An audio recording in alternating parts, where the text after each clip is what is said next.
Dead America, The Soldier, Kansas City, Part 1, by Derek Slayton. Chapter 1.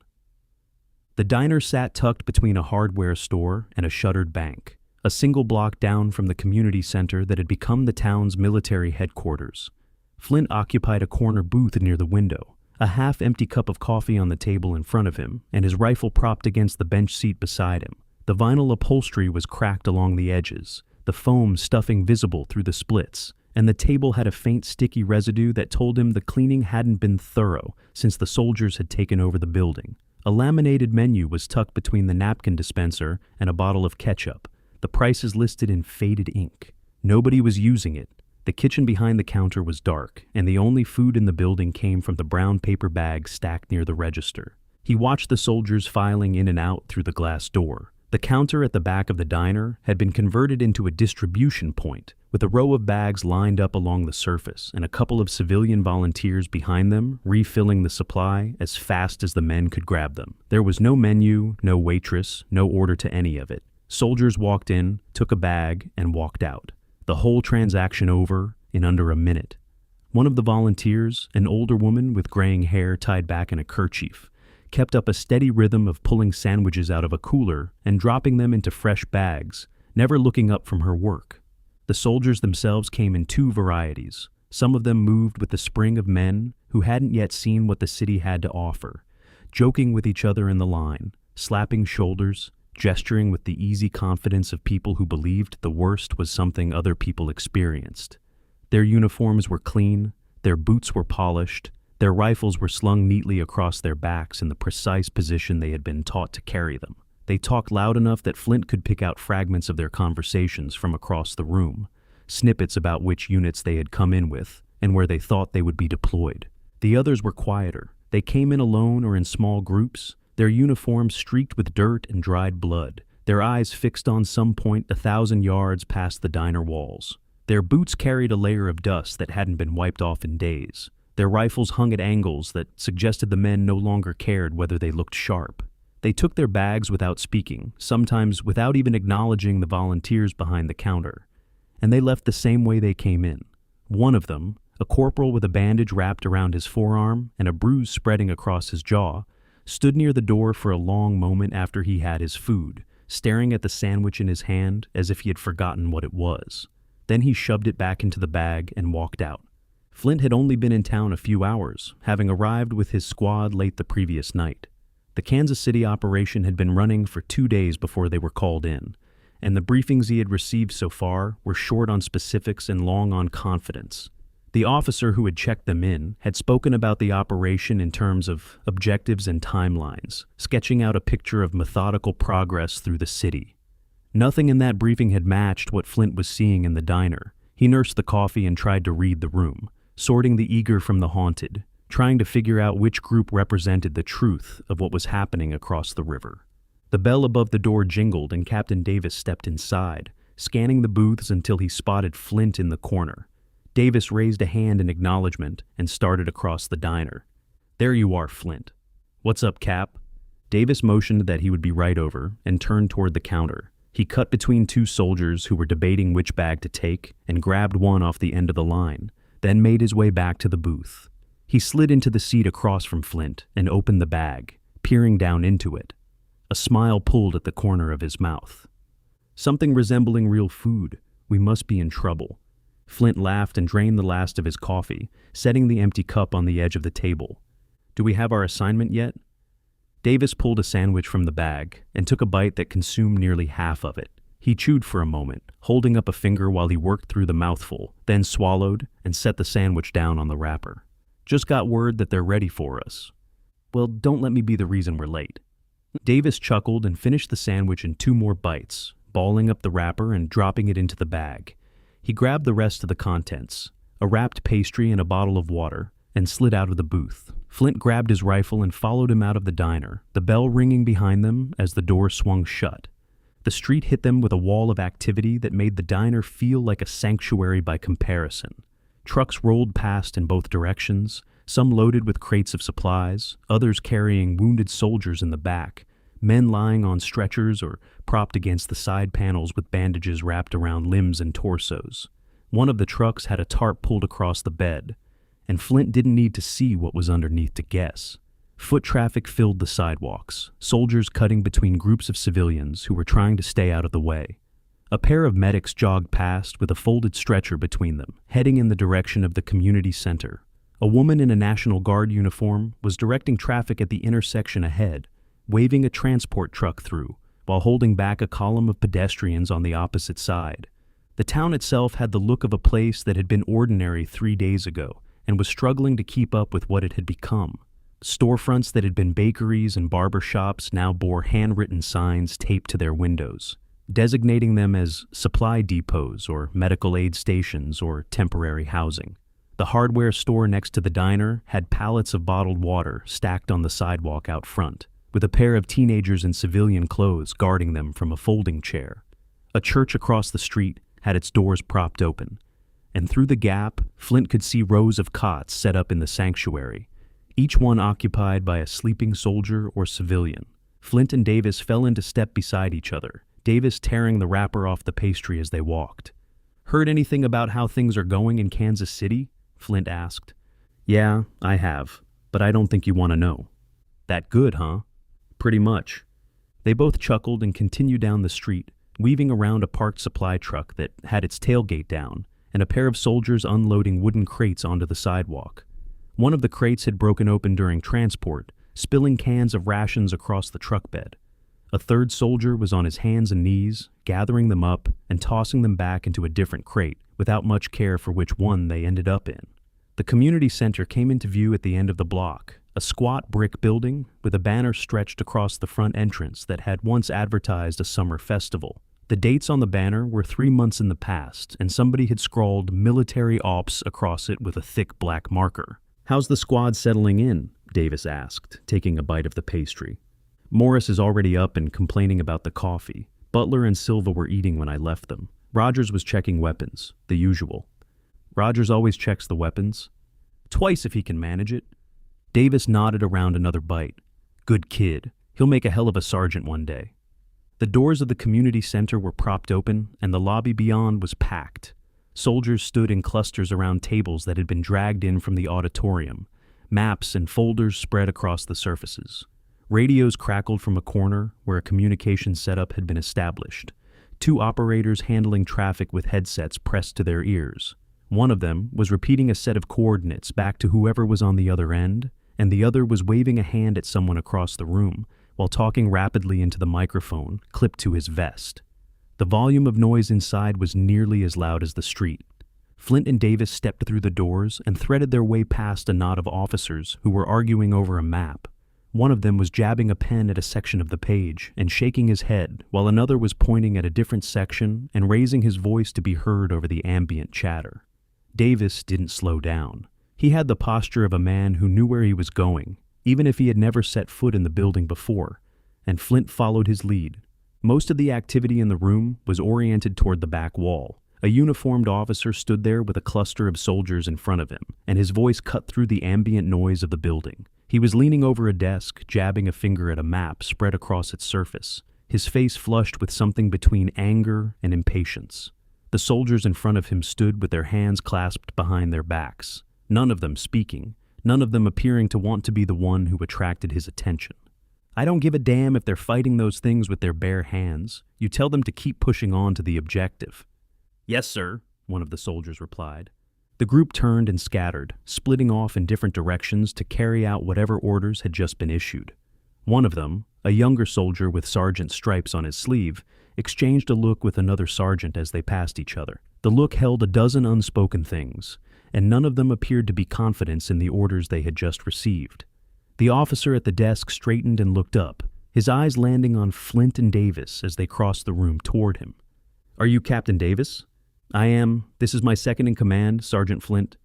Rothman's gaze flicked to Flint for less than a second before sliding back to Davis. He waved a hand in a gesture that could have meant hello or could have meant get out of my sight, and from the set of his jaw, Flint suspected it was closer to the second. "It's about time you got here." Davis and Flint stepped up to the desk. Rothman dug through a pile of papers and folders, pushing some aside, lifting others to check beneath them. He muttered something under his breath that Flint didn't catch, then yanked a manila folder out from beneath a stack of maps and shoved it across the desk. "Here, this should be an easy one, if you think you can handle it." Davis took the folder and opened it. The top page was a sheet of handwritten notes paired with an address scrawled across the top in block letters. He flipped to the second page and found a photocopied map of a section of downtown Kansas City, with a high-rise circled in red ink near the center of the page. The notes mentioned a recon team needing extraction, along with some VIPs. "Looks like a simple extraction?" "Well, it's an extraction. We'll see if you're good enough to make it simple." Davis flipped back to the first page and scanned the notes more carefully. The handwriting was rushed, with words crossed out and replaced, and a few details that contradicted each other depending on which line you read. He looked up. "I just have one question." Rothman slammed his palm down on the desk, the sound sharp enough to cut Davis off mid-sentence and turn a few heads from nearby tables. "Captain, I was told that you were a competent leader. There's a motor pool at the grocery store on the south side of town, and air support at the high school on the north side. You have your mission, now figure it the fuck out. In case you haven't noticed, I got my hands full here." "Yes, sir." Davis closed the folder and tucked it under his arm.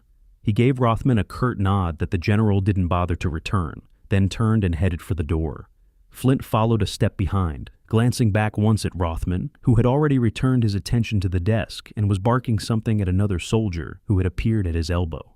The soldier was nodding rapidly, taking notes on a small pad, and Flint could see the same expression on his face that he had seen on the sergeant earlier. It was the expression of a man who knew his orders were going to get someone killed and had no authority to say so. They walked out of the community center and back onto the street, putting half a block between themselves and the building before Flint spoke. "He seems friendly. He seems like he's over his head." "That too. Come on, let's get our team together. We have a busy day ahead of us."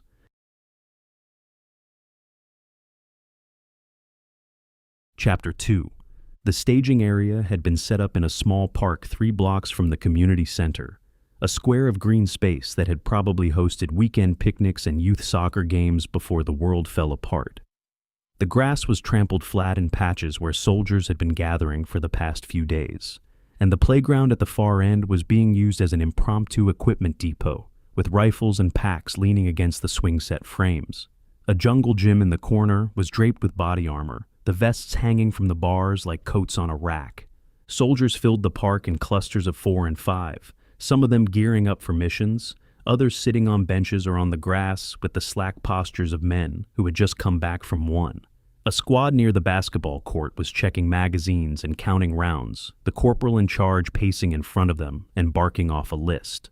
Another group was huddled around a paper map, spread across a picnic table, their faces grim as one of them traced a route with his finger. Past them, near a stone fountain that had stopped running, a smaller group sat in silence. None of them were speaking.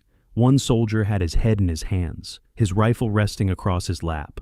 Another was staring at a photograph he held in front of him, the edges of the picture worn smooth from handling. A third had blood dried across the front of his uniform, and he was working a knife back and forth across a sharpening stone with mechanical repetitive strokes that suggested he had been doing it for a while without paying attention to the result.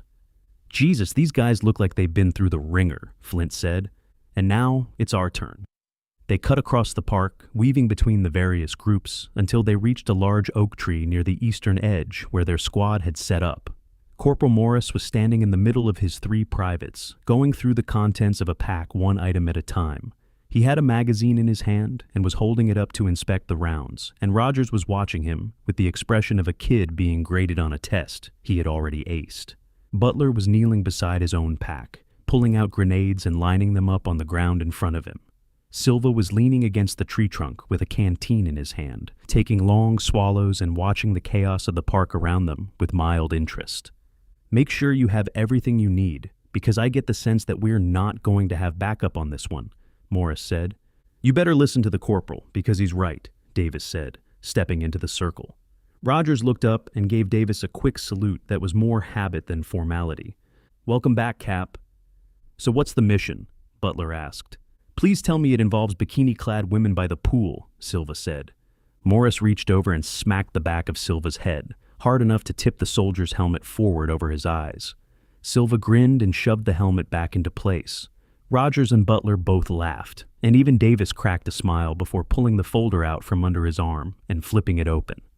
It's a straightforward extraction. A team was sent in overnight to extract some VIPs from an office building downtown, and they ran into trouble. They radioed for help an hour ago, and we drew the straw to go lend a hand. VIPs? Really? Morris asked. Yep. Apparently they're experts in something, because the higher-ups want them safe and sound. Who are the targets? Flint asked. Davis flipped to the second page of the folder and ran his finger down the list of names. There are two of them, David Steele and Melissa Huffman. I have no idea why they're important, only that they are. They get seats on the chopper before anybody else. What if there aren't enough seats to go around? Silva asked. Then you're hiking back, Morris said. That got another round of laughs, even from Silva, who gave Morris a mock salute and finished off the last of his canteen. All right, let's get a move on, Davis said. The squad fell into formation behind him, packs slung and rifles ready. Davis set a pace that was just shy of a full jog, and the team moved through the streets in a tight column, weaving past pedestrians and supply trucks.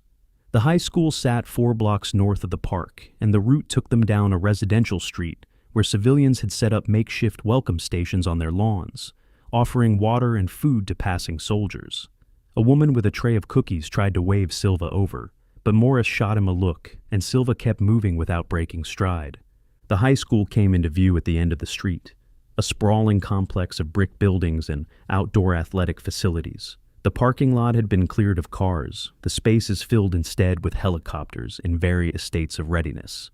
Beyond the lot, the football field had been converted into the main landing zone. 12 transport helicopters sat on the turf, some with rotors spinning, others with their engines silent and crews crawling over them with toolboxes. The chain-link fence around the field had been cut down in sections to allow for easier access, and a fuel truck was parked near the home team bleachers, with a long hose running across the field to one of the helicopters. The squad slowed to a walk as they reached the edge of the field. Davis scanned the area until he spotted a soldier standing near the 50-yard line with a clipboard, directing traffic between the helicopters. Davis raised a hand to flag him down, and the soldier jogged over. "What can I do for you, sir?" "We need a lift into downtown. Do you think you can help us out with that?"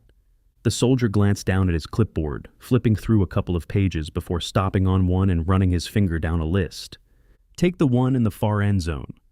Davis nodded his thanks and motioned for the squad to follow. They jogged across the field toward the helicopter at the far end, the rotors already turning in a slow idle as the pilot ran through a pre-flight check. The crew chief saw them coming and waved them aboard, sliding the side door open as they approached. The squad piled into the cabin, Morris and the privates taking the bench seats along the side wall, while Davis moved up to the cockpit. Flint settled into the seat behind Davis, close enough to hear the conversation over the building rotor noise. Davis pulled out the folder and held the map up where the pilot could see it. "Do you think you can get us to downtown?" The pilot took the map and studied it for a few seconds, tracing the route with his eyes before nodding. "As long as I don't have to land on the ground, I'll take you to wherever you want to go." Davis gave the pilot a pat on the shoulder and moved back to take his seat. The crew chief slid the door shut and gave the pilot a thumbs up. The rotors spun up to full power, and the helicopter lifted off the football field, tilting forward and gaining speed as it cleared the top of the bleachers. The town fell away beneath them as they climbed. From the air, the chaos of the streets became visible as a pattern, the pieces of an organized retreat that hadn't quite stopped being a retreat. Convoys of trucks moved along the main roads in loose formations. Helicopters dotted the sky in every direction, some heading toward Kansas City, others heading away. The ones heading away always flying lower and slower than the ones heading in. Then the city came into view, and Flint understood what Davis had meant about not wanting to know. Smoke rose from a dozen separate points across the skyline, columns of black and gray that twisted together as they climbed into the sky. One of the high rises in the financial district was completely engulfed, flames pouring from every window on the upper floors, and a halo of smoke obscuring the top third of the building. The fire department wasn't responding because there was no fire department anymore. The building was just going to burn until there was nothing left to burn. The pilot kept the helicopter low, no more than a few hundred feet above the rooftops, giving the squad a view of the street level that Flint immediately wished he didn't have. Packs of zombies filled the intersections, hundreds of them in some places, surging through the streets in slow tides. They flowed around abandoned vehicles and overturned dumpsters, finding new paths whenever something blocked the old ones. In some of the wider boulevards, the pack stretched from sidewalk to sidewalk, an unbroken mass of bodies that had to number in the thousands. Squads of soldiers were scattered across the city, holding positions on rooftops and inside buildings, taking shots at the zombies in the streets below. Some of the squads were doing well, picking off targets in disciplined volleys that thinned the herds without drawing too much attention. Others were in active firefights, surrounded by zombies that had caught their attention and converged from multiple directions, the soldiers firing in every direction at once. Among the slower zombies, faster ones moved through the streets with a different rhythm. They sprinted between groups of shamblers, cutting through them and emerging on the other side at full speed, eyes locked on whatever target they had spotted. Flint could see uniforms on some of them, camouflage patterns and combat boots, the gear of soldiers who had been alive that morning. The fast ones were the freshest. They were the ones who hadn't had time for their muscles to break down yet. Butler leaned forward in his seat to look out the side window. He didn't say anything. After a moment, he sat back and gripped his rifle a little tighter. The helicopter banked around a building, and Flint saw something that made his stomach tighten. A 4-story office complex sat on a corner below them, surrounded on all sides by a sea of zombies. The roof of the building was crowded with soldiers, and several of them were firing rifles into the air, the muzzle flashes visible against the dark surface of the roof. One of them was waving a piece of cloth tied to a long pole, swinging it back and forth in a desperate signal. They had spotted the helicopter, and they were begging to be picked up. The pilot didn't slow down.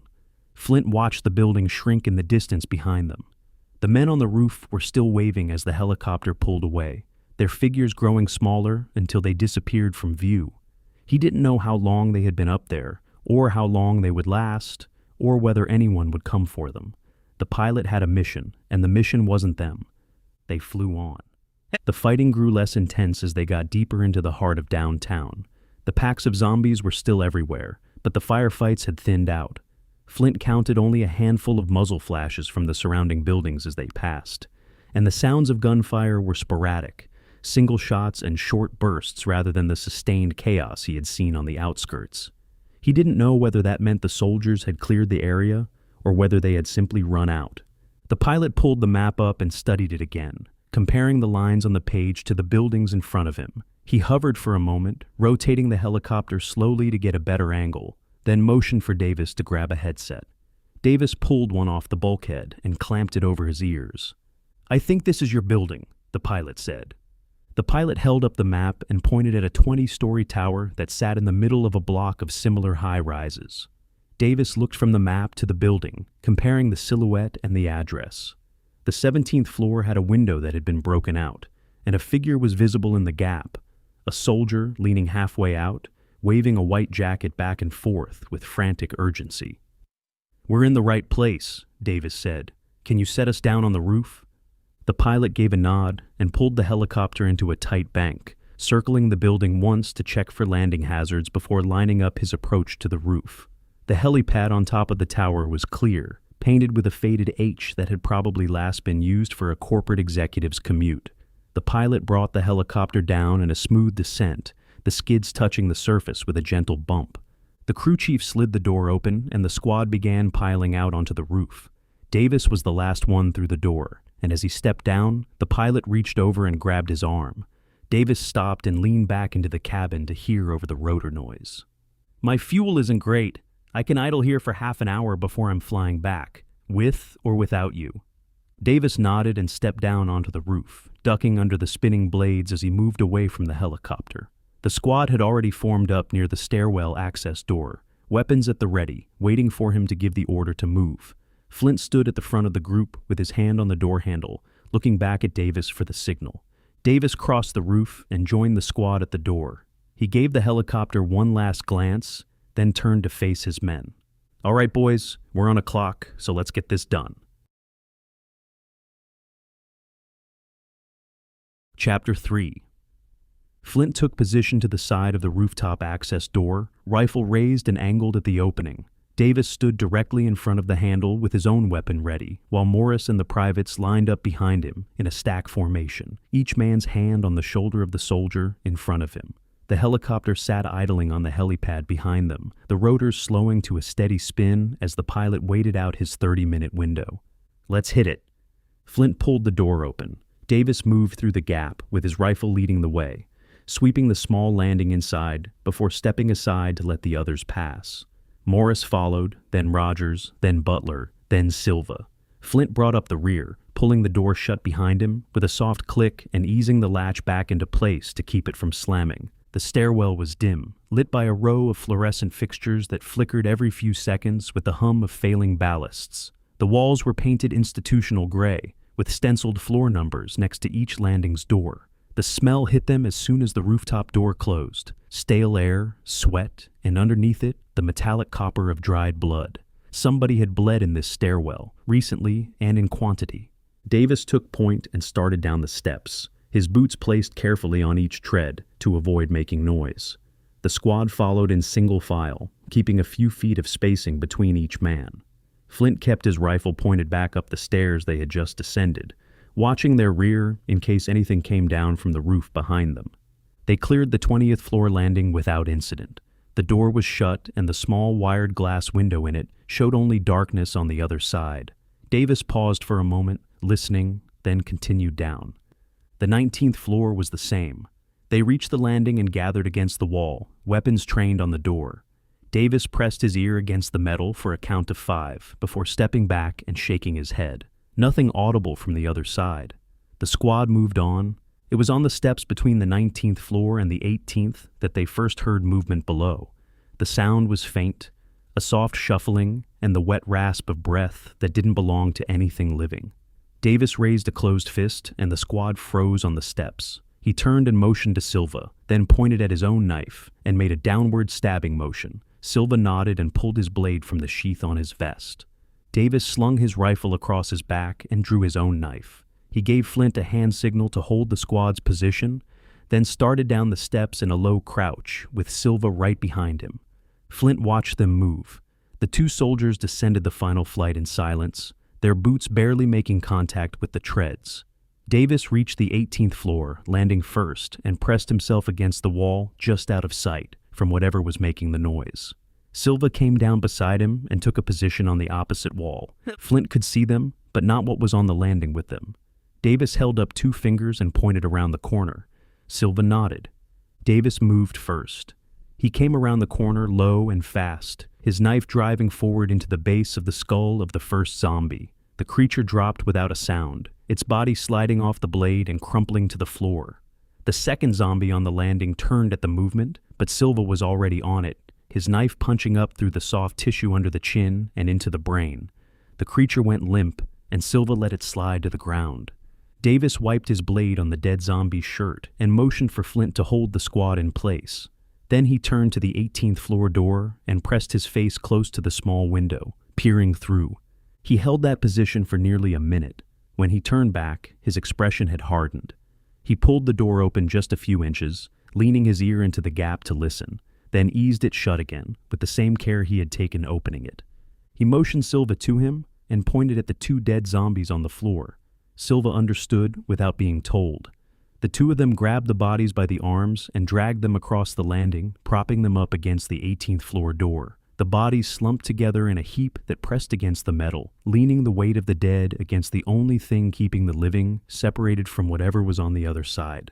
It wasn't a real barricade. It wouldn't stop anything that really wanted through. But if a zombie pushed against the door from the inside, the resistance might give the squad a few seconds of warning before the door swung open. Davis waved the rest of the squad down. Flint led them past the 18th floor landing and the slumped bodies against the door, careful not to brush against them. The squad regrouped on the steps below, and Davis gestured for them to continue the descent toward the 17th floor. They were halfway down the next flight when the sound hit them, moaning. Heavy, layered, dozens of voices overlapping in a rolling chorus that came up through the stairwell from the 17th floor. Underneath it, the steady pounding of fists against wood, a rhythmic banging that suggested a large number of hands hitting something solid all at the same time. The squad slowed their pace, weapons coming up. Davis reached the 17th floor landing and pressed himself flat against the wall beside the door. He pulled his rifle back into ready position and motioned Flint up beside him. The rest of the squad gathered on the steps, keeping back from the door. Davis eased the handle down with painful slowness, watching for any sign of resistance from the other side. The latch clicked open and Davis pulled the door back just enough to see through the gap. He held his eye to the opening for several seconds, scanning the floor beyond, then closed the door with the same deliberate care he had used opening it. He turned to the squad and kept his voice down to barely above a whisper. 24 hostiles, give or take, 30 yards straight ahead. Flint, take Butler and Rogers around to the right to flank them. When you're in position, open fire, but make sure you're angled away from the conference room. I'm on it, Cap. Flint nodded to Butler and Rogers. Both privates moved into position behind him, weapons at the ready. Davis pulled the door open and held it as Flint slipped through, with Butler and Rogers following close behind. The door eased shut behind them. The 17th floor was a maze of cubicles. Rows of low partition walls stretched out in a grid pattern, with desk surfaces and computer monitors visible above the tops. The main overhead lights were dark. The only illumination came from the emergency lighting strips along the ceiling and the dirty sunlight filtering through the windows along the far wall, where rows of glass let in pale beams that fell in slanted patterns across the office floor. 30 yards ahead, the conference room door was set into the back wall. The zombies were packed against it in a tight cluster, their hands beating against the wood, their bodies pressed forward in a single mass of motion. The door was holding, but the wood around the handle was visibly cracked and the frame had been pushed out of true on one side. Inside the conference room, Flint could see movement through the small window in the door. People, alive and panicked, watching the creatures try to break through. Flint led Butler and Rogers in a low crouch through the cubicle aisles, keeping the partition walls between them and the zombies. He worked his way to the right side of the floor, taking a path that brought them parallel to the conference room without crossing the open space in front of it. The zombies were too focused on the door to notice them, their attention fixed on the people they could see on the other side. He reached a position 20 feet to the right of the cluster, with a clear line of sight at an angle that would put any missed shots into the back wall rather than the conference room. He motioned Butler to his left and Rogers to his right, the three of them spreading out across 2 cubicle aisles to give themselves room to operate. Flint raised his hand and held up 3 fingers, then 2, then 1. He squeezed the trigger. The first round caught a zombie in the back of the head, dropping it to the floor without a sound. Butler's rifle barked a half-second later, and Rogers fired immediately after that, the 3 weapons opening up in a rolling sequence that put down the rear of the cluster before any of the creatures had time to react. The reaction came fast. The zombies at the edge of the pack turned at the sound, their bodies pivoting toward the new threat with the ragged, off-balance motion of creatures that no longer had the ability to function normally. They abandoned the conference room door without hesitation and surged toward the muzzle flashes, their feet pounding against the carpet as they came. Flint kept firing, working his rifle in measured pulls. Butler and Rogers stayed with him, the 3 of them dropping creatures as they came forward. The cubicle walls offered some cover, but the zombies didn't bother going around them. They pushed through, knocking the partitions aside or tripping over them, climbing over the bodies of the ones that had already fallen. The numbers thinned, half a dozen down, then 10, then a dozen. The remaining zombies crowded the aisle ahead, fighting each other to be the first to reach the soldiers. Flint dropped 2 more with shots that punched through eye sockets, and Butler took down another with a round to the temple. That was when the runners broke from the pack. 3 of them, moving at a sprint that was twice the speed of the slow ones around them. Their uniforms were unmistakable, camouflage patterns and combat boots, vests that still carried partial loadouts of magazines and equipment. They had been soldiers, and not too long ago. Their faces were pale and slack, the eyes vacant, the mouths hanging open. One of them had blood crusted down the front of its uniform from a wound to the throat that had killed it. Another was missing most of its left ear. "We got runners!" Flint moved across the cubicle aisle, putting his back to the partition on the other side and bringing his rifle up to track the lead runner. The dim lighting made the targeting harder than it should have been. The shapes of the runners blurred against the dark backdrop of the office, and the muzzle flashes from his rifle threw spots across his vision that took precious seconds to clear. He fired and missed. The round went wide and punched into a desk somewhere behind the lead runner. He squeezed the trigger again and caught the second runner in the shoulder, the impact spinning the creature halfway around but not dropping it. The thing kept coming, its body twisted at an unnatural angle but its legs still pumping at full speed. Butler's rifle barked from the next aisle over, and one of the runners dropped, a clean shot through the forehead that sent the creature face first into the carpet. Rogers fired twice in quick succession, missing both shots, the rounds chewing into a cubicle wall and shattering the screen of a computer monitor. The lead runner closed the distance faster than Flint could correct his aim. 3 feet from his position, the creature pivoted at full speed and slammed its body into the cubicle wall directly in front of him. The thin partition wasn't built to take that kind of force. The fabric panel ripped, the metal frame buckled, and the entire wall tipped backward towards Flint. He had no time to move. The wall came down on him with the runner riding it, and the combined weight drove him to the floor. His rifle clattered out of his hands as his back hit the carpet, and the air punched out of his lungs in a single hard exhale. The runner landed on top of the wall, with the wall on top of Flint. The creature scrambled across the partition, its hands clawing at the fabric, its dead eyes locked on his face. It pulled itself forward over the edge of the wall, its mouth opening wide, the teeth black with the residue of whatever it had last fed on. Flint reached up with both hands and braced them against the runner's chest, pushing back against the weight as the thing lunged for his throat.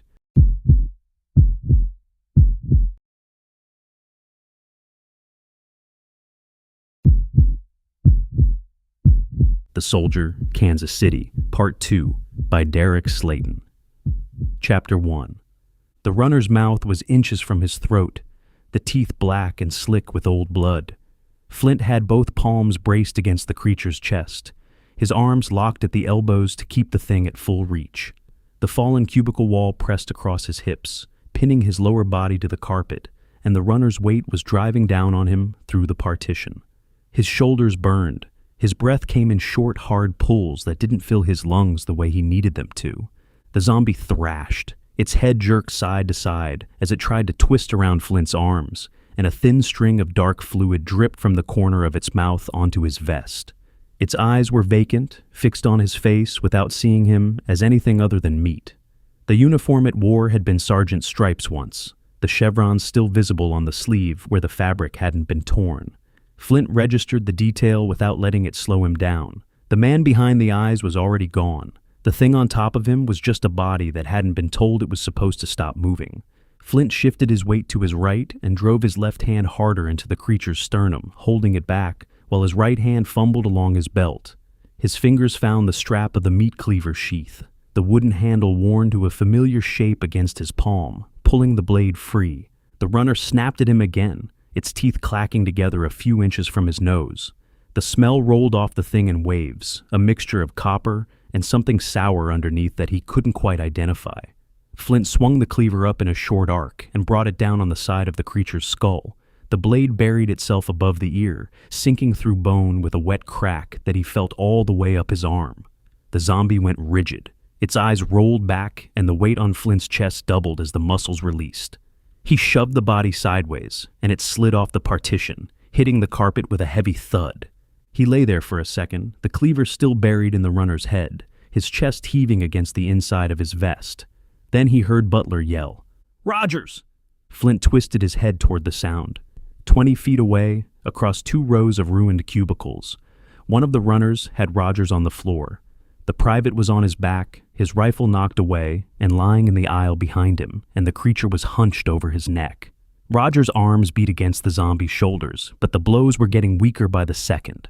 Flint pushed the cubicle wall off his hips with both hands and rolled out from under it. He came up to his knees and scrambled for his rifle, finding it where it had landed against the base of a desk. The strap caught on the desk leg as he yanked it loose, and he had to tear it free before he could get the weapon up. He came to his feet with the rifle in his hands, but he was already too late. Rogers' head fell back against the carpet. His hands dropped to the floor at his sides. The wound at his neck was a torn, ragged thing, the skin pulled away in a flap, the blood pooling out across the carpet beneath him in a dark, spreading shape. Butler's rifle opened up from across the room. The shots came in a tight burst, 3 rounds delivered, with the kind of speed that only worked at close range. The first round caught the zombie in the head and dropped it sideways off Rogers' body. The second and third rounds went into Rogers' chest, the rifle riding up under the recoil before Butler could correct. Flint was already moving. He covered the distance in 4 long strides, his rifle coming up to his shoulder as he ran. Rogers was still twitching when he reached him, the body's last reflexes firing as the nervous system shut down. Flint didn't stop. He pulled the rifle to his shoulder and put a round through Rogers' forehead at point-blank range. The body went still. "What the hell, man?" Butler was 20 feet away, his rifle still raised but pointed at the floor now. His face was pale beneath the dirt and the sweat, his eyes wide. "He was gone," Flint said, "and we don't need another runner." Butler stared at him for a long moment, his mouth open, the breath coming hard through his teeth.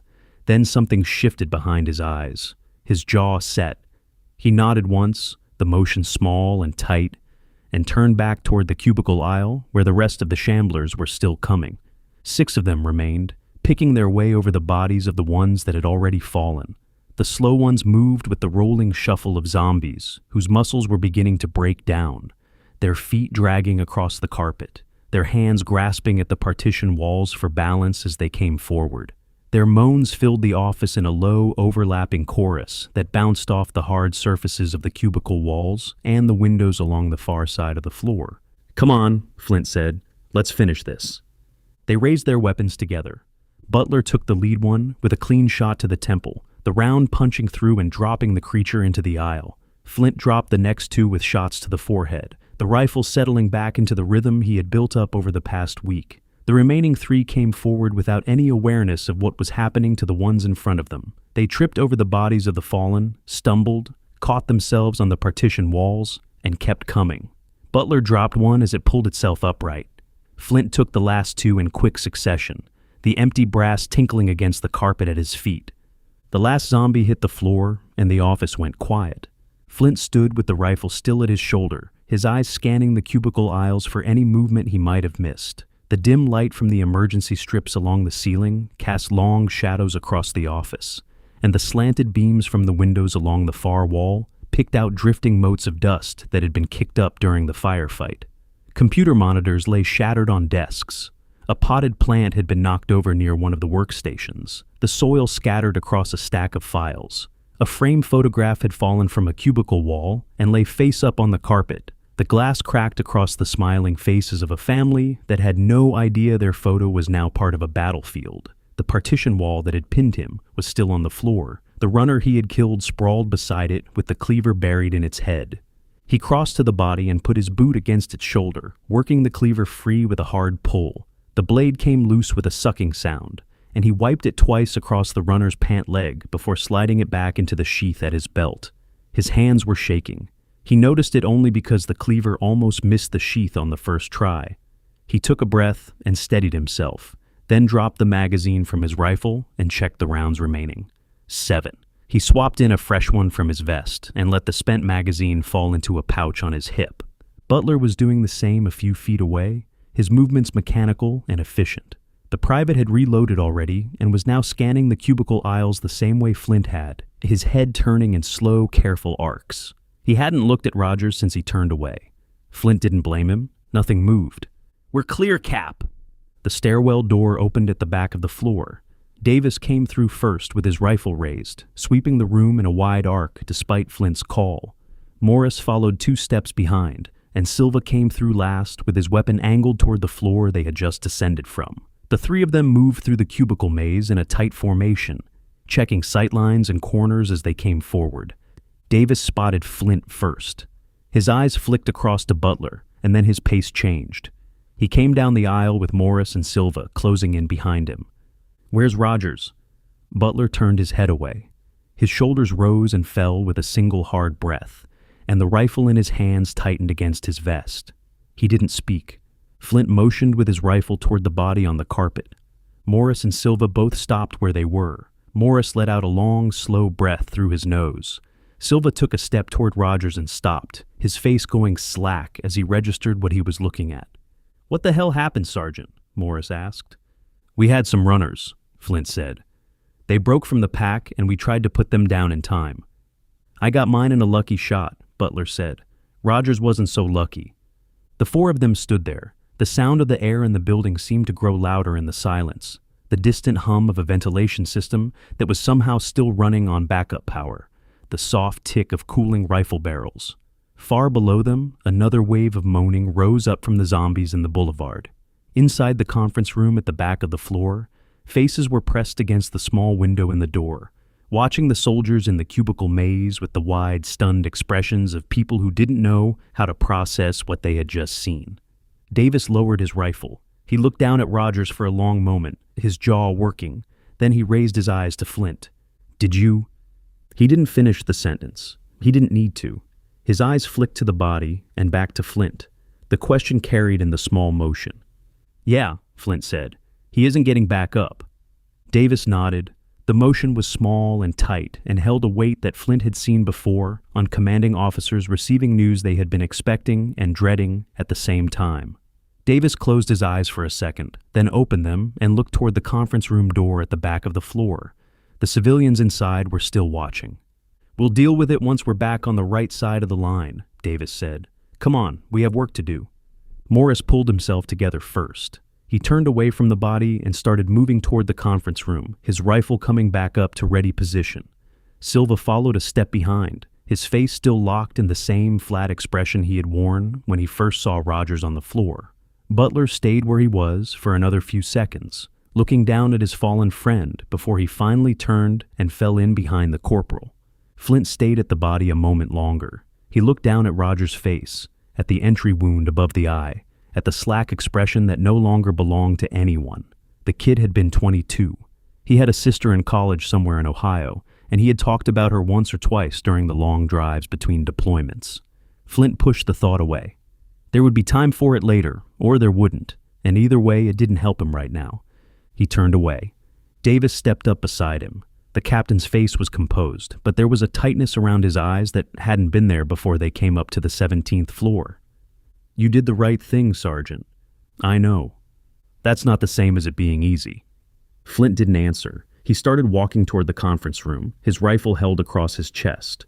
Davis fell into step beside him, and the two of them crossed the cubicle maze together, leaving Rogers behind them on the carpet.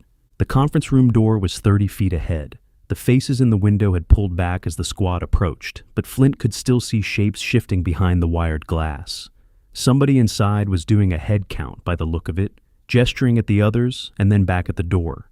The damage to the frame was worse up close than it had looked from the stairwell side. The wood around the handle had splintered into long shards, and one of the hinges had pulled partway out of the jamb. Another 5 minutes of pounding from the zombies, and the door would have come down on its own. The people they had been sent here to extract was on the other side of that door. The 30-minute clock the pilot had given them was already running, and they had used up more of it than Flint wanted to think about. Morris and Silva had reached the door first and were standing to either side of it with their rifles lowered. Butler hung back a few feet behind them, his eyes on the floor. Flint reached the conference room and raised his hand to knock, hesitating before doing so. Chapter 2. Flint lowered his hand before he could knock. Through the window in the door, he could see the people inside already moving. A heavy conference table had been wedged against the door from the inside, and 3 of the survivors were working together to push it back across the carpet. The legs scraped against the floor, the sound muffled by the closed door. A 4th person was pulling chairs out from where they had been stacked against the wall, clearing the path so the table had somewhere to go. Davis took a step back from the door and motioned for the squad to give them room. Flint moved to the side, his rifle held low but ready. He could hear voices on the other side of the door now, low and urgent. Somebody coordinating the work. The table cleared the doorway and slid to a stop against one of the side walls. The handle turned. The door swung open. A soldier stood in the gap. He looked like he had been dragged out of a fight and put back into one before he had time to recover. His uniform was streaked with dried blood across the chest and down one sleeve. His eyes were sunken into deep hollows, and there was a long scratch running from his jaw down the side of his neck. His left forearm was wrapped in a length of torn fabric, the cloth darkened in patches where it had soaked through. He was holding a sidearm in his right hand, the muzzle pointed at the floor, but the grip tight enough that his knuckles had gone white. The squad's rifles came up half an inch before Flint saw the soldier's eyes track the movement and watched him hold himself very still. "I'm Sergeant Cole," the soldier said. "I'm guessing you're our relief?" "Something like that," Davis said. "I'm Captain Davis." Cole noticed the eyes that had drifted to his bandaged arm. He raised the wrapped forearm slightly, turning it so they could see it better. "Don't worry, it's not a bite. Turns out jumping through a window doesn't work like it does in the movies."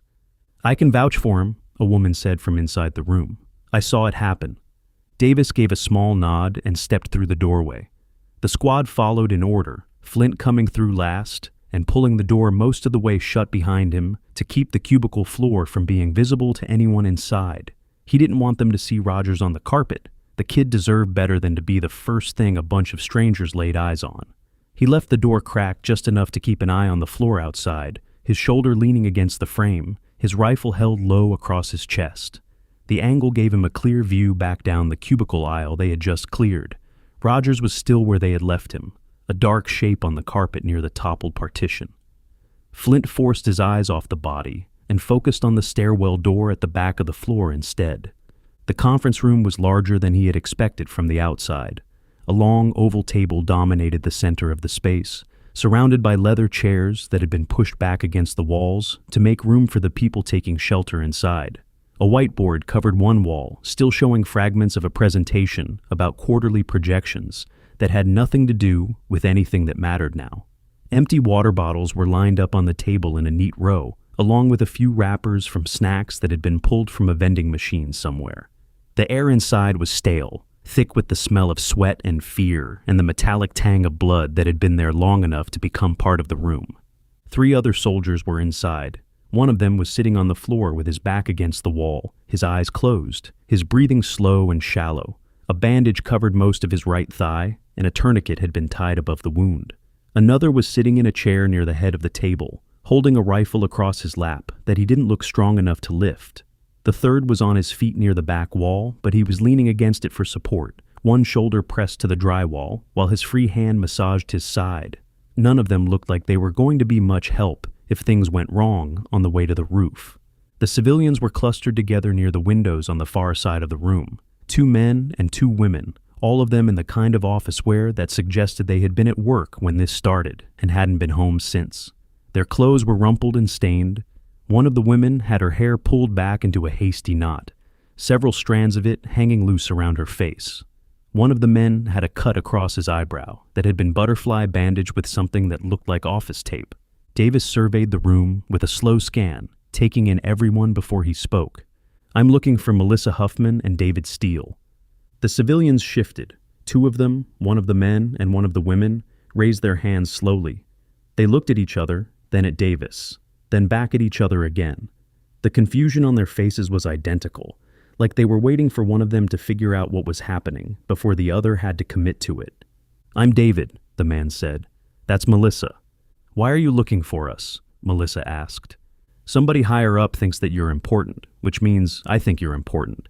It also means you get the first 2 seats on the chopper." "You got a chopper?" Cole asked.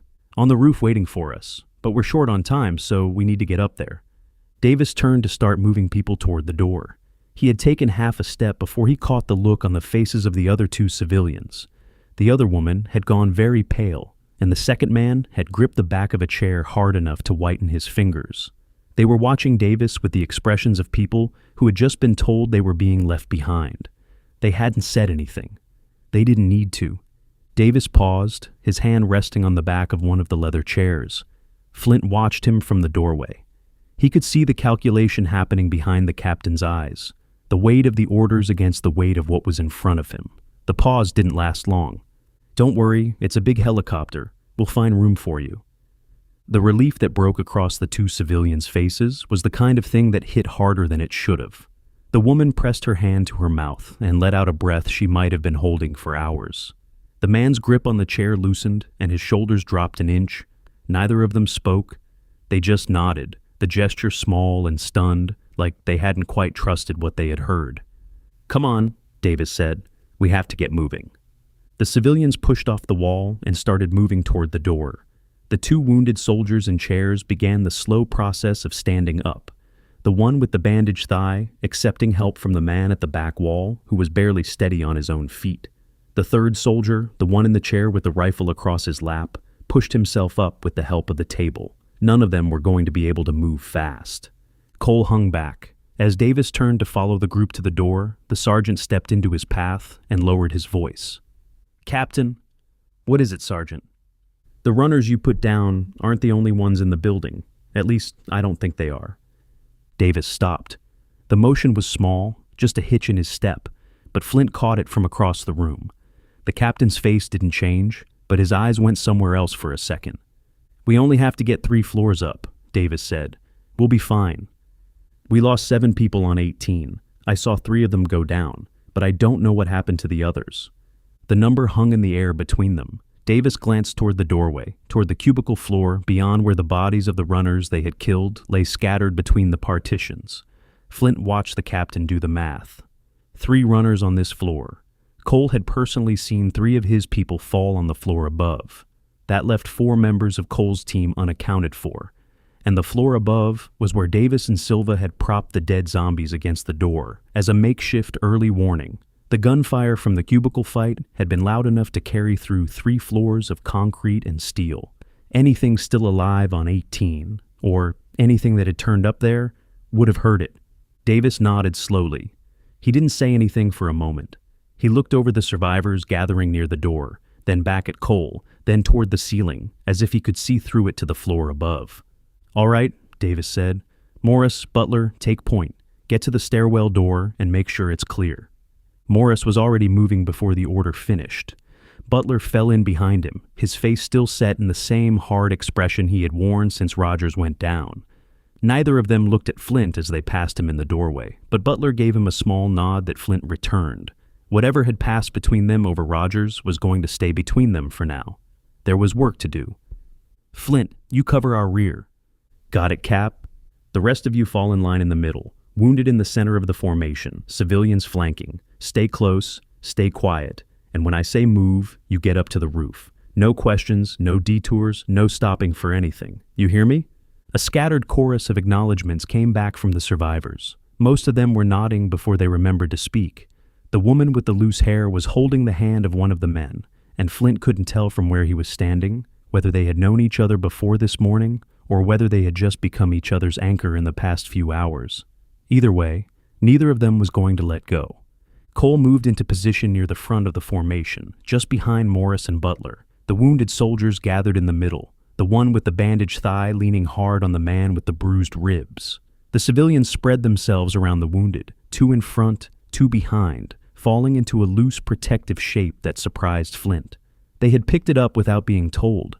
People who had spent the last day watching soldiers die had learned a few things about positioning. Davis took the position just ahead of Flint, second to last in the column, his rifle held across his chest. He looked back once at the conference room, at the table that had been their wall against the things outside, at the empty water bottles and the half-finished presentation on the whiteboard. Then he turned forward and didn't look back again. Flint took up the rear position, his rifle angled toward the doorway behind them, his eyes already tracking back toward the cubicle maze and the stairwell access door beyond it.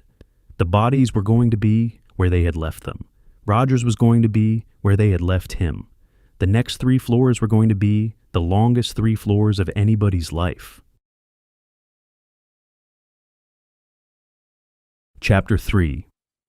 Morris and Butler reached the stairwell door first and stacked against it, Morris on the handle side and Butler against the wall opposite. Both men checked their rifles a final time, Morris pulling the charging handle back a 1/4 inch to confirm a round was seated, Butler tapping the bottom of his magazine to make sure it was locked in place. The rest of the group filed up behind them, the wounded soldiers in the middle, the civilians flanking, Davis and Flint bringing up the rear. Morris glanced at Butler. "I'm peeking down before we move up. I'm pushing up as soon as I'm through." The 2 men exchanged a nod. Morris looked back at Davis, who held his hand up, then dropped it. Morris pulled the door open. The stairwell was the same as they had left it, the dim fluorescence flickering overhead, the metal railings catching what little light there was. Morris pivoted to his right and angled his rifle down the steps, sweeping the lower flights with quick, efficient motions. The path down was clear as far as he could see. Butler didn't wait. He came through the door at a sprint, his boots hitting the steps in a rapid thunder that echoed off the concrete walls. He took the first flight 3 steps at a time, his rifle leading the way around the turn at the landing. He cleared the half flight to the 18th floor in seconds. He stopped at the top. The 18th floor door was inching outward against the bodies they had propped against it. The dead zombies that Davis and Silva had stacked there were still doing their job, but barely. The metal door had a visible curve in it now, pushed by the weight of whatever was on the other side. Through the inch of gap at the top of the door, Flint could see hands pushing through, fingers flexing and grasping at the air. "Oh shit!" Butler crossed the landing in 2 strides and slammed his shoulder into the door. The impact pushed it back a few inches, compressing the bodies on the other side enough to slow the pressure for a moment. The hands kept reaching. One of them caught at the fabric of his sleeve, and he jerked his arm back before the fingers could close on it. "Get to the roof. Go, go!" Morris was already moving. He came through the stairwell door from the 17th floor side and started up the steps at a fast walk, his rifle held at the high ready, motioning the survivors to follow him. Cole came up next, his sidearm out and pointed toward the floor. Behind him came the wounded soldiers, the man with the bandaged thigh leaning hard on the one with the bruised ribs, the third soldier hauling himself up the railing 1 step at a time. The civilians followed, the woman with the loose hair gripping the hand of the man beside her, the other 2 pressed close behind. Silva brought up the back of the survivor group, his weapon angled toward the lower flights. Davis and Flint passed the column on the inside of the stairs, taking the steps 2 at a time. They reached the 18th floor landing as Butler held the door, sweat already running down the side of his face, his shoulder pressed flat against the metal. "I've got it," Davis said. The captain slammed his own shoulder into the door alongside Butler's. Flint stacked in behind them, pressing his back against the door to add his weight to the brace. The metal pushed against him in a steady rhythm, the pressure rising and falling as whatever was on the other side threw itself against the obstruction. 3 arms were now stuck through the gap at the top of the door. They were flailing fast, the hands snapping open and closed in motions that didn't match the slow shamblers that had been packed in the cubicle floor below. The fingers were extended, the muscles taut, the speed of the movement carrying the kind of energy that only the freshly turned could manage. Butler stepped off the door and gave Davis a nod. "Get up to the roof. Go!" Butler took off without another word. His boots pounded up the next flight, fading into the upper levels as he caught up with the rest of the group. Davis grunted as the pressure surged against the door.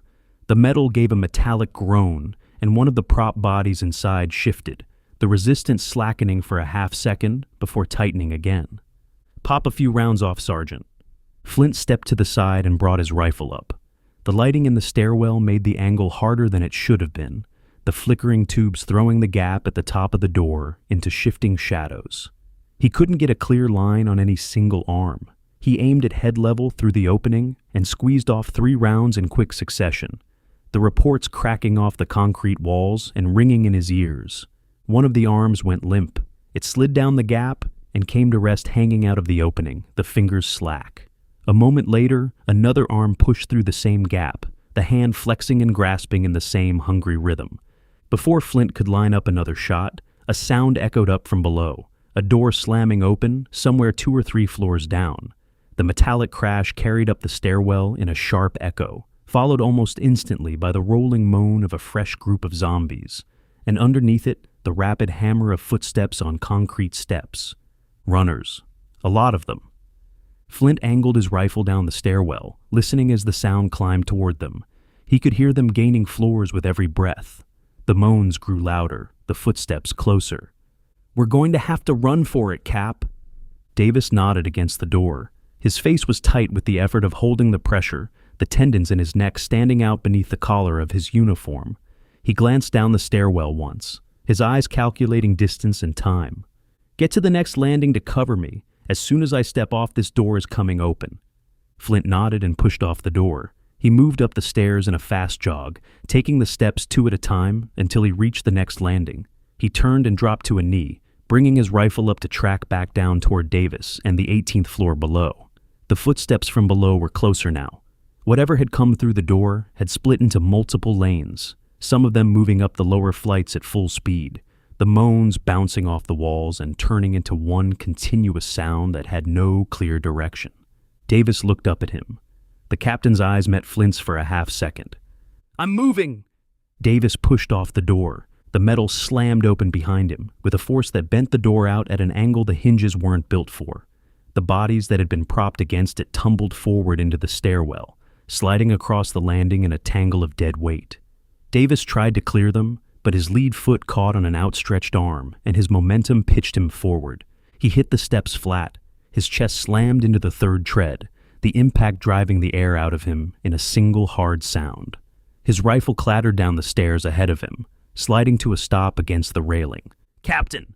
A zombie came around the side of the door, the thing's eyes vacant, its mouth working in a wet, snarling motion. Flint squeezed the trigger and put a round into its chest. The impact knocked the creature backward, its arms windmilling as it tumbled down the stairs and disappeared around the turn. Behind it, more zombies pushed through the opening. The pressure on the door had built up enough that the first creatures came through almost on top of each other, 3 of them spilling out onto the landing in a tangled rush.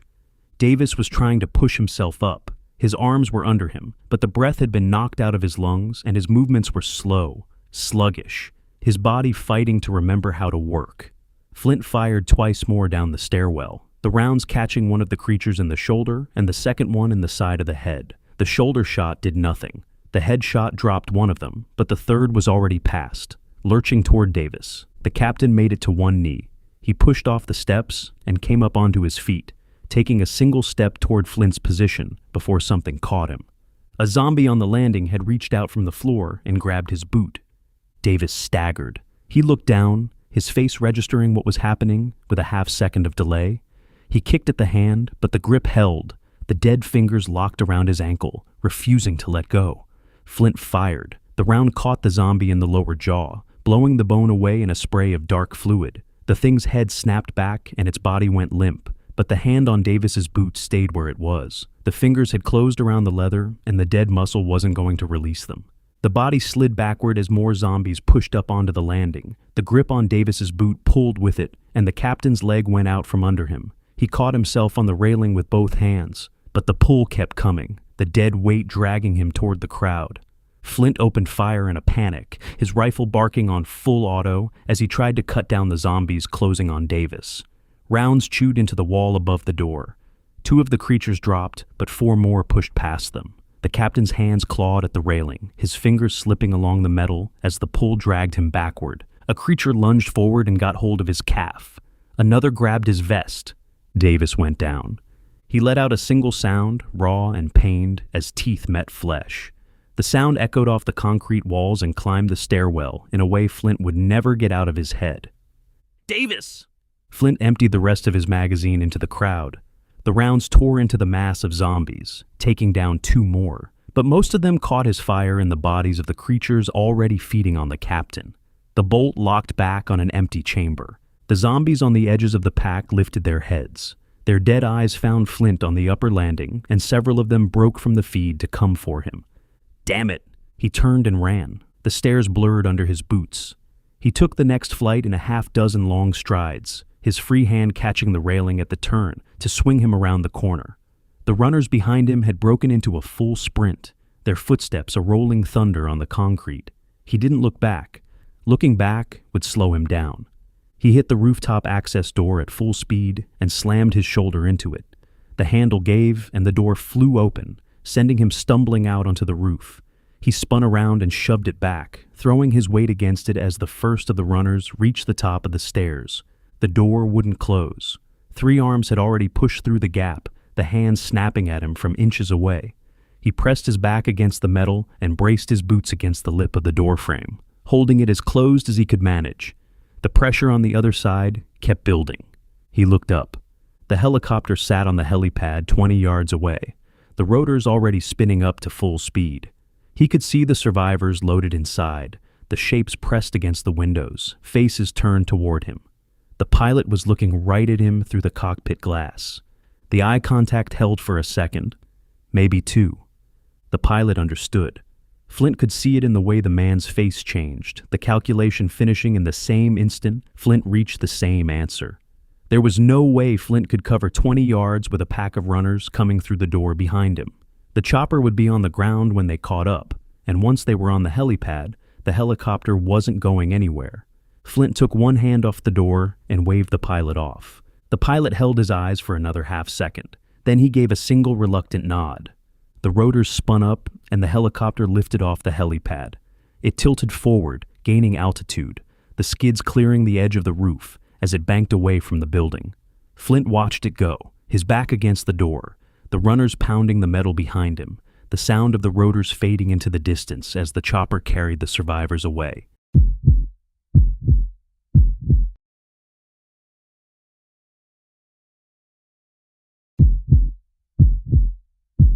The Soldier, Kansas City, Part 3 by Derek Slayton.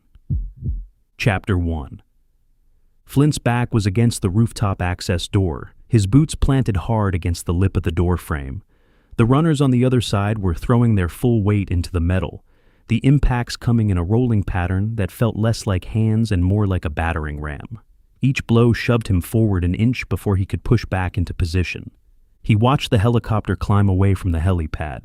The skids cleared the edge of the roof, and the aircraft tilted forward, the rotors carrying it out over the boulevard below. He could still see the faces in the side window, the survivors looking back at him as the chopper banked away from the building. The rotor noise faded with every second, swallowed up by the sounds of the city until it was gone. "Well, now what?" Flint said. The door slammed against his back hard enough to drive the air out of him. He braced again, his hands flat against the metal at his hips, and forced his weight into the brace. The roof stretched out in front of him, in a square of gray gravel and tar. He had 20 yards of open space between the door and the helipad, and another 30 beyond that to the far edge. The helipad itself was nothing more than a painted H on the surface. No cover, no walls, no machinery to climb on top of. To his right, 2 ventilation units hummed quietly beside a maintenance shed that was barely large enough to fit a man. To his left, near the parapet that ran along the edge of the roof, a small radio antenna stuck up at an angle that suggested it hadn't been straight for years. None of it gave him anything to work with. He scanned again, slower this time, his eyes pulling apart the corners of the roof in sections. There had to be something. There was always something. His gaze caught on a pair of large metal wheels mounted near the edge of the roof to his left. They were fixed to a platform of their own, bolted down with heavy plates, and thick cables ran down from each wheel and over the side of the building. The wheels were spaced about 8 feet apart, and the cables were dark with the kind of grease that came from regular use. "Window washers?" Flint said. He held the position against the door and tried to work out what else it could be. Lightning rods would have been thinner. Antennae wouldn't have had cables of that thickness running over the edge. There wasn't a maintenance crane on a building this size, and even if there was, the cables wouldn't run straight down the side. The spacing of the wheels matched what he had seen on the side of office buildings before, the kind of platform that workers rode up and down when they had to clean glass. It was the only thing it could be. "Great, now I just have to hope that it's not too far down," Flint said. The door hammered against his back again. The metal flexed, and he heard one of the hinges give a sharp metallic groan. He had seconds, not minutes. He shifted his weight and reached down to his vest, pulling the empty magazine free from the pouch where he had dropped it after the cubicle fight. With one hand, he kept his weight against the door. With the other, he dropped to one knee and set the magazine on the gravel beside his boot.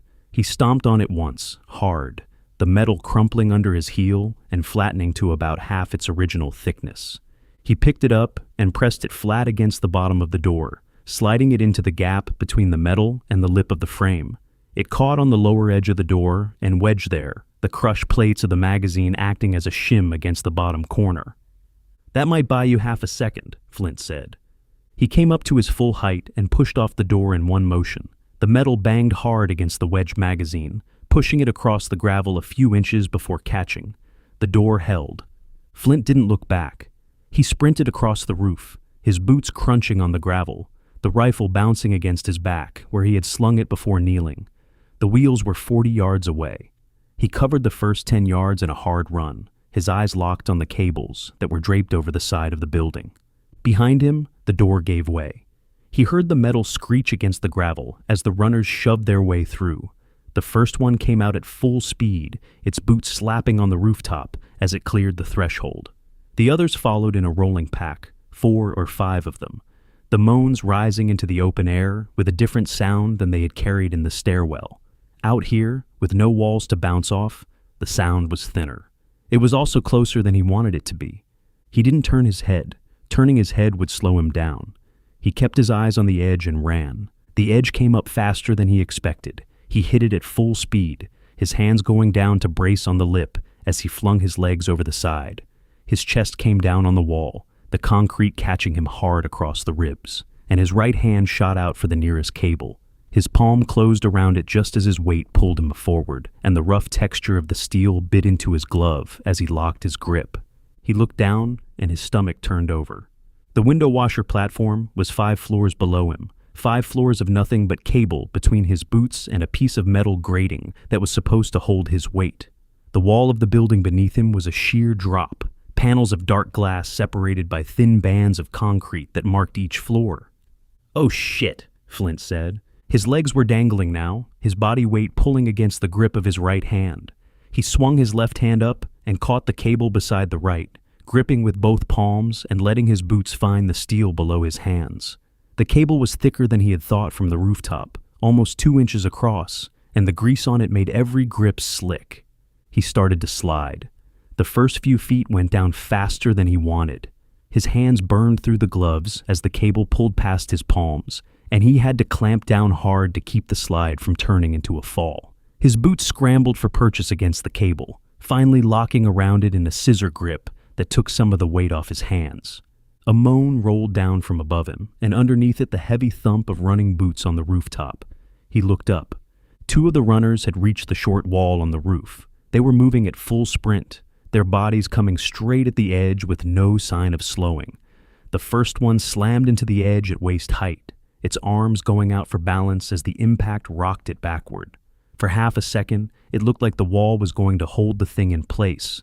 Then the second runner hit the first one from behind. The collision shoved the first zombie forward over the edge, its legs going up as its torso pitched over the edge. The second zombie's momentum carried it past the wall as well, the 2 of them tumbling over the side in a tangle of limbs. The first one was coming straight for him. Flint twisted his body to the right, his grip tightening on the cable as he pulled himself sideways. The zombie passed him at arm's reach, close enough that he felt the air move against his face. Its hands grabbed at nothing, the fingers flexing as it tumbled. It hit the corner of the window washer platform a half-second later with a sound like a sack of meat landing on metal. The platform jolted hard, the cables jerking under his hands as the impact rippled up the line. The body bounced off the edge of the grating and continued falling, its limbs flailing as it dropped toward the street below. The second zombie missed by 3 feet. It fell straight past him, its arms outstretched, its mouth open in a moan that cut off as it picked up speed. Flint watched it disappear toward the street without breaking the sound of the wind. He looked up again. The other runners had stopped at the edge of the roof. He could see 3 of them now, their hands gripping the short wall, their heads leaning out over the side to track him. Whatever had pushed the first 2 over hadn't worked the second time around. They had slowed enough at the wall to keep their balance, and the pack behind them had piled up against their backs without driving them past the edge. They moaned down at him, their fingers grasping at the air. Flint let out a breath he hadn't been aware of holding. He started moving again, his boots sliding down the cable in a steady, controlled descent. His hands worked in alternating grips, one releasing while the other held, the burn building in his forearms with every foot of progress. Sweat ran into his eyes and he blinked it away. The wind out here was stronger than he had expected, pulling at his vest and at the rifle slung across his back, and every few seconds a gust caught the cable and set it swinging in a slow arc that he had to ride out before he could move again. The platform grew closer below him. 4 floors. 3. He passed a panel of windows and caught a flash of movement behind the glass. He didn't slow down to look. Whatever was inside the building, alive or dead, wasn't going to come through plate glass to get him. He kept going, the office floors sliding past in a slow scroll, each one a square of dim space with the shapes of desks and chairs visible behind the dark glass. 2 floors. 1. His arms were shaking by the time he reached the level of the platform. The cable had gone from a tool to a problem, his grip slipping every few inches now, the muscles in his hands cramping from the effort. He swung his legs out and dropped the last 6 feet onto the grating, his boots hitting the metal with a hollow ring that he felt all the way up his spine. His knees buckled and he caught himself on the railing that ran around the edge of the platform, holding on until the shaking in his arms began to ease. The platform was about 4 feet wide and 10 feet long, with a low railing on 3 sides and a control panel mounted at one end. The floor was steel grating with a non-slip pattern stamped into it. Streaks of soap residue marked the surface where someone had set down a bucket recently. A squeegee was clipped to the railing at the far end, the rubber blade still wet. He pulled himself upright and crossed to the control panel. It was a basic setup, 2 buttons mounted on a small box wired into the cable system. 1 arrow pointed up, 1 pointed down. A red stop button sat between them, the surface scuffed from years of use. "Please tell me that you still work," Flint said. He pressed the down arrow. For a second, nothing happened, and his stomach dropped. Then a low mechanical hum started up somewhere above his head, and the wheels at the top of the cables began to turn. The platform jerked once, hard enough to knock him off balance, and then began to descend in a steady motion. The hum settled into a rhythm, the cables paying out at a constant rate, the building sliding past him in a slow vertical scroll. He let out another breath and leaned against the railing. The windows along the side of the building crept past in even bands, most of them dark, the offices behind the glass empty. A few of them had blinds drawn. One had a chair tipped over near the glass, and he could see a coffee mug on the floor beside it, the handle pointing up. None of them showed any movement. He looked down. The street was still a long way off, the distance between the platform and the ground broken up by the dark vertical lines of neighboring buildings, and the gray ribbon of the boulevard at the bottom. He had a dozen floors left to go. Chapter 2. Flint kept one eye on the roofline as the platform descended, the wheels above him paying out cable in a steady mechanical rhythm. The runners were still congregating around the edge of the roof, their hands gripping the lip of the wall, their heads turning to follow him as he dropped further away from them. The pack had stopped pushing each other when the first 2 went over, the ones in the back finally registering that there was a drop on the other side. They had settled into a holding pattern, watching, moaning down at him in a chorus that grew thinner the further the platform pulled away from the roof. Then another one came over the side. Flint watched it happen. The zombie pitched forward and went over the side, its arms windmilling as its body cleared the wall. It came down past the side of the building in a long fall, picking up speed, the moan trailing out of its mouth in a single rising note. The thing missed the platform by a good 5 feet. Flint felt the wind from its passing as it dropped past him, close enough that he could see the slack expression on its face, the dead eyes locked on nothing. Then it was below him, shrinking against the side of the building, the moan cutting off as it hit the street. He glanced over the edge of the platform. The runner had landed in a crowd.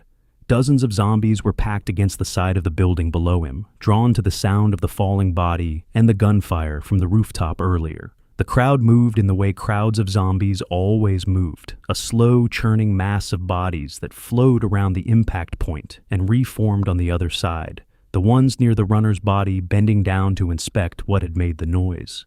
He looked further out in both directions, and his shoulders dropped. The boulevard stretched out below him in both directions, and the zombies stretched with it.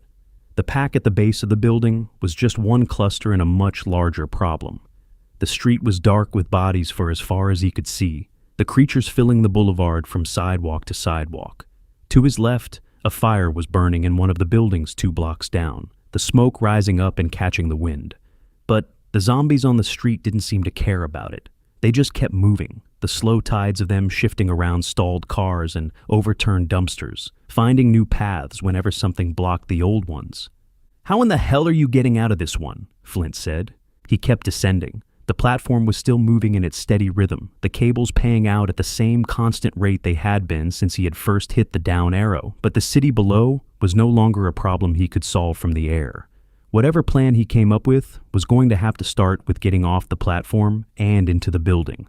The platform passed the 7th floor, then the 6th, and then a sharp electronic beep cut through the hum of the wheels above him. He looked down at the control panel mounted at the end of the platform. A small red light had come on beside the down arrow, the bulb pulsing in time with the beeping. He moved across the grating to the panel and crouched down to read the small printed label beside the warning light. End of travel. The cable was running out. "Looks like I'm getting off on the 5th floor, Flint said. He hit the red stop button on the panel. The hum from above cut off, and the platform jerked to a halt, the cables going taut and then settling. He was suspended just below the level of the 5th floor windows. with the top edge of the platform railing just clearing the bottom of the glass. He moved to the window and pressed his face against the cool surface, his hands cupped around his eyes to cut down on the glare. The interior of the floor came into focus as his eyes adjusted, and his stomach tightened. The lights were on. The fluorescent fixtures along the ceiling were still running at full power, throwing the office floor into bright, unfiltered light.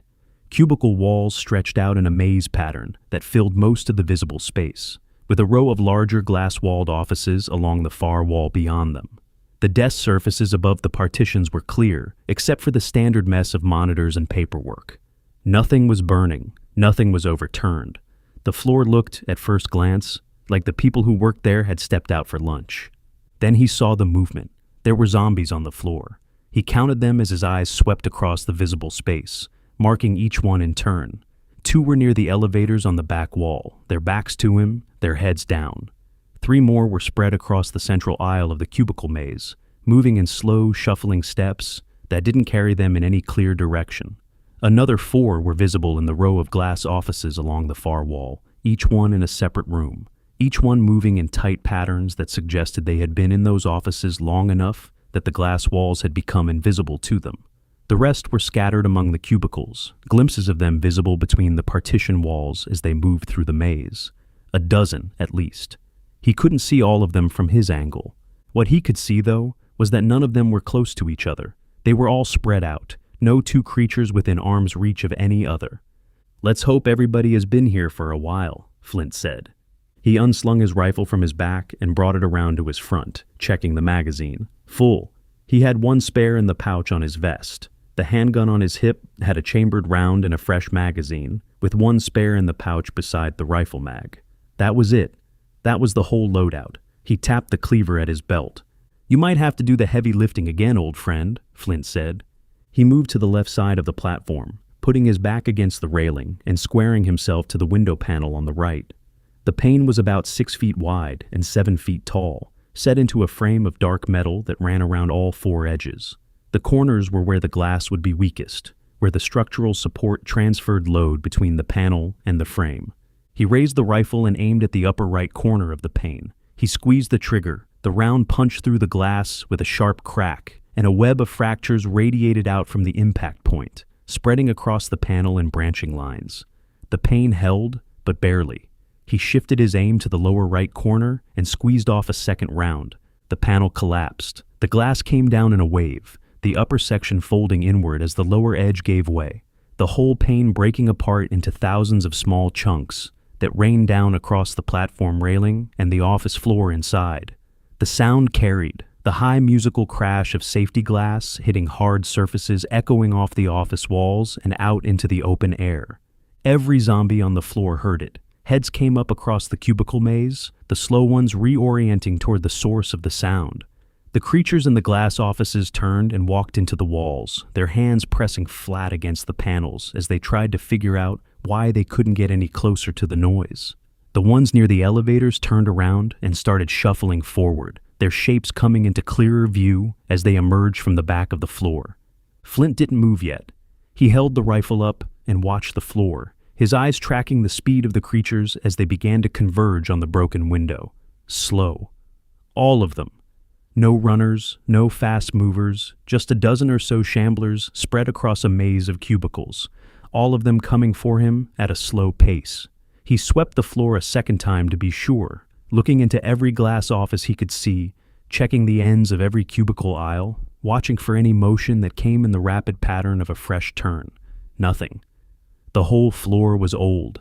He let out a breath and slung the rifle back across his shoulder. He drew the cleaver from its sheath and stepped through the open frame of the window, his boots crunching on the pebbles of safety glass scattered across the carpet inside. The closest zombie was about 10 feet away, a heavy-set man in a rumpled dress shirt with a tie still hanging askew around his neck.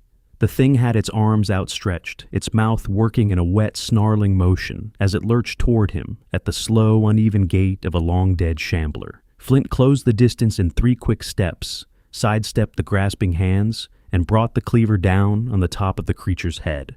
The blade split the skull above the hairline, and the zombie dropped to the carpet without another sound. He pulled the cleaver free and ducked down behind the nearest cubicle wall, The partition was 4 feet tall, just high enough to put him out of sight from anything more than a few feet away. He pressed his back against the fabric panel and listened. He could hear them now, the soft shuffling of their feet on the carpet, the wet sounds of their breathing, the low overlapping moans that filled the office floor in a chorus that was becoming uncomfortably familiar. A dozen shamblers. He had a magazine and a half of rifle ammunition, 2 of handgun, and a cleaver. He could probably handle the math, but every round he spent here was a round he wouldn't have later, and there was a long way between the 5th floor of this building and anywhere safe. He needed to thin them out without firing. He looked up at the desk above the cubicle wall behind him. The surface was covered with the usual junk of an office workspace, a monitor, a keyboard, a coffee mug, a stack of folders, and on the corner, closest to him, a stapler. He reached up and grabbed it.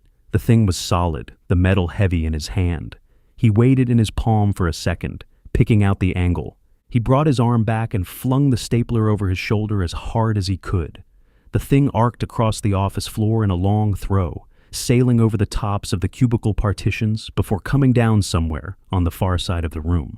It hit a desk with a sharp metallic crack, the sound carrying across the open space, and then bounced and clattered against something else before going still. The moans shifted. The shamblers that had been heading for the broken window stopped, their heads turning toward the new sound. After a second of indecision, the creature closest to the noise started moving in that direction, and the rest followed in a slow, rolling pivot. The shuffling of feet on carpet shifted from one direction to the other, and the chorus of moans began to drift away from his position. Flint stayed where he was. He kept his back against the cubicle partition and his head below the top of the wall, listening to the creatures move past him toward the far side of the room. Their footsteps faded as they went, the sound replaced by the soft rustle of bodies brushing against partition walls and the occasional thump of a zombie walking into something it couldn't see around. It was going to take them a minute to clear his side of the floor. The slow ones were never quick to commit to a direction, and they would lose interest in the stapler eventually, but for the moment, they were all heading away from him. He let his head rest back against the partition and closed his eyes for a second, taking advantage of the first moment of respite the day had to offer. Chapter 3. Flint stayed where he was for several minutes, his back against the cubicle partition, his head below the top of the wall. The chorus of moans from the far side of the floor had stretched out into a slow, uneven sound, the creatures reaching the spot where the stapler had landed and milling around it without any clear sense of what they were supposed to do next. A few of them had stopped moving entirely. Others had started to drift, their heads turning in different directions, the noise that had drawn them losing its hold as the seconds piled up. He waited until the sound had thinned out enough that he could hear the building itself again, the soft hum of the fluorescents overhead, the faint creak of the wind against the broken window behind him. Then he eased himself up to a crouch and lifted his head just above the top of the partition. The shamblers were spread out across the far side of the office floor, most of them still gathered near the desk where the stapler had hit. 2 had wandered a few paces back toward his side of the room, but neither was looking in his direction. They were just moving the way zombies moved when they didn't have anything in particular to chase, their heads swaying, their feet finding nothing of interest on the carpet. He needed one more push to commit them. He looked down at the desk above the cubicle wall to his right. The same standard mess covered the surface, monitor, keyboard, stacks of folders, and at the back corner sat a coffee mug with the dregs of something dark dried across the bottom of it. He reached up and lifted it off the desk by the handle, taking care not to brush it against anything else on the way down. He waited for a second, then drew his arm back and threw the mug as hard as he could over the cubicle wall, sending it on a long arc across the office floor. The mug came down somewhere on the far side and shattered, the sharp crack of ceramic on a hard surface carrying across the open space. The shamblers responded together. The 2 that had drifted back his way turned and started shuffling toward the new sound, joining the rest of the pack as they shifted toward the source of the noise. The chorus of moans swelled briefly and then began moving as one, the whole group oriented now on the far wall of the office. Flint moved. He pushed off the partition and headed in the opposite direction at a low crouch, keeping his head below the top of the cubicle walls. He worked his way through the maze in a series of short steps, pausing at each break in the partitions to check for movement before crossing the open aisles. The carpet absorbed most of the sound from his boots, and the noise of the shamblers on the far side of the floor covered whatever the carpet didn't catch. He reached the wall on the side of the building opposite the windows. The wall ran the length of the floor, broken at intervals by doors that led to offices and supply rooms.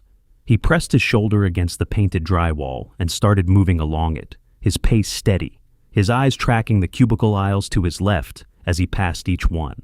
The stairwell door came into view at the end of the wall. It was a heavy metal door with a small wired glass window set into the upper third, the same kind of door he had been using for the past several floors of the building. The handle was a standard institutional lever, the metal scuffed from years of use. He reached the door and stopped beside it, pressing his ear against the metal. Nothing close. From somewhere far above came the faint echo of moaning, the sound bouncing down through the concrete shaft of the stairwell. From somewhere far below came another sound, a heavier overlapping chorus that suggested a much larger pack. Neither was on his floor or near it. He drew the cleaver from its sheath, then eased the handle of the door down with painful slowness, watching for any sign of resistance from the other side. The latch clicked open and he pulled the door back just enough to slip through, then closed it behind him with the same care he had used opening it. The stairwell was dim. The fluorescent tubes overhead were running at half power, throwing a flat gray light across the concrete walls and metal railings. The smell hit him as soon as the door closed, the same stale mixture of sweat and dried blood he had been breathing for hours now. Somebody had bled in this stairwell too, recently. The dark patches on the steps below him suggested he was going to have to step around them if he wanted to keep his footing. He started down. He took the steps one at a time, his weight on the balls of his feet, the cleaver held low and ready beside his hip. He paused at each landing to listen, holding still until he was sure the sounds from above and below hadn't moved any closer. The fourth floor door was shut. The third floor door had a long smear of dried blood running down the middle of it, but the door itself was closed and the small window in it showed only darkness on the other side. He kept moving. The second floor came and went the same way. He noted the position of the door as he passed, marking it as a possible fallback if the first floor turned out to be a dead end. But he kept descending. The first floor was where the building emptied out. If there was a way out of this place, it was going to start there. He reached the first floor landing and stopped. The door in front of him was the standard heavy metal, the same as the others.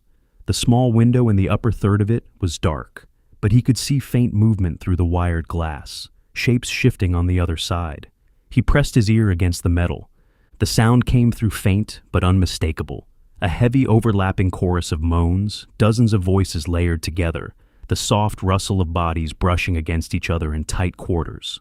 Somewhere on the other side of that door, the entire ground floor of the building was full of zombies. He needed to confirm it, but he knew already what he was going to see. He eased the handle down, with the same care he had used on the floor above.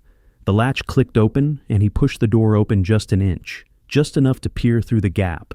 The first floor was a sea of bodies. Dozens of zombies filled the lobby and the halls that branched off it. The creatures packed together so tightly that their movement had nowhere to go. They shifted in place, pressing against each other, their heads turning at slow intervals. Beyond the lobby, through the gaps between the bodies, Flint could see the wide front doors of the building and the street beyond, but the angle was bad and he couldn't see enough to make sense of it. He had seen enough. He pulled the door shut and the latch clicked. The reaction came fast. The zombies closest to the door snapped their heads toward the sound, and a half second later, the first set of hands hit the metal from the other side. Then more hands, the impacts rolling into a steady drumming pattern as the creatures pressed forward to find the source of the noise. The moans on the far side of the door swelled into a sharp rising chorus, and the door began to flex against the frame. "So much for the first floor," Flint said. He turned and started back up the stairs. The pounding followed him as he climbed. The metal door wasn't going to give. The bodies behind it weren't going to be able to work the handle. But the noise was relentless. He could hear it 3 steps up the flight, then 6, then 10. The dull hammering of dead palms against the metal layered with the rolling chorus of moans. The sound was going to bring more of them. Anything alive on the lower floors of this building was about to have company. He reached the second-floor landing and pressed his ear against the metal. The sound coming through was much thinner than what he had heard at the first floor, just a few isolated moans drifting from somewhere beyond the door, none of them close. Whatever was on the second floor, it wasn't a swarm. He drew the cleaver up to ready position and eased the handle down. The latch clicked open, and he pulled the door back just enough to put his eye to the gap. The hallway on the other side stretched out in a long line, the fluorescence along the ceiling running at full power, the carpet beneath them a dull industrial gray. To his right, a row of office doors lined the wall at regular intervals, each one with a small nameplate beside it and a window of frosted glass set into the upper portion. To his left, a metal railing ran along the edge of an open atrium, the floor below visible through the gap. He could see 4 zombies in his immediate sightline, all of them spread out along the hallway, none of them close together. A 5th shape moved at the far end of the hall, but the angle made it hard to be sure. "That's more like it," Flint said. He stepped through the door and pulled it shut behind him. The zombies in the hallway had heard the door. Their heads were turning toward him already, the creatures starting to lurch forward at the slow, uneven pace that meant they had been dead long enough for their muscles to break down. Good. He could work with shamblers.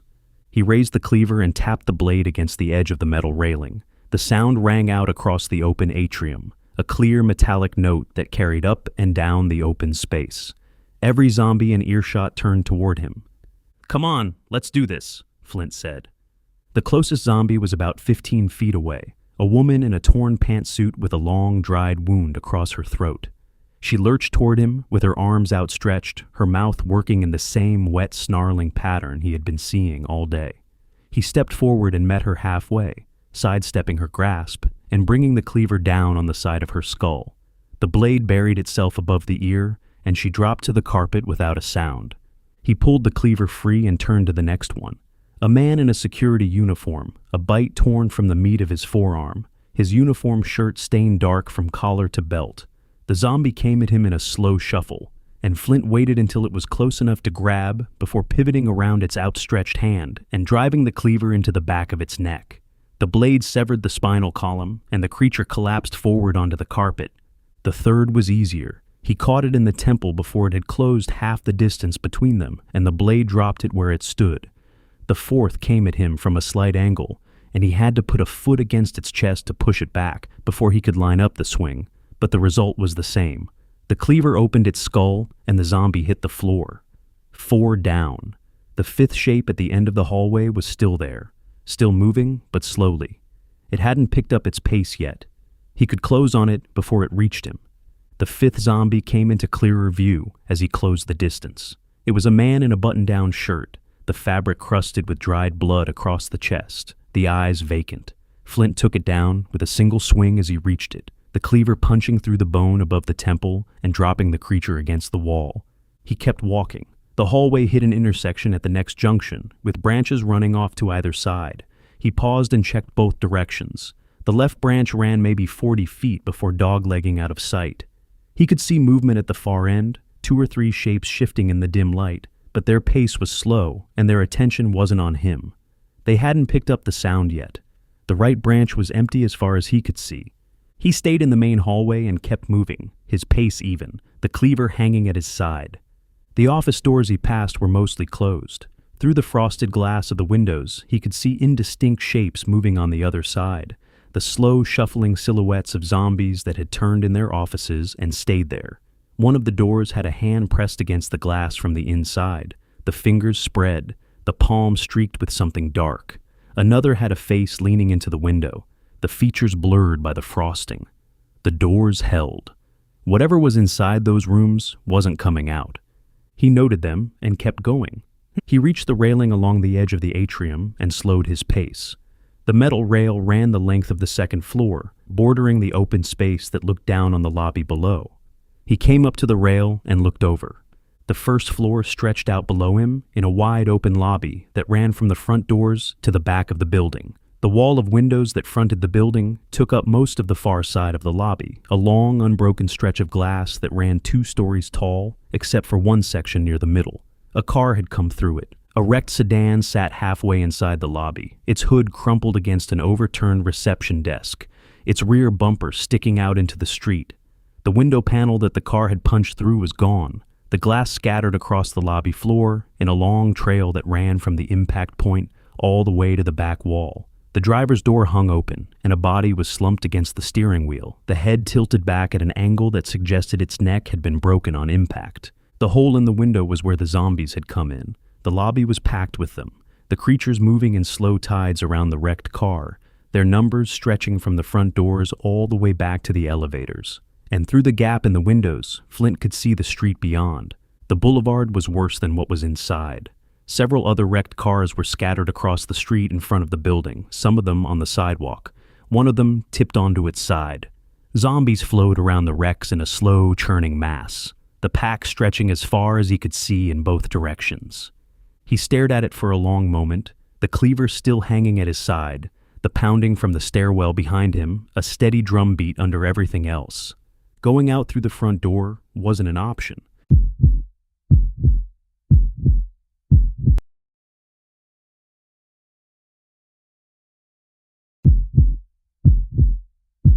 The Soldier, Kansas City, Part 4, by Derek Slayton. Chapter 1. Flint stood at the railing along the edge of the atrium, looking down at the first floor of the building. The lobby was a sea of bodies, the creatures filling the space from the front doors all the way back to the elevators. The wrecked sedan had punched a hole through the wall of windows, and the gap had been the zombies' way in. They flowed around the car in slow tides, their movement going nowhere, the pack pressed too tight against itself to do anything but shift in place. The boulevard beyond the gap was worse. Through the opening in the glass, Flint could see the street, and the street was packed wall to wall with the dead. Going out the front was off the table. He shook his head and turned away from the railing. The walkway ran the length of the second floor, and he started down it at a steady pace, his boots quiet on the carpet. The pounding from the stairwell behind him had faded into the background, the dead palms on the metal door on the first floor still hammering away at a steady rhythm, but no longer the loudest thing in his head. He needed another way out, and the front of the building wasn't going to give him one. He reached the far end of the walkway and stopped at the wall there. A window ran from waist height to ceiling, set into the same dark frame as the office windows on the floors above. He pressed his hand against the glass and looked out. This side of the building looked down on a smaller street, a side road that ran off the main boulevard. The pack of zombies on this side was thinner, the creatures spread out along the sidewalks rather than packed shoulder to shoulder. He counted around 30 of them in his immediate sightline, with more shambling along the road beyond. Still too many to walk through, but it was a better problem than the boulevard. He scanned further to the right, away from the front of the building, his eyes tracking along the side street. A delivery van had been left at the curb a block away, the side of it scraped where it had clipped a streetlight on its way to a stop. Past the van, the road curved out of sight. He pulled his eyes back closer to the building, sweeping along the sidewalk that ran alongside. That's when he saw it. An ambulance was parked on the sidewalk directly below his position, the boxy vehicle wedged between the side of the building and a streetlight. The roof of it was visible from his angle, and on top of it, sitting cross-legged with her back to him, was a woman. "What the hell?" Flint said. He stared at her for a long moment, watching to make sure he was seeing what he thought he was seeing. The woman was alive. She wasn't moving with the slow, uneven shuffle of the dead. She wasn't moaning. She was just sitting there, her shoulders shifting in the small, natural motions of a person breathing. She lay down. The motion was slow and deliberate. The woman stretching her arms over her head and her legs out long, settling onto the roof of the ambulance like she had nothing to worry about in the world. He could see her uniform now, the dark pants and the lighter shirt of a paramedic, with a ponytail of blonde hair spilling across the metal beside her head. Flint let out a breath. He looked at the angle from his position to hers. The window he was standing at looked out and down, but it was set at the wrong end of the building. The wall of the office to his right was where he needed to be. The window in that office was going to be the one that overlooked the ambulance. He turned and looked at the door of the office. It was a standard wooden door with a frosted glass panel set into the upper half. Through the panel, he could see movement inside, the slow shifting silhouettes of zombies that had turned in the office and stayed there. "Let's hope a lot of you called out," Flint said. He pulled the cleaver from its sheath at his belt and crossed to the door. The handle was the kind that turned, not a lever, and he tested it slowly. Unlocked. He eased the door open and stepped inside.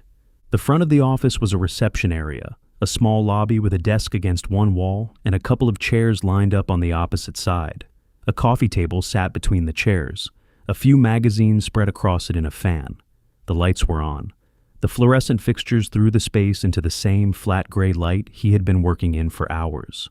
2 zombies were in the lobby. The first was behind the reception desk, a heavy-set woman in a cardigan whose head turned at the sound of the door opening. The second was by the chairs, a thin man whose dress shirt had gone dark across the collar from a wound that had bled out long before he turned. Both of them locked onto Flint and started forward. He met the woman first. She was closer, and the desk gave her a clear path around to him, without any obstacles to navigate. He stepped to the side of her grasping hand and brought the cleaver down on the side of her head. The blade buried itself above her ear, and she dropped to the carpet without a sound. He yanked the cleaver free and pivoted toward the second one. The thin man had closed half the distance. Flint took 2 quick steps to meet him, ducked under the outstretched arms, and drove the cleaver up into the soft tissue beneath the chin. The blade punched through the roof of the mouth and into the brain, and the zombie went limp against him. He pulled the cleaver free and let the body slide to the carpet. He looked across the lobby. A second door at the back of the room led to what had to be the working area of the office. The cubicles or interior offices where the staff actually spent their days. He crossed to it and pressed his ear against the wood. The sound on the other side was the same low overlapping moan he had been hearing all day, but spread out enough that he could pick out the individual voices. 5, 6, hard to tell exactly. They weren't bunched up against the door, and they weren't pounding on it. Whatever was happening in there, it was the slow ambient activity of zombies that hadn't been disturbed by anything in a while. He gripped the cleaver tight and pushed through. The room beyond was an open work area, a single large space divided up by waist-high partitions that broke it into individual desks. 6 desks in a rough grid, with windows along the far wall that let in pale, slanted light from outside. The office was old. He could see that as soon as the door opened. The bodies of the people who had worked here moved in the slow shuffle that meant they had been dead for days. 6 of them. He counted as he stepped through the door, taking in the layout. 2 of the zombies were near the front of the room, close enough to hear the door open. They were already turning toward him, their heads coming up at the sound. The other 4 were further back, 2 near the windows and 2 in the middle of the desk grid. He took the closest one with a swing across the desk that separated them. The cleaver came down on the top of the creature's skull, and the zombie folded forward over the partition, its weight slumping across the desk surface. He pulled the cleaver free and ducked behind the desk before the second one could reach him. The second zombie hit the desk where the first one had fallen, its hands grabbing at the body of its companion with no understanding of what it was looking at. Flint came up from behind the desk and brought the cleaver down on the back of its head. The zombie dropped on top of the first one. The 2 bodies tangled across the desk surface. 2 down, 4 to go. The remaining 4 had heard the noise. Their heads were up, and they were starting to move forward, the slow, shuffling pivot toward the source of the sound. He needed to thin them out before they all converged on him. He looked down at the desk in front of him. A coffee mug sat at the back corner, the surface streaked with dried residue. He grabbed it. The mug was lighter than he wanted, but it would do. He waited in his palm for a second and picked his angle. He brought his arm back and flung the mug over the row of partitions, sending it on a long arc toward the back corner of the room. The mug hit the wall there with a sharp crack, then bounced off a filing cabinet and clattered onto the floor. The zombies pivoted. All 4 of them turned toward the new sound, their slow shuffle redirecting toward the corner where the mug had landed. He watched them go for a half second, making sure the redirect was holding. It was. They had committed to the diversion. He came around the desk and went after them from behind. The first one was closest. He took it down with a swing that opened the back of its skull, and the zombie crumpled forward onto the carpet. The second one was a half step behind it, and the sound of the first one falling brought its head around just as Flint reached it. He drove the cleaver into the temple before it could complete the turn, and the zombie dropped sideways against a partition. The other 2 had reached the corner where the mug had landed. They were standing over the broken pieces of the ceramic, their heads down, looking at the floor in the way that zombies looked at something they couldn't quite figure out. Flint came up behind the one on the left and put the cleaver through the base of its skull. The blade severed the spinal column, and the creature collapsed without a sound. The last one started to turn at the soft thump of its companion hitting the floor, but Flint was already swinging. The cleaver came down on the side of its head, and the zombie joined the others on the carpet. The room went quiet. He stood there for a second, the cleaver still in his hand, his breath coming in steady, controlled pulls. He scanned the room a second time to be sure. Nothing else moved. The desks were empty. The partitions were still. The only sound was the soft hum of the fluorescents overhead and the distant muffled moaning from the zombies in the front atrium. He pulled a tissue from a box on one of the desks and wiped the cleaver clean before sliding it back into its sheath. Then he crossed to the windows along the far wall. The glass ran the length of the back wall, 3 large panels separated by thin strips of the same dark frame. He went to the middle one, the one that looked down on the spot where he had seen the ambulance from the far end of the walkway. He pressed his hand against the glass and looked down. The ambulance was directly below him. The roof of it was about 8 feet from his window, the angle perfect for the line of sight he had been looking for. The woman was still up there. She was lying on her back now, one knee bent up, her hands folded across her stomach. Her ponytail was spread across the metal beside her head. Flint scanned the window frame. The panels were the older industrial kind, the type that slid sideways rather than tilting open. He found the release on the right side of the middle panel, a small lever set into the frame at waist height. He thumbed it open and pushed the panel sideways. The window slid along its track with a soft scrape, and the sound was enough to make the woman's eyes snap open. She didn't move yet. She held still, her body locked in the position she had been in, her eyes staring straight up at the sky. Flint leaned out through the open window and looked down at her. "Nice morning today, huh?" Chapter 2. The woman stared up at him, her eyes locked on his face, her lips parted but no sound coming out. The seconds stretched. Flint waited her out. He had seen the look before, the one people wore when their brain caught up with what their eyes were telling them and refused to commit to either possibility. Her chest rose and fell in shallow pulls that didn't quite manage to be breaths, and her hand came up to shield her eyes against the glare from the sky behind him, as if the angle of the light might be the thing tricking her. "I didn't think I had been out here long enough to start hallucinating," Helen said. "I assure you that I'm real. I'm Sergeant Flint." "The name's Helen." "Well, Helen, I know it's a nice day out, but I don't suppose you'd like to come inside, would you?" Helen pushed herself up from the roof of the ambulance, getting her feet under her in a slow, careful motion that suggested she didn't quite trust her balance. She came to her full height and tilted her head back, looking up at the window where Flint was leaning out. The angle put her a good 8 feet below him, with the side of the building between her and the only way up. She swayed once, caught herself on the light bar mounted along the front of the roof, and steadied her stance. "I'm not sure I can jump that high," Helen said. "Hang on, I got an idea." Flint pulled himself back from the window and turned to scan the room. The rolling office chairs behind the desks were the wrong tool for the job, the casters too unstable to hold weight on the sloped metal of the ambulance roof. He needed something solid. His eyes landed on a wooden chair tucked into the corner of the room beside a small table that looked like it had been used for an extra workstation. 4 straight legs, no wheels, the back tall and sturdy. He grabbed it by the seat and carried it back to the window. The chair was heavier than it looked, the legs thick at the joints, causing Flint to groan a bit as he lifted it up. He leaned out through the opening with the chair held by one of its rear legs. Helen had taken a step back to give him room, her hands held up to receive whatever he was lowering down.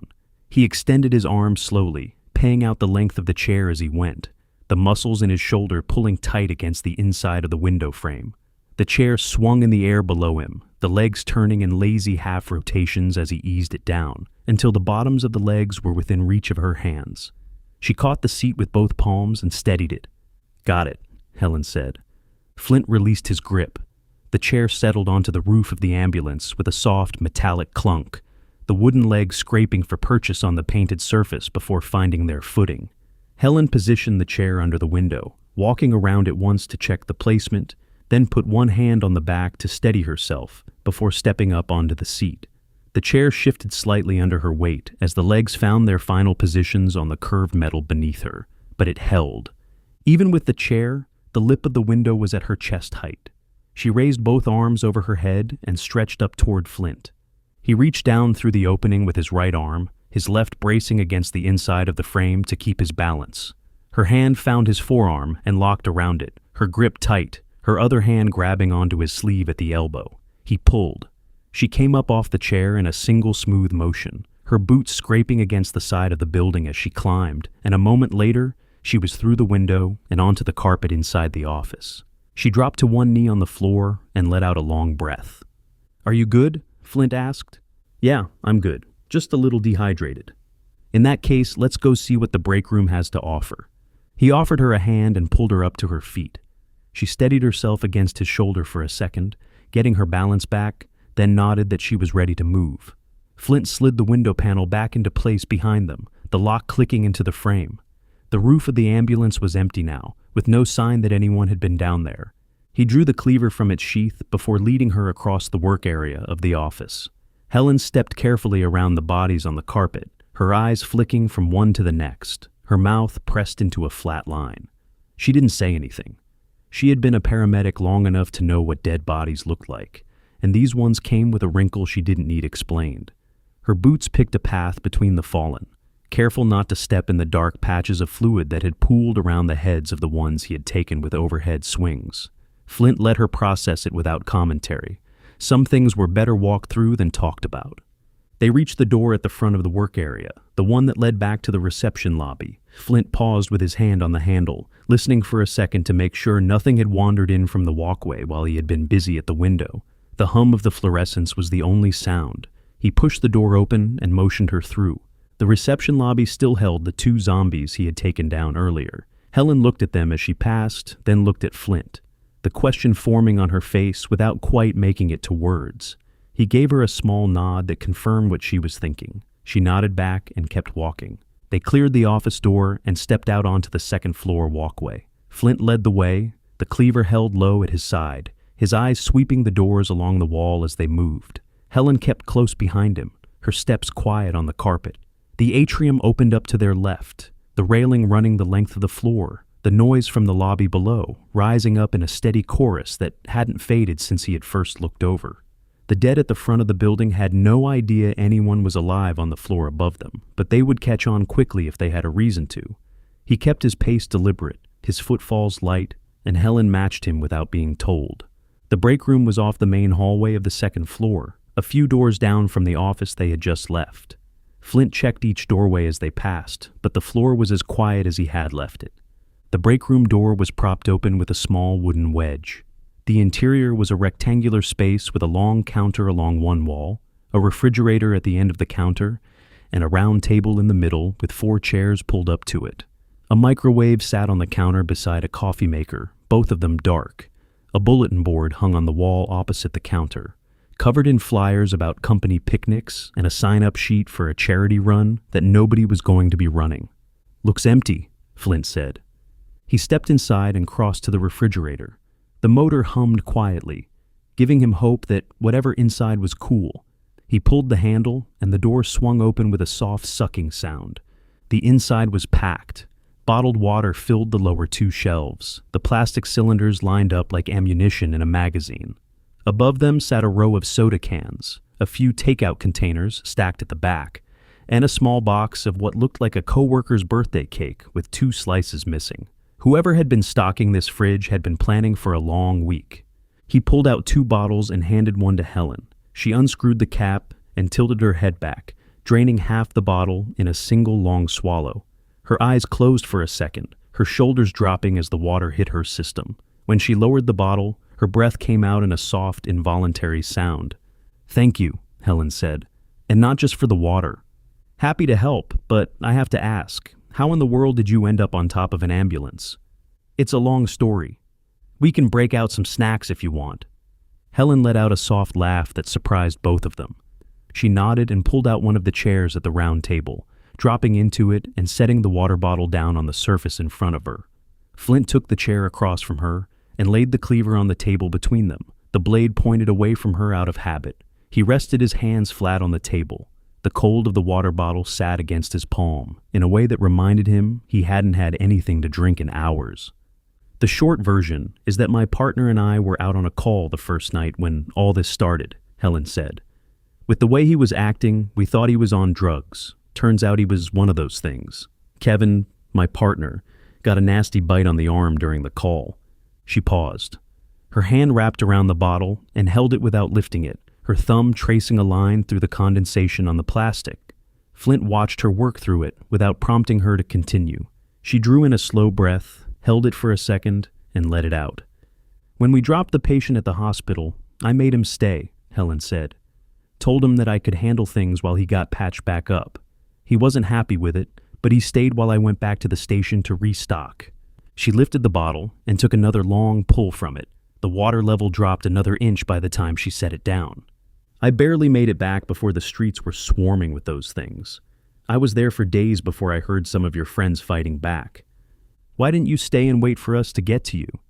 Because the gunfire faded, and I was afraid you guys were giving up. So I thought if I could get to your line, I would be safe. I barely made it a mile before one of those things got caught up underneath my wheel, left me stranded where you found me. How long have you been out there? Since yesterday morning. It's a good thing I came along then. It really is. She took another sip and set the bottle down. Her eyes came up to meet his, and there was something in them now that had been absent before, the faint hint of a person who had let herself believe for the first time in days that things might actually be all right. So tell me, Sergeant, when is our ride swinging back by? I heard the helicopter a little while ago. Flint reached for his own bottle and took a long drink, the cold water cutting through the dust at the back of his throat. He set the bottle down slowly and shook his head. I'm afraid that was the last ride out of town. We're on our own. Chapter 3. Helen stared at Flint across the table, her bottle halfway to her mouth. The motion stopped before she could complete it. She set the bottle back down on the surface in slow, careful inches, as if the wrong movement might shatter what he had just told her. What do you mean we're on our own? Helen said. I mean the helicopter took off with the VIPs on board, and it's not coming back because I'm pretty sure they think I'm dead. So call them and tell them that you're not. Flint motioned to himself, gesturing at the empty spots on his vest where the radio harness should have been. The straps were still there, hanging loose without anything to hold, the small carabiner clip at the top swinging free against the fabric. Radio got damaged beyond repair 2 days ago. No replacements available. It's just crazy to me that they would just leave you for dead like that. What can I say? The joys of being expendable. Okay. Helen took a beat to compose herself. She picked up the bottle and drained another swallow, her eyes fixed on the table in front of her. Her fingers curled tight around the plastic, the bottle compressing slightly in her grip before she set it back down. She rolled her shoulders once, drew in a slow breath, and pushed it out through her nose. So, what's the plan to get someplace safe? I wish I had one. I am open to suggestions. Helen rubbed her temples with the heels of her palms, shaking her head as she worked through the problem. Her elbows were on the table now, her water bottle pushed off to the side, her whole posture shifting into the focused crouch of someone trying to work a problem without enough information. Okay, let's see. Do you have any idea how far out your front lines are? Further out than we're gonna make on foot, and even if we did, I don't think it would do us any good. Why not? Because whoever came up with the game plan doesn't know what they're doing. That's comforting. It's more common than you think. Helen let out a short breath that might have been a laugh and might have been something else. She leaned back in her chair, her hands dropping to her lap, her eyes going up to the ceiling tiles as she ran through whatever mental list she was building. Okay, so getting to the lines isn't an option. I don't suppose you know how to fly, do you? I don't. Well, I would say that's a shame, but I can't think of a way to get us to the airport anyway. Flint took a pull from his own bottle and set it down. His mind was working over the same map she was, trying to find an option that didn't require either of them to walk through the boulevard out front. The boulevard was a wall. The side street was thinner, but still a problem. Anything heavy enough to plow through that kind of crowd was going to be miles from where they were sitting. Is there a fire station nearby, or a bus depot? Something that big might be heavy enough to push through the horde. Helen shook her head, the lines around her eyes drawing in as she ran through the streets in her memory. Then her eyes lifted, her face shifting as something occurred to her. No, but I do have a crazy idea. Crazy is better than the nothing that we have at the moment. How do you feel about swimming? Flint raised an eyebrow. Helen pushed back from the table and stood up, motioning for him to follow. He grabbed the cleaver from the table and slid it into its sheath, then gathered both water bottles and the spare he had pocketed and followed her out of the break room. She led him down the second-floor walkway, away from the office where they had come up from the ambulance, toward the opposite end of the building. The atrium opened up to their right as they walked, the lobby below still packed with the slow shifting tide of bodies. The chorus of moans rose up from the open space, but neither of them had any reason to draw attention from above, and the dead at the front of the building stayed focused on whatever they were focused on. Helen reached the end of the walkway and stopped at the windows there. The wall was the same setup as the one at the far end where Flint had first spotted the ambulance, a tall panel of glass that ran from waist height to the ceiling. She pressed her palm against the surface and pointed. "We're 7 blocks from the Missouri River. The current is plenty strong. We just need to get out into it and let nature take its course." Flint stepped up beside her and looked out. The view from this side of the building was a wall of other buildings, the cityscape blocking off any view of what lay beyond it. The street below ran perpendicular to the boulevard, and across it sat another office tower of similar height, its windows dark, its lower floors crowded with the same kind of dead that filled every street he had seen from the air. A few blocks down, he could pick out the corner of a parking garage and the upper floors of a hotel, but past that, the city closed up. Whatever water Helen was pointing at was lost behind glass and concrete. He thought about it for a moment before nodding. "I don't hate the idea." He looked down at the street directly below them, and his expression flattened. The road below the north windows was packed with zombies, not as densely as the boulevard out front, but the pack stretched the full width of the street and extended back as far as he could see. Whatever clear path they needed to make to the river, it was going to start with finding a way through that crowd. "Granted, the plan does have a few flaws to it," Helen said. Flint stared at the street below for another long moment, his eyes tracking the movement of the pack, the slow shifting tides of the dead as they pressed against each other in their aimless drift. Most of them were shamblers. He could pick out a few that were moving with a different rhythm, faster, fresher, but the pack was overwhelmingly old. The longer he looked at it, the more an idea began to form in the back of his head. "Does your ambulance still work?" "It's not drivable if that's what you're asking." "No, does the battery still work?" "It should, why?" "Come on, I have an idea." Flint turned and started back down the walkway at a pace that was faster than the one they had taken on the way over. Helen fell in behind him, her brow drawn in, her water bottle still in her hand. She didn't ask him to explain, and he didn't try to. They reached the office where they had come up from the ambulance. Flint led her through the reception lobby, past the 2 zombies he had taken down earlier, and through the door into the back work area. The bodies of the 6 he had cleared were still where he had left them, the carpet around them dark with the fluid that had pooled out of the head wounds. He crossed to the window in the back wall and pressed his hand against the glass. The ambulance was still directly below them. The roof of the ambulance was clear, but the area around it on the sidewalk was not. A handful of zombies had wandered into the gap between the building and the vehicle in the time since they had come up. They moved in the slow drift of shamblers that had no particular destination, their hands pressing against the side of the ambulance as they passed it, finding nothing to react to. If the battery is still good, then the lights and sirens should work. That will draw every one of those things towards us. Exactly, which will clear a path on the north side of the building.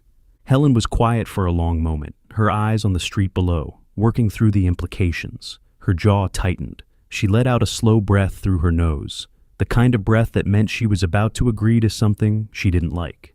And what happens when 1,000 of those things on the next block wanders down here? One problem at a time. We're dead if we can't get out of the building.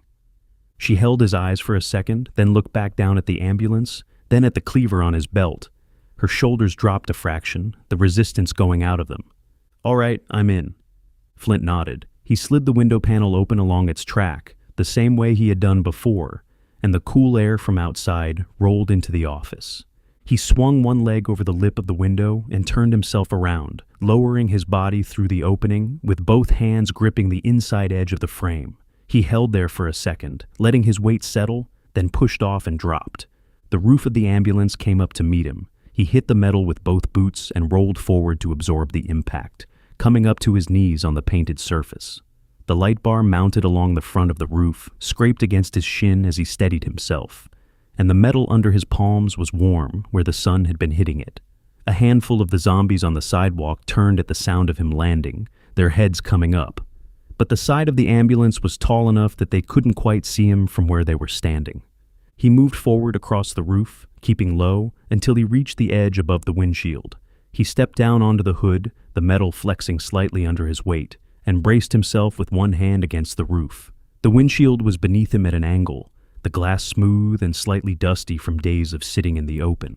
He raised the cleaver and brought it down on the upper corner of the windshield. The glass cracked but didn't break. The blade bounced off the surface, leaving a star-shaped fracture spreading out from the point of impact. He raised the cleaver again and swung harder, this time driving the corner of the blade into the same spot. The fracture deepened, the layers of safety glass starting to separate, the plastic film between the panes catching at the metal as he pulled the cleaver back. He swung a third time, then a fourth, working at the same corner until the layers had started to peel apart and a section of the glass had pushed inward. He grabbed the loose section with his offhand and pulled. The plastic film stretched, then tore, and a chunk of the windshield came away in his grip. He tossed it onto the hood beside him and went back to work, chopping at the edges of the hole until it was wide enough to fit his arm through. The work pulled at his shoulders, the cleaver heavy after the 10th swing, his palm aching from the impact running up through the handle. The hole was the size of a dinner plate by the time he stopped. He dropped to one knee on the hood and leaned forward, sliding his arm through the opening, the broken edges of the plastic catching at his sleeve as he reached down toward the dashboard. His fingers found the edge of the steering wheel first, then traced up to the column beside it. He felt across the panel, his hand brushing over knobs and buttons, until he found the row of switches he was looking for. This should be interesting.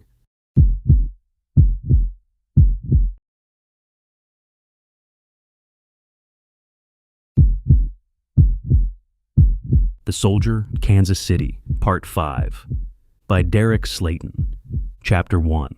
Flint crouched on the hood of the ambulance, his arm still through the hole he had cut in the windshield, his fingers resting on the row of switches he had located by feel. The metal of the hood was warm against his knee, and the dust from the days the vehicle had been sitting on the sidewalk rose around him in a faint film whenever he shifted his weight. Through the gap in the glass, he could see the dashboard, the steering wheel, the radio that no longer mattered to him, and the dark plastic panel that held the controls he was about to use. He took a breath and held it for a second. The plan was clean enough on paper. Light up the ambulance, draw the dead toward the side street where they were standing, clear the road to the river on the other side of the building. The execution was where things got complicated. Once the siren started, every creature within 4 blocks was going to be coming, and they were going to be on a clock the moment he hit the switch. He had Helen ready at the window. The chair was where he had left it on the roof. The route up was set. He just needed to commit. He flicked the switches. The siren came alive like a punch to the chest. The sound bounced off the wall of the building and slammed back at him from 3 different angles at once, each echo overlapping the next, until the whole street was wrapped in the rolling wail of it. The lights flared red and white across the side of the building, painting the brick in alternating flashes that lit up every window from the 2nd floor down to the sidewalk. He squeezed his eyes shut against the glare and pulled his arm back through the hole in the windshield, the broken edges of the safety glass catching at his sleeve as he withdrew. He pushed off the hood and climbed back up onto the roof of the ambulance, staying in a low crouch as he moved. The dead were already converging. He could see them coming from both ends of the side street, the first ones picking up their pace at the sound, their heads turning toward the source of the noise. Behind them came more, the slower ones building up momentum as they shuffled around the corners of the surrounding buildings. The runners were the first to commit. A pair of them broke from the pack at the far end and came in at a dead sprint, their boots slapping hard against the asphalt. "That's right, come on," Flint said. He stayed on top of the ambulance long enough to make sure they had locked onto the vehicle. The closest shamblers were 30 feet out and closing, the runners 10 yards ahead of them and gaining ground. He stepped onto the wooden chair Helen had used to climb up earlier. The seat shifted under his weight, the legs scraping against the painted metal of the roof, but the chair held its position. He bent his knees and jumped, his hands reaching up toward the open window above him. Helen's hand caught his forearm on the way up. Her grip was tight, her other hand grabbing at his vest as she leaned her weight back into the room behind her. He pulled himself up the rest of the way, his boots scrabbling against the side of the building, and rolled through the window onto the carpet inside. The siren was quieter from here, muffled by the brick and the glass of the panel he had slid back into place behind him, but the sound still cut through the office in a way that made the fluorescent fixtures overhead seem to vibrate in sympathy. They both crossed to the window and looked down. The street below was filling. The pack that had been spread out along the side of the building was now moving in a single direction, the dead pressing toward the ambulance from every angle, their bodies bunching up against the sides of the vehicle as the leaders reached it. The runners had hit first and were already pulling at the doors with their hands, the slower ones piling up behind them in a growing cluster. The lights kept flashing. The siren kept wailing. The sound was drawing more of them by the second, the pack expanding outward as creatures from further away picked up the signal and started to drift in. "You really are out of your mind," Helen said. "You haven't seen anything yet. Come on." Flint pulled her back from the window and led the way out of the office. They crossed the work area at a fast walk, stepping around the bodies of the zombies he had taken down on the way in, and pushed through the door into the reception lobby. He paused at the door to the second-floor walkway, listening for a second to make sure the noise from the siren wasn't pulling anything up from the atrium below, then eased the door open and motioned her through. The walkway was empty. The chorus from the front lobby was thinner now, most of the dead at the front of the building drifting toward the back where the new sound was coming from. Flint kept his pace steady, his cleaver held low at his side, his eyes sweeping the doors along the wall as they moved. Helen stayed close behind him, her boots quiet on the carpet.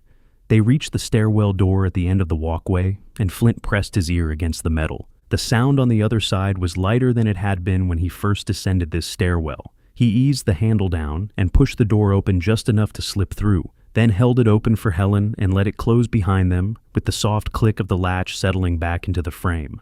They started down. Flint took the steps one at a time, his weight on the balls of his feet, the cleaver ready at his hip. Helen mirrored his pace without being told.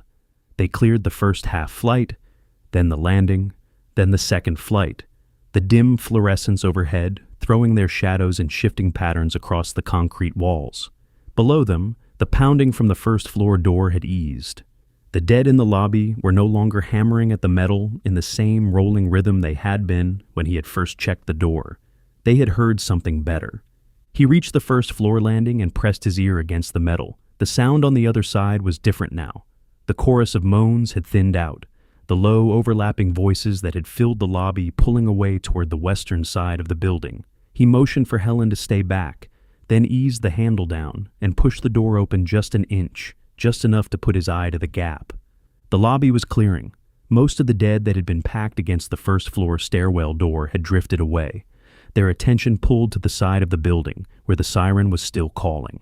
A handful of stragglers still milled around the wrecked sedan in the middle of the lobby, but the path between the stairwell and the front of the building was open. He could see the front doors now, the wide glass panels framing the street beyond, and through the gap he could see the office tower across the way. His eyes caught on the revolving door. A zombie was caught in one of the compartments, pushing against the panel with its dead weight, and as he watched, the door spun a quarter turn and dumped the creature out onto the sidewalk on the inside of the building. The thing stumbled out into the lobby of the office tower and started shambling toward the back of the floor. The door was unlocked. The zombie's weight had been enough to push it. Flint pulled back from the gap and turned to Helen, keeping his voice low. "Okay, we're running straight across the street. The revolving door is unlocked." "So you want to go from one building to another?" Helen asked. "Being inside is a lot safer than being out on the street, and that building takes up the entire block." Helen looked at the door, then at the cleaver in his hand, then back at the door. Her jaw worked for a second, but he could see the calculation finishing in her eyes the same way it had finished in his. She gave a small nod. "Stay 3 steps behind me," Flint said. "I don't want to catch you with the backswing." Flint pulled the door open and stepped through. The lobby was wider than it had looked through the gap. The marble floor stretched out in a broad rectangle, the front doors 50 feet ahead, the wrecked sedan to his left, the elevators to his right. The handful of zombies still milling near the car had their backs to him, their attention drifting between the siren outside and the bodies of their companions that had been packed against the stairwell door. One of them was closer than the others, a man in a janitor's uniform with a name patch on his chest, the dead eyes locked on nothing in particular. Flint covered the distance in 3 quick steps and brought the cleaver down on the side of the janitor's head.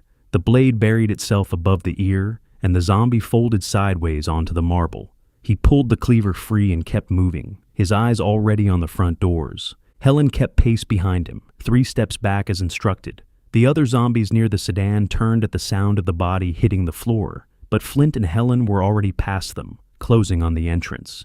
Flint hit the front door at full speed, his shoulder driving against the metal handle, and the door swung outward onto the sidewalk. The street hit them with a fresh wave of sound. The siren was louder out here, the lights from the ambulance bouncing off the walls of the buildings on both sides of the road. Flint scanned the street in front of him as he came through the door. The road was 40 feet across, broken in the middle by the median strip, and the path to the revolving door across the way was clear, but the noise had pulled a cluster of dead off the main pack, and several of them were now drifting in his direction. 5 of them, spread across the lane between him and the office tower. 2 shamblers in dress clothes, one in what looked like a delivery uniform, and 2 faster ones in jeans and t-shirts that had not been dead long enough for their muscles to give out. The faster 2 saw him first and came at him at a sprint. "Damn it," Flint said. He pulled the handgun from his hip with his free hand and brought it up while the cleaver swept down. The first sprinter came in low, its arms stretched out, its mouth working in the wet, snarling pattern that had become familiar. He sidestepped the lunge and brought the cleaver down across the back of its neck, the blade severing the spine. The body dropped at his feet, and he stepped over it to meet the second sprinter. The second one was faster than the first. It closed the distance in the time it took him to reset his stance, and he caught it with a backhand swing of the cleaver that opened the side of its skull. The zombie crumpled sideways and hit the asphalt. The 3 shamblers were closing now, slower but still coming. Flint raised the handgun and fired. The first shot caught the dress-shirted zombie above the eye and dropped it on the spot. The second shot took the delivery uniform in the temple. The third caught the last one in the bridge of the nose, the round punching through and dropping the creature into the road. He pivoted to check on Helen. She was frozen. Her boots had stopped a few steps outside the front door, her hands at her sides, her eyes locked on the bodies he had just put down. The water bottle had slipped from her pocket and was rolling across the sidewalk beside her. Her breathing came in shallow pulls that didn't look like they were getting much air to her lungs. "Move, Helen," Flint said. The shout cut through whatever had locked her up. Her head snapped up and her legs unlocked. She covered the distance between them in a few quick steps, her boots slapping against the asphalt. Flint grabbed her arm and pulled her along beside him, the 2 of them sprinting the last 20 feet to the revolving door. The zombie that had been caught inside the door was still there, pinned against one of the panels in the next compartment over from the entrance. Flint reached the door and shoved hard against the panel in front of him. The whole assembly spun, the rubber seals catching against the frame as it turned, and the compartment with the zombie rotated into the lobby on the inside of the building. He pulled Helen in behind him and shoved again. The door turned another quarter, putting them inside the lobby. The zombie in the next compartment had been spun out onto the sidewalk on the outside of the building, and the empty compartment behind them was rotating around to the front. Through the glass of the panel, Flint could see another zombie shambling toward the door from inside the lobby, the next one in line to catch a ride. He yanked Helen out of the path of the rotating panel just as the new zombie pressed itself into the empty compartment. The door spun. The creature was carried halfway around before it figured out what was happening, and by the time it tried to reverse direction, the rotation had brought it into the lobby beside them. Flint brought the cleaver down on the top of its head. The blade buried itself above the hairline, and the zombie dropped straight down where it stood. Its body folded into the narrow gap between the panel of the revolving door and the frame, the dead weight wedging itself into the space and locking the door in place. The mechanism stopped turning. The next zombie in line on the outside slammed against the panel of the next compartment, but the door wouldn't move. Flint pulled the cleaver free and turned to look back at Helen. She was staring past him. Her face had gone the color of old paper, her eyes wide, her mouth open. "Sergeant," Helen said. Her voice trailed off without finishing the sentence. Flint turned to follow her line of sight. The lobby of the office tower stretched out behind him in a wide marble-floored space, with a reception desk at the far end and a bank of elevators along the right wall. The lights overhead were still on, revealing a couple dozen zombies that were turning their heads towards them in unison. "Get behind me!"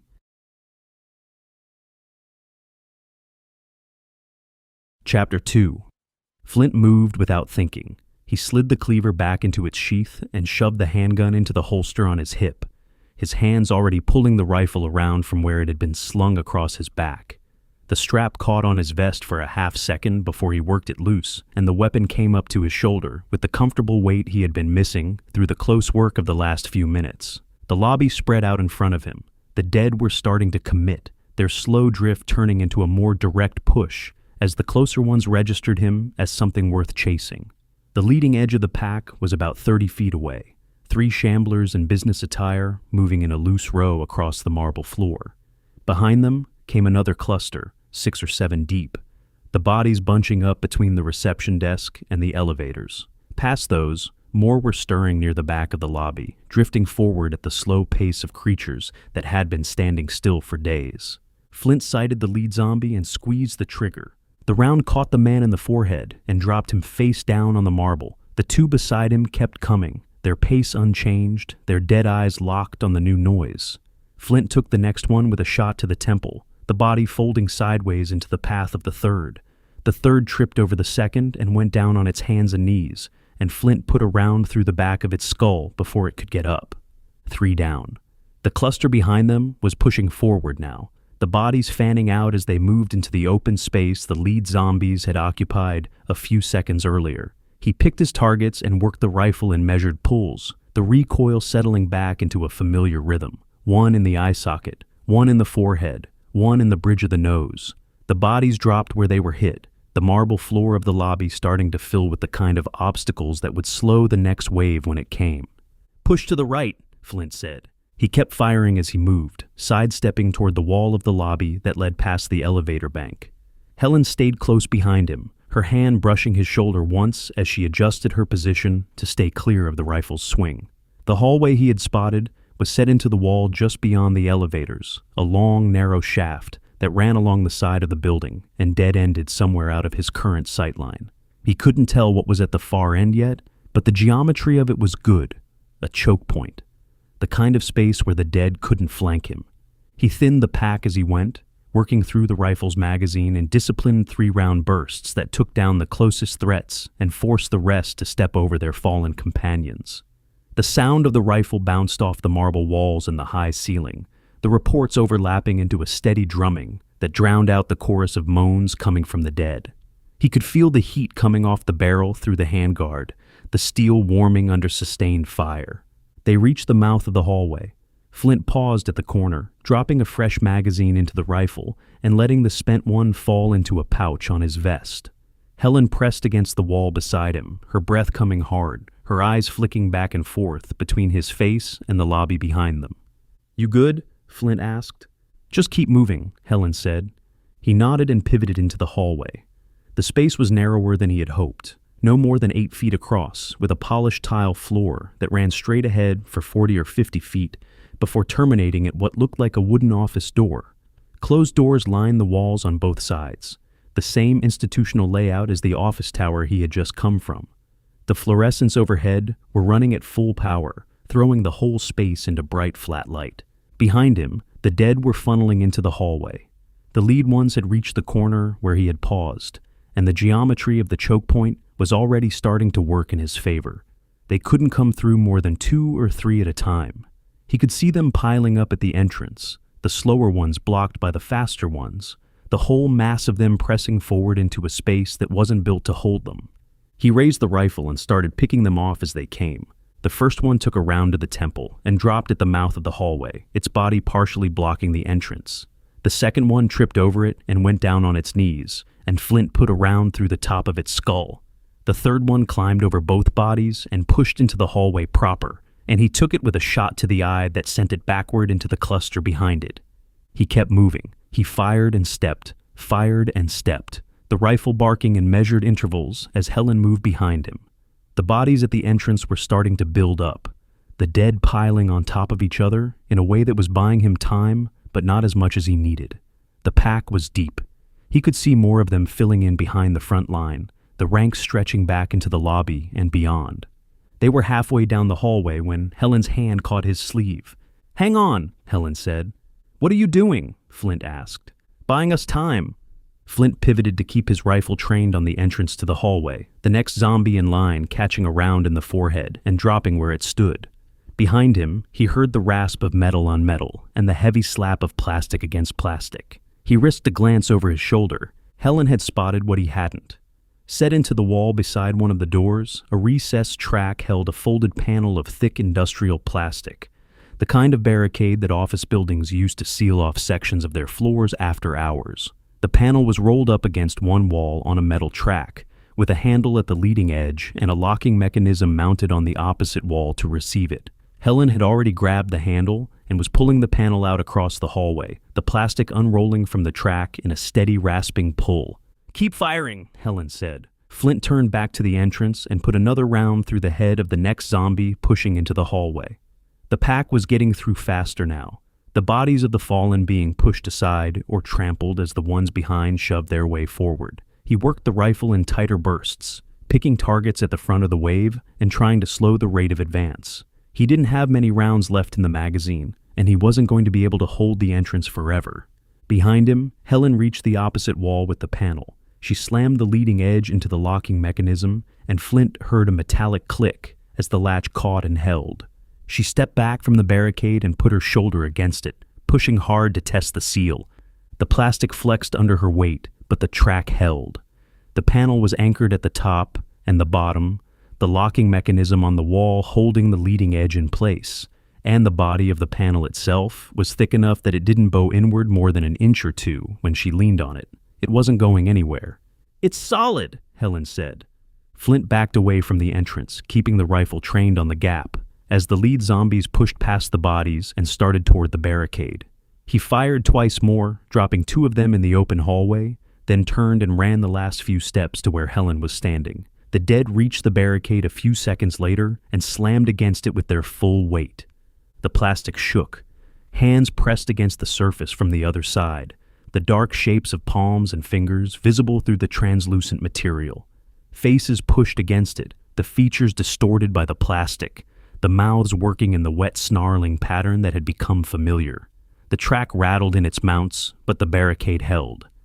"Good thinking," Flint said. "After hours security," Helen said. "Had to deal with this more than a few times over the years, responding to calls from people working way too late." Flint nodded and turned to face the rest of the hallway. The space behind the barricade was clear, but he wasn't taking it on faith. He raised the rifle and started moving forward, sweeping each of the closed doors as he passed. Helen fell in behind him, her hand on his vest now, the small weight of her grip a steady anchor against the noise of the dead, pounding on the plastic behind them. The first door was locked. He tried the handle without slowing his pace and moved on. The second door was open a crack, and he kicked it the rest of the way and put the rifle through the gap before stepping inside. A small office empty, the desk overturned and a chair on its side, but no movement. He pulled back into the hallway and kept going. Two zombies were standing at the far end of the hallway, near the wooden door that capped the dead end. They had been standing there long enough that they seemed to have forgotten how to move, their heads down, their hands hanging at their sides. The sound of the gunfire and the pounding on the barricade had finally registered, though, and they were starting to turn. Flint took the closer one first. The round caught it in the temple and dropped it where it stood. The second one was a few steps behind it, and the bullet took it in the forehead before it could complete the turn. Both bodies hit the tile within seconds of each other, the sound of them falling almost lost under the noise from the barricade. The hallway went quiet, at least on his side of the plastic. He lowered the rifle and turned back toward Helen. She was standing where he had left her back to the barricade now, watching the wooden door at the dead end of the hallway. Her face was flushed, her breath still coming hard, but the color had come back to her cheeks and her hands had stopped shaking. Flint walked back to the barricade and stopped in front of it, looking at the plastic from a few feet away.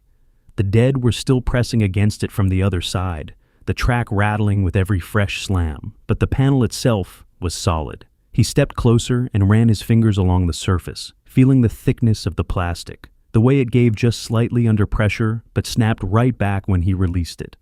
"I'm pretty sure I could cut through this," Flint said.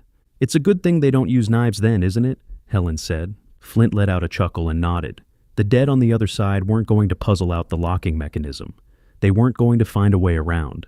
They were just going to keep slamming themselves against the panel until a noise in the opposite direction pulled them away. Come on, let's figure out how we're getting out of here. Chapter 3. Flint reached the wooden door at the end of the hallway and stopped. He pressed his ear against the panel and listened. The sound on the other side was thin but present, the soft rasping of breath, the wet shifting of bodies that didn't belong to anyone alive. 2 of them, by the rhythm of it, both close to the door but not pressing against it. He pulled back from the door and looked at Helen. She had stopped a few feet behind him, her back still to the barricade where the dead were hammering against the plastic. Her eyes met his, and he held up 2 fingers. She nodded.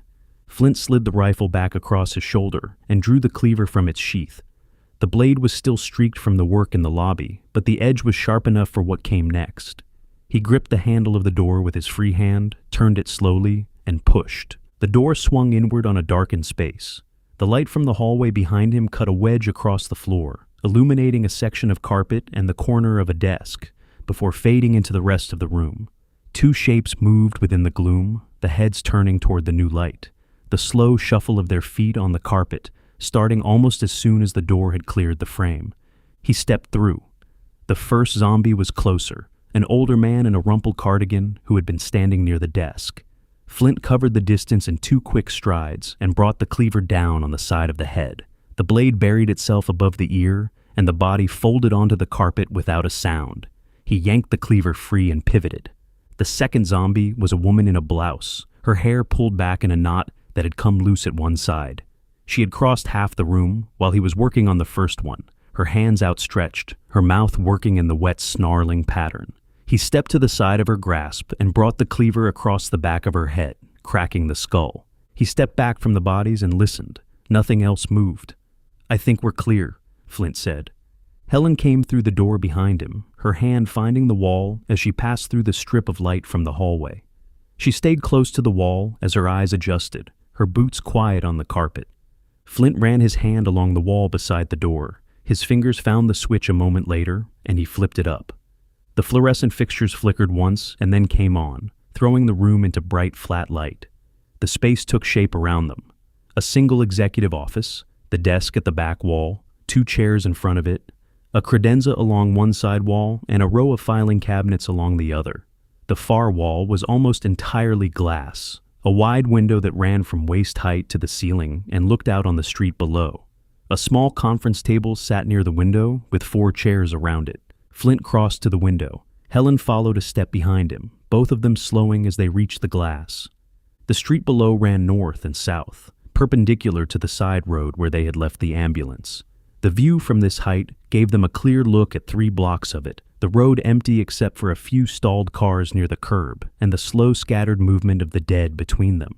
He counted what he could see. 8 zombies in his immediate sightline, a couple more drifting at the far end of the visible stretch. Most of them were moving in the same general direction, their heads turned westward, their bodies pulling towards something out of sight that they wanted to find. The siren was still going. He could hear it faintly now that the sound of the barricade behind them had faded into the background of the building. The signal was thinner up here than it had been at street level, but it was loud enough to reach the dead on this street and pull them off whatever they had been doing. "I'm surprised there aren't more of them here," Helen said. "I don't know a lot about these zombies, but I do know they love sound." Helen turned her head and looked at him. Her brow drew together for a second. "Zombies?" Helen asked, for lack of a better term. Helen looked back at the window. She let out a slow breath through her nose, her hand coming up to rest against the glass. Her fingers spread against the cool surface, and she stared at the street below for a long moment without speaking. "Sure, why not?" Helen said. Flint let her have the moment.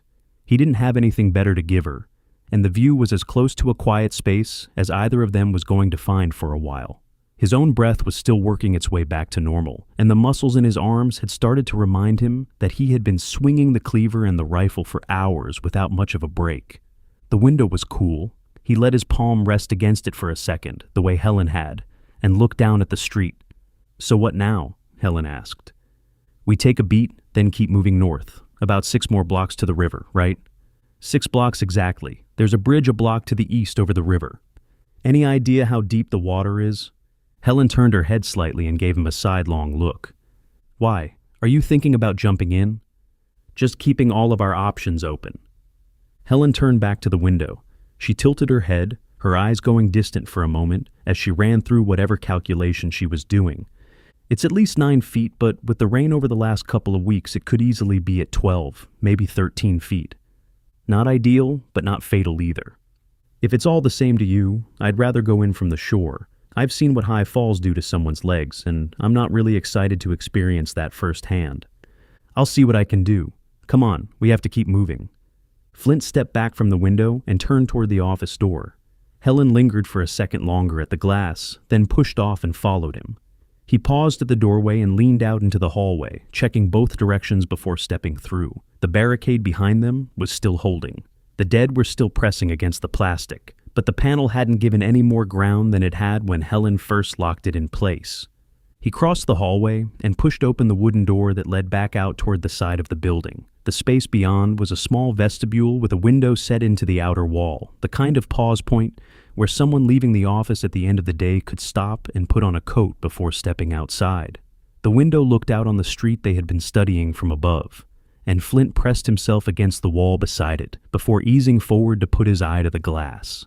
The street was as clear as it had looked from the office window. The closest zombies were a good 10 yards from the door he was about to use, their backs turned, their attention pulling them westward toward the siren. He pulled back from the glass and looked at Helen. "Stay close and stay quiet," Flint said. "On your 6, Helen said. Flint pushed the door open and stepped out onto the sidewalk. The air was cooler outside than it had been in the lobby of the building, the kind of soft difference that came from the breeze running between the tall buildings on either side of the street. The siren was louder here than it had been from the office, the wail echoing off the walls of the surrounding structures and making it hard to pinpoint the exact direction it was coming from. The dead on the street weren't having that problem. They were already moving toward the source, their slow shuffle carrying them away from the door he had just used. He kept his pace controlled, his cleaver low at his side. Helen stayed close behind him, her boots quiet on the concrete. They moved east along the sidewalk, hugging the wall of the building, putting distance between themselves and the door they had come out of. The first zombie that registered them was a man in a torn jacket, standing about 15 feet ahead near the curb. He had been drifting westward like the others, but the sound of their boots on the sidewalk had pulled his attention around. His head turned and his eyes found them. Flint closed the distance in 3 quick steps. The cleaver came down on the side of the head, and the body dropped to the concrete. He stepped over it and kept moving. A second one came at them from the other side of the sidewalk, a woman whose blouse had gone dark down the front from a wound that had killed her long enough ago that the blood had dried into the fabric. She was slower than the man had been, and Flint took her with a backhand swing that opened the back of her skull. She fell sideways into the curb. They reached the intersection. Flint paused at the corner and looked north, scanning the next block. The road ahead ran straight for the river, and the resistance looked similar to what they had just come through. A scattered handful of dead, most of them drifting westward, none of them aware of the 2 living people who had just turned the corner. He pushed forward. The second block went the same way as the first. Flint cut down 3 more zombies as they passed, working the cleaver in short, efficient swings that didn't slow his pace. Helen stayed close behind him, her hand brushing his vest occasionally to confirm the spacing.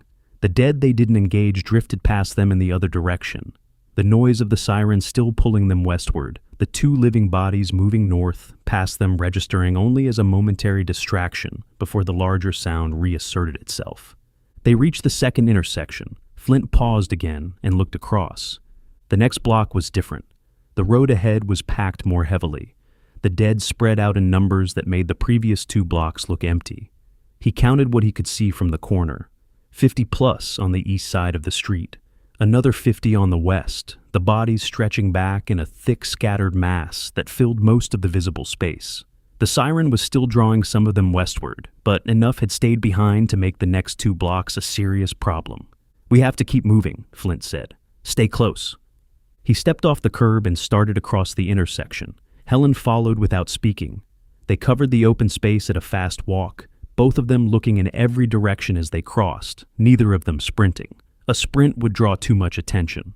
A walk gave the dead a chance to register them, and turned to track them, but a walk also kept the noise of their boots on the asphalt to a minimum.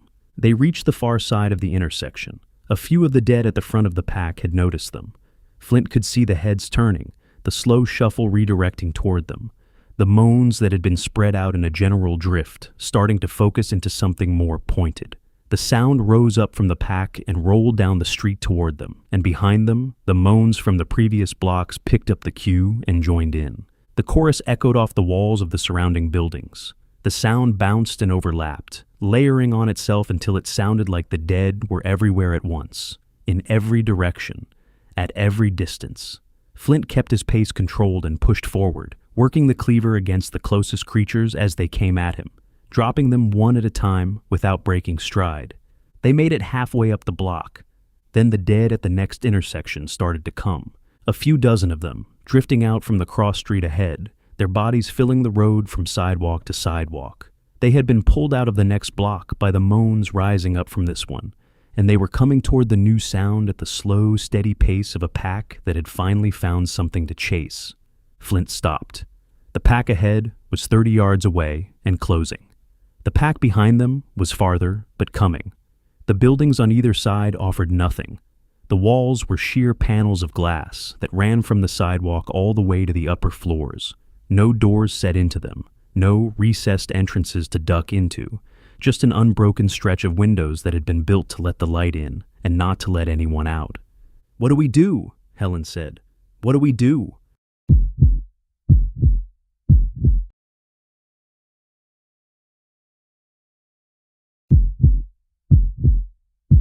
The Soldier, Kansas City, Part 6, by Derek Slayton. Chapter 1. The pack at the next intersection kept coming. The dead spilled out from the cross street in a steady drift, their bodies filling the road from sidewalk to sidewalk. The leading edge already past the midpoint of the block and closing on the spot where Flint and Helen had stopped. Flint glanced over his shoulder. The pack from behind them had built into something worse. Close to 100 zombies stretched across the asphalt in a thick, scattered mass. The front rows already at a slow, shuffling jog as they picked up the scent of something living. The chorus rolled down the street from both directions and met in the middle where he was standing, the sound layering on itself until it filled the space between the buildings. The pack ahead was 30 yards out. The pack behind was farther but closing. The math wasn't going to work in their favor for much longer. "What do we do?" Helen said. "What do we do?" Flint scanned the street. The buildings on either side were sheer panels of glass that ran from the sidewalk up to the second floor. No doors set into the stretch, no recessed entrances to break the line. The architects had built these blocks to let the light in, and the architects hadn't been thinking about anyone needing to get out. The glass itself was the only seam in the wall, and the glass was the only option he had. He broke from the center of the road and ran for the building on the right. Helen turned with him, her boots scraping the asphalt as she changed direction. Flint reached the wall of the building and stopped a few feet short of the panel. Half a dozen zombies were already pressed against the inside of the glass, hands flat against the surface, faces distorted where the cheeks pushed into the panel. The sound of his approach had pulled them right up to the window, and the moment he stopped moving, they started slamming themselves against the surface in a rolling thump that worked down the panel like a heartbeat. 6 of them was too many. 6 would be on him before he could clear the frame. Other side, other side. He pivoted and ran back across the street. Helen followed without a word. They reached the opposite wall, and Flint stopped again a few feet short of the glass, his eyes already sweeping the interior. 2 zombies pressed against the panel from the inside, both of them turning their heads at the new movement, the wet, snarling pattern starting up behind the glass. The space behind them looked clear. A few cubicles, a row of overhead lights, no other movement that he could see from the angle of the street. 2 was workable. 2 was a number he could solve. "It's going to have to do. Back up, back up." Flint extended his arm and caught Helen as she came up beside him. He pushed her back toward the edge of the street, his palm flat against her shoulder until she had given him enough room to work. The 2 zombies on the other side of the panel kept pressing against the surface, hands sliding across the glass, mouths opening and closing in the same wet rhythm. Behind him, the pack from the south side of the block was closing the distance. He could hear the shuffle of dozens of feet on the asphalt now. the moans rising into something more focused as the leading edge picked him out as the source of the sound. He raised his rifle and sighted the first one. The round caught it in the forehead and dropped it where it stood. The glass cracked in a spider web around the entry point, but held its shape. He shifted his aim a few inches to the left and squeezed the trigger again. The second round took the other zombie through the temple, and the body collapsed onto the floor inside. The glass cracked further, the web spreading across the panel from the second hole. Flint put 2 more shots into the wounded section of the panel, and the glass gave way. The whole sheet broke free of the frame and crashed inward, the shards spilling across the floor of the office space beyond in a glittering scatter. The frame stood empty. The opening was wide enough to drive a car through. Come on. He slung the rifle across his back and pulled the cleaver from its sheath. His handgun came out of the holster with the other hand, the weight of both weapons settling into his grip. He stepped over the lower edge of the broken frame and pushed through into the office. The shards crunched under his boots, the sound louder in the closed space than it had been on the street. The space beyond was a sea of cubicles, the partitions running in tight rows that filled most of the floor. The fluorescent lights overhead were still working, the panels casting a flat white wash across the carpet. Flint stopped in the main aisle a few steps inside the broken window, eyes already sweeping the rows for movement. He saw it everywhere. Heads were turning above the partitions, hands gripping the edges of cubicle walls, the slow shuffle starting up in 6 spots across the floor. The office had been full when the world ended, and most of the office was still here. Helen came through the window behind him. Her boots crunched on the broken glass, and the sound pulled a fresh chorus of moans from the cubicles around them. She took a step into the aisle, then turned and grabbed the edge of the nearest desk. She started pulling at it, trying to drag it across the carpet toward the broken panel. The desk shifted a few inches before the wheels of the chair beside it caught on the carpet and stopped the slide. "Forget it. They'll push right through it," Flint said. She let go of the desk and turned to follow him. He was already moving, working the cleaver in his right hand and the handgun in his left, his pace steady, but not rushed. The first zombie came out of the cubicle row to his right, a man in a stained dress shirt with his tie still knotted at the collar. Flint took him with the cleaver, the blade coming down across the side of the head, the body folding into the partition wall on the way down. The wall buckled under the dead weight, and the partition leaned out into the aisle behind him. The second one was a woman in a pencil skirt, who had been moving toward them along the main aisle. He raised the handgun and put a round through her forehead at 6 feet.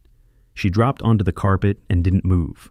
The report of the handgun rang in the closed space, and the moans in response rose another notch. 2 more came at them from the row on the left.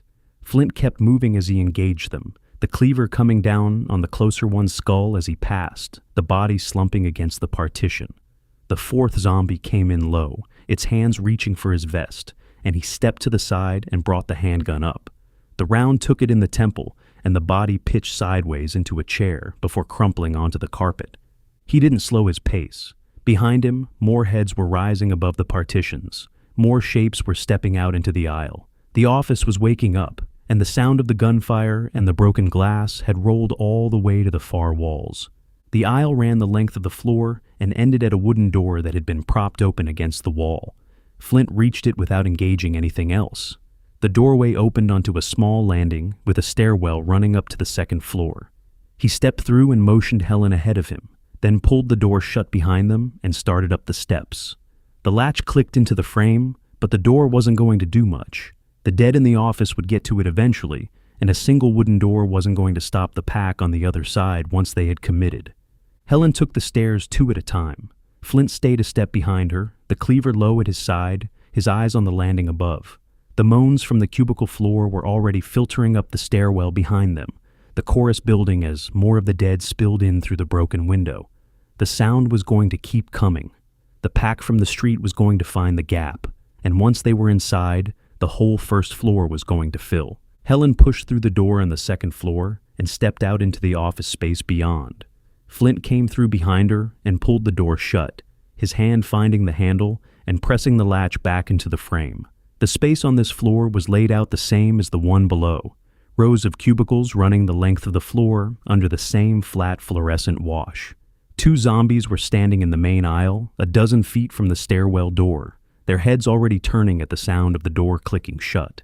Helen put her back against the door, and pressed her weight into it. Flint moved. The closer of the two was a man in a polo shirt, his skin gone gray, its mouth hanging open, chomping at the bit at the sight of fresh meat. He covered the distance in 3 quick steps and brought the cleaver down across the side of the head, ending the threat. The second one was a woman a few feet behind. She was already shuffling toward him, her hands rising as she came. Flint stepped past her grasp and brought the cleaver across the back of her skull. She dropped without a sound. The blade was streaked dark along its full length now, and Flint wiped it once across the leg of his pants before he turned back toward Helen. She was still pressed against the door, her shoulder against the metal, her boots planted against the carpet. She looked up at him as he stepped back into the aisle. Behind her, through the small wired panel of glass set into the door, he could see the first shapes coming up the stairwell, the heads bobbing into view as they climbed. Flint pointed to the nearest desk. "Help me move this. I thought you said they'd push right through it." He didn't answer. He stepped past her and grabbed the corner of the desk with his free hand, his other hand sliding the cleaver back into its sheath. Helen pushed off the door after a second and came over to take the other corner. They lifted together and shuffled the desk across the carpet, the legs catching once on a transition strip before sliding the rest of the way to the door. They tipped it onto its side and wedged it against the metal, the heavy steel frame settling into place with a solid thunk. The first body slammed against the door from the other side a few seconds later. The desk shifted a quarter of an inch and held. Flint stepped back. His breath was coming hard now, the work of the last few minutes catching up to him. Helen leaned against the desk and put her palms flat on the surface, her shoulders rising and falling as she pulled in air. "The slow ones have trouble with the stairs," Flint said. "They're not going to have the numbers to move it out of the way." Helen nodded. She pushed off the desk and turned around, lowering herself onto the edge of it until she was sitting with her back to the door. Her chest was still rising fast, but the color was starting to come back into her face. Behind her, the door shook once with the impact of another body, then again, the rhythm of the pack starting to build on the other side. "Lucky for me, you're an expert about zombies," Helen said. "Live long enough and you'll be an expert too. Come on, let's figure out our next move." Chapter 2. Flint pushed off the desk and started moving toward the north end of the floor. Helen fell in behind him, her boots quiet on the carpet. The pounding from the stairwell door behind them was steady, but not gaining ground, the desk holding the weight of the bodies pressing against the metal from the other side. The sound faded as they put distance between themselves and the door, the cubicle rows swallowing the noise the further they moved into the office. Flint kept his pace controlled. He didn't have a count of what was on this floor, and the 2 zombies they had taken down at the door didn't tell him anything about the rest of the space. The office was big enough that there could be a dozen more shapes standing in the cubicle rows, and any one of them could turn the moment he passed too close. He held the cleaver low at his side and let his eyes do the work, sweeping each row of partitions as he came up on it, checking the gaps between the desks for the slow shifting that would give a creature away. Helen followed his lead. Her hand brushed his vest once when he slowed near a corner, then dropped away when he started moving again. She had picked up the rhythm of his pace without being told, and she stayed half a step behind him, close enough to follow, but far enough that she wasn't going to catch the backswing if he had to move on something. They cleared the first long row of cubicles. The desks here had been left mid-shift, the screens of the monitors gone black, coffee cups still sitting on the surfaces beside scattered papers. A jacket hung from the back of one chair. A photograph in a small frame was knocked sideways on a desk, the glass cracked across one corner. The second row was empty too, the cubicle walls running unbroken to the next aisle. Flint started to settle into the pattern of the floor, the slow rhythm of stepping past each row and confirming it was clear before moving on, when Helen stopped behind him. He turned. She was standing in front of a small interior office along the left wall, her eyes fixed on something through the open doorway. "Are you all right?" Flint asked. "Just resisting my instinct to check for a pulse," Helen said. Flint stepped to her side and looked through the doorway. A man lay on the carpet on his back, his arms loose at his sides, his head turned toward the wall. The back of the skull was open in a wide, ragged wound, the carpet underneath dark with what had pooled out of him. A small handgun rested on the desk beside him, the barrel still pointed at the chair where the man had been sitting before he had decided to use it. A framed photograph stood beside the weapon, angled toward the chair, the picture showing a woman and two small children on a beach. Flint reached for the door handle and pulled it shut. The latch clicked into the frame. Whatever the man had been before, he wasn't going to be a problem for them now. But Flint didn't see any reason to leave the door open and find out the hard way later. He stood in front of the closed door for a second and let Helen have her moment with whatever was happening behind her eyes. She had spent her career walking into rooms like that one with the goal of pulling people back from where this man had decided to go. Flint had come up in a different line of work, where the closest you got to that kind of moment was making sure the man on the ground had stopped being a threat. They were standing on different sides of the same door, and he wasn't going to push her through it. "Come on," Flint said. Helen turned with him, and they started moving again. She didn't look back at the office, but her hand found his vest for a second before dropping away, and the touch lingered a beat longer than it had before. The north end of the floor opened onto a row of windows that ran the full length of the wall. Flint slowed as he came up on the glass and stopped a few feet short, putting his shoulder against a partition before easing forward to look down at the street. Helen came up beside him and did the same, her own shoulder finding the partition opposite his. The road below was busier than the side they had come in from. 24 zombies were spread across the asphalt in a loose pattern, their bodies drifting in a few different directions without much purpose. The siren was still pulling them, but the distance had thinned its pull on the ones this far north, and the pack here had spread out enough that crossing it on the ground wasn't going to be a clean run. The buildings on the far side were the same glass-fronted style as the one they were standing in, with no obvious doors at street level and no recessed entrances they could duck into. A delivery truck had been parked at an angle near the corner, blocking part of the lane, and the dead had drifted into the gap behind it in a thicker cluster than they had anywhere else on the block. Flint pulled back from the window and turned his head toward the west side of the floor. "How do you feel about the west side?" Flint asked.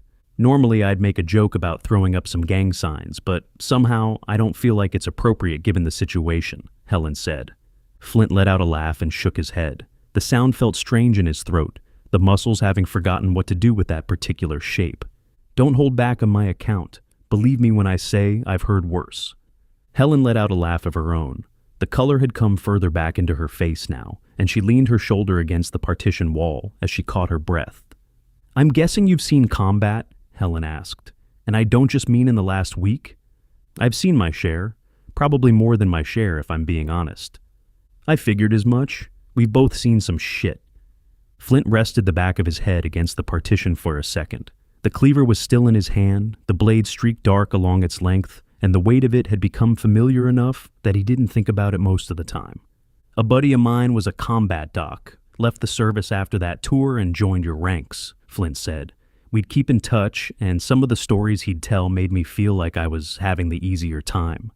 I've had some dark times on the job, but also some downright hilarious ones," Helen said. "If you get me out of town, I just might tell you one." Flint let out a chuckle. "Consider it a deal." He pushed off the partition and motioned for her to follow.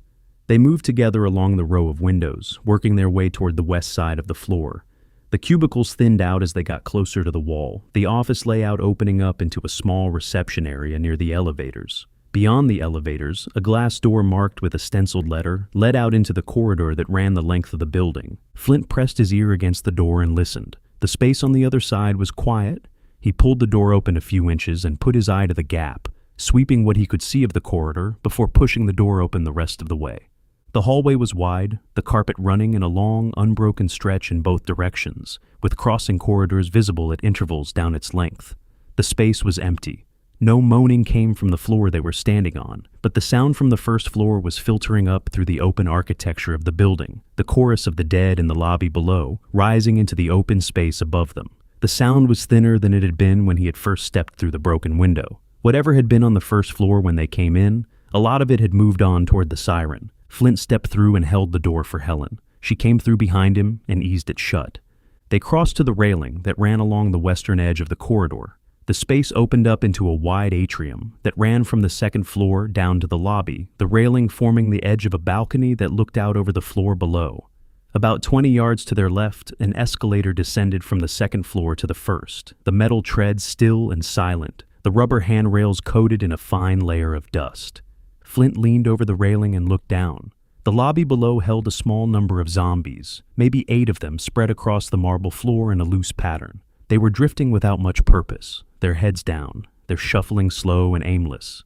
The front doors of the building were tall glass panels that looked out onto the street, and through them, Flint could see another spread of dead on the road beyond. A couple dozen bodies, but well separated from each other, with clear gaps between most of them. A few cars sat at angles along the curb, but the asphalt between them had room enough for two people to move at a steady pace without bunching up. "What do you think?" Helen asked. "Does that look manageable?" "It should be," Flint said. "Before we go, however, I gotta ask, how do you feel about carrying a weapon?" "I've never fired a gun in my life," Helen said. Flint nodded slowly. He had figured as much from the way she had moved through the office buildings so far, the way she had stayed behind him without ever reaching for a weapon of her own. He bent down and reached for the boot on his right leg, his fingers finding the handle of the knife sheathed along the inside of the calf. He pulled it free and straightened up, holding the blade flat across his palm. "How about a blade?" Helen looked down at the knife. The blade was about 6 inches long, the metal dulled from years of use, but the edge still clean. Her face did something complicated as she studied it. "Outside of a few cooking classes and an emergency tracheotomy, I don't think I've really cut much," Helen said. "It's all right," Flint said. "Just aim for the head, eyes or temple are your best bets. Swing as hard as you can, and don't forget to pull it out once it drops." He flipped the knife in his palm and offered it to her handle first. Helen reached out and took it. Her fingers closed around the grip, and she lifted it, testing the weight, turning it slowly in her hand. The look on her face was the look of someone who had spent her career trying to keep people alive, and was now holding a tool meant for the opposite work. "All right, I'll do what I can," Helen said. "Come on to the next block." Chapter 3.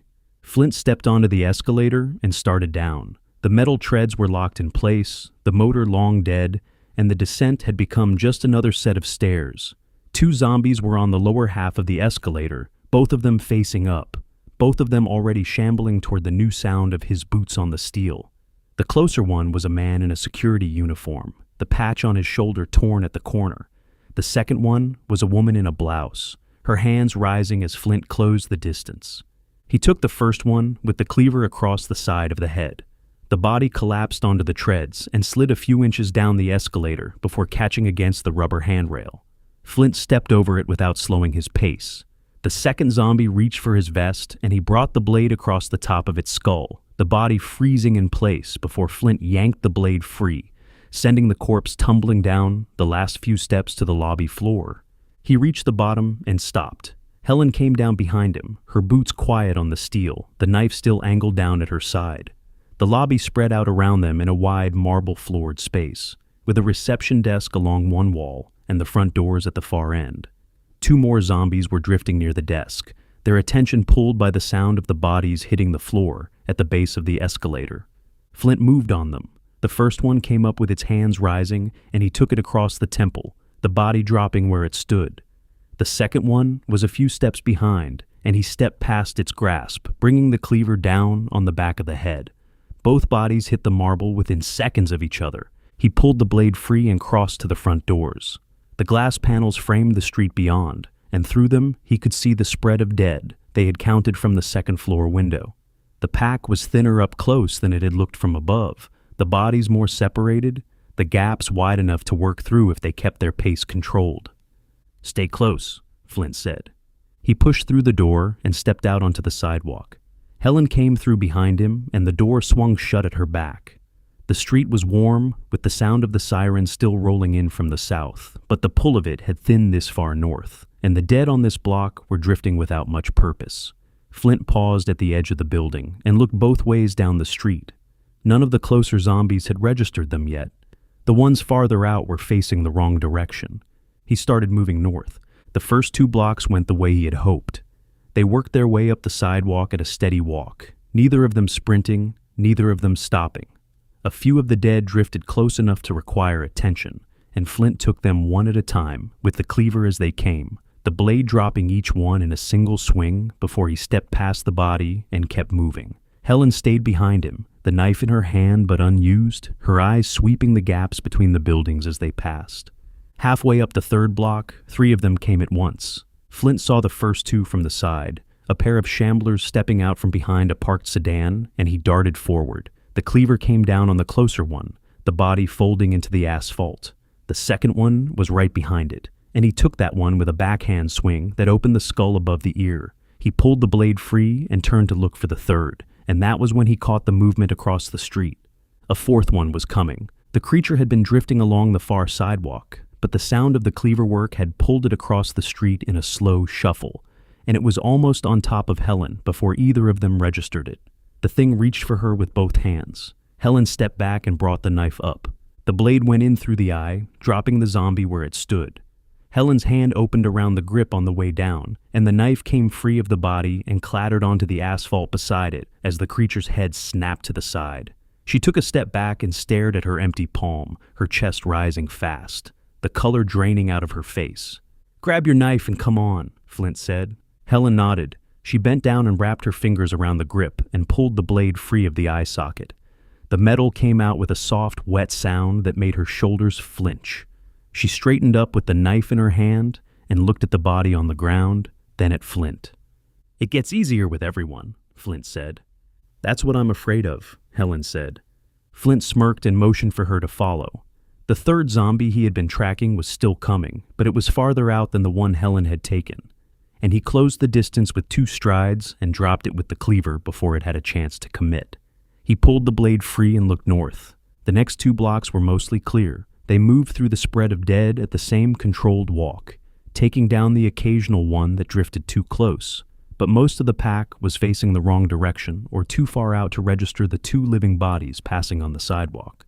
3 more blocks and we're at the river," Helen said. Flint stopped at the next intersection and looked north. The street ran straight ahead for 3 blocks before it ended at the water. The first 2 blocks were open, the asphalt holding the same scattered spread of dead they had been working through. The third block was different. The far end of the road was a solid wall of bodies, packed shoulder to shoulder across the full width of the street, the mass extending out of sight in both directions where the road met the riverfront.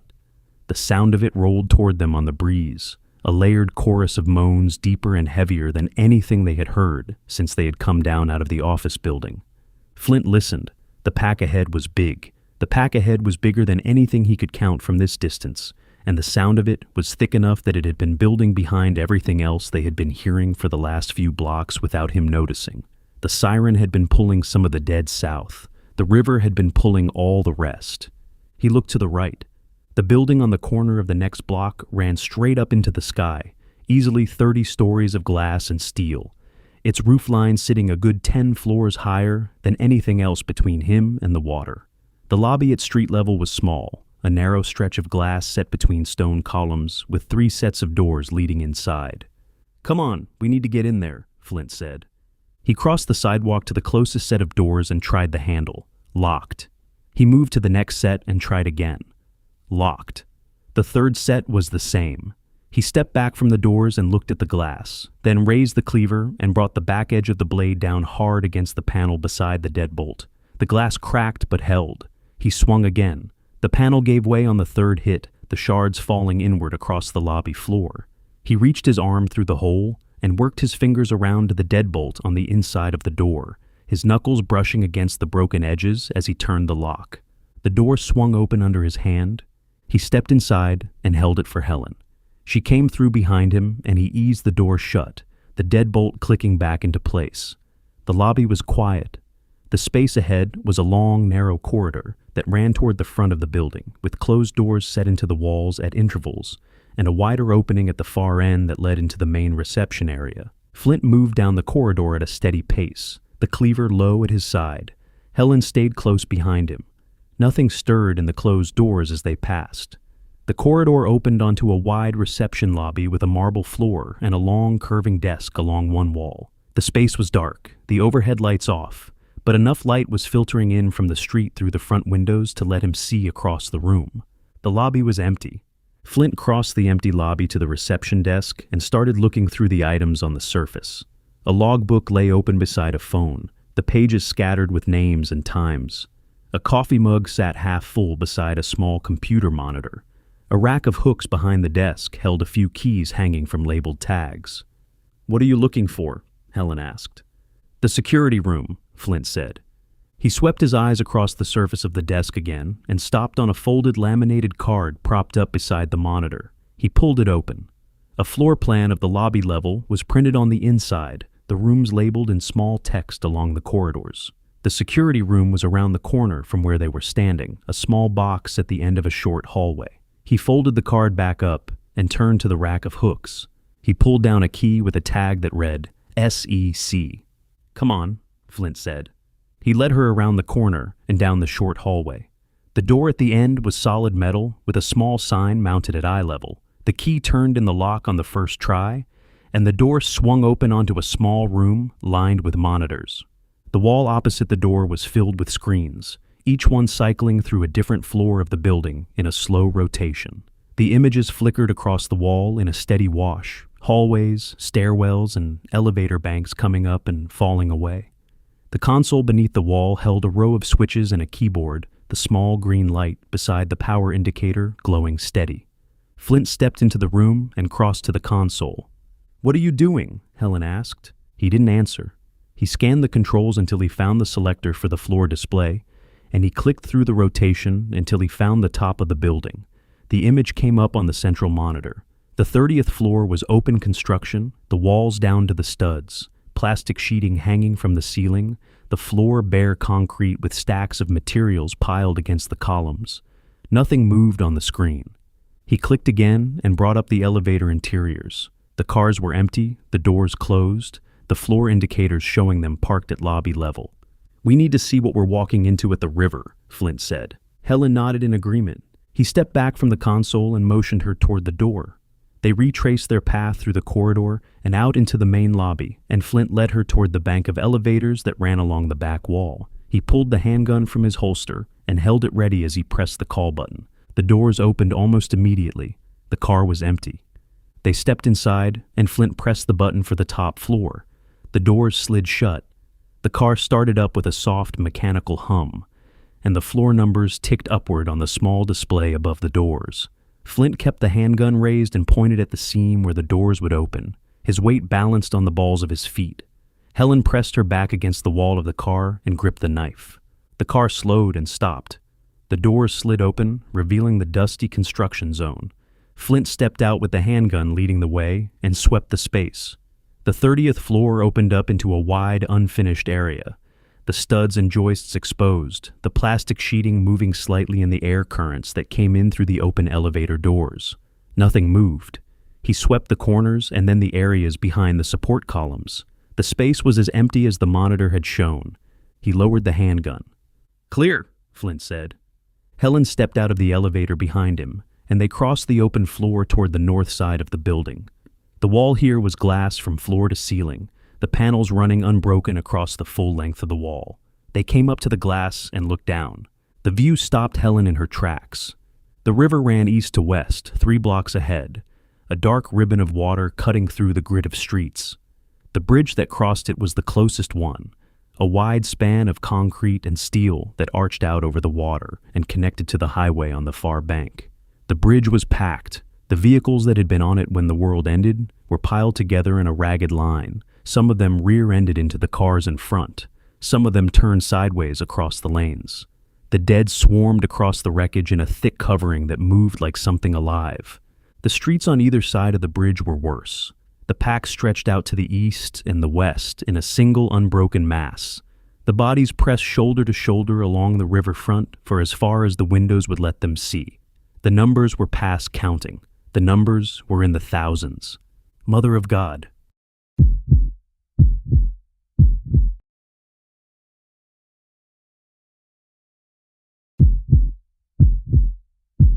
The Soldier, Kansas City, Part 7, by Derek Slayton. Chapter 1. The city below was a sea of moving bodies. Flint pressed his palms against the glass and stared down at what was waiting for them at the river. The pack ran east and west along the waterfront until the buildings blocked the view. The bodies pressed shoulder to shoulder in a single-layered mass that didn't break for anything. The bridge at the center of it looked less like a road than a living thing, the dead crawling across the wreckage in a covering so thick that the asphalt beneath had stopped existing. He had stood on a few rooftops since the first night and looked down at what the streets had become, and nothing he had seen so far compared to this. "Mother of God," Helen said. "Yeah, this is less than ideal." "Gee, you think?" Flint pulled his hands off the glass and let them drop. The cleaver was on his hip, the rifle slung across his back, the handgun back in its holster, and none of it was going to do him any good against what was down on the street. He turned away from the window and started moving, his boots scuffing across the bare concrete in slow, steady passes back and forth across the open floor of the construction zone. The plastic sheeting along the studs moved in the air currents as he passed, the loose ends rippling against the wood. Helen stayed at the glass. She didn't turn to follow him with her eyes. She just stared down at the river, her shoulders rising and falling in a rhythm that wasn't quite steady, her knuckles going white where her hand gripped the metal frame of the window. He paced. He didn't know what else to do with himself. The thinking part of him was already running through what they had to work with, but the body of him needed to move, and so it moved. He covered the length of the floor and turned and covered it again. The construction materials piled along the columns made for a rough obstacle course, stacks of sheetrock and bundles of conduit and the occasional sawhorse left at an angle, and he stepped around all of it without slowing his pace. The air on the floor smelled of dust and cut wood and the faint metallic tang that came off the exposed studs. The whole space was a half-finished shell, and standing in it felt like standing inside the bones of something that had stopped being built halfway through. A solid minute passed before he came back to himself. He walked back to the window. Helen was still there. The color in her face was patchy, white in some places and red in others, and her breathing had picked up a notch since he had left her at the glass. She looked over at him as he came up beside her. "Do you have an idea?" Helen asked. "Not off the top of my head, but let's talk it out." She nodded. Her hand came off the window frame, and she wiped her palm down the side of her pants. Her chest was rising fast, the muscles around her jaw tensing and releasing in a way she probably didn't know she was doing. She was panicking. She was holding it together, but the holding was costing her something. "What if we just move further down parallel with the river?" Helen said. Flint leaned forward and put his palms on the glass. He looked east first, then west. The pack along the riverfront stretched out in both directions for as far as the buildings would let him see, and the density of it didn't change much from one block to the next.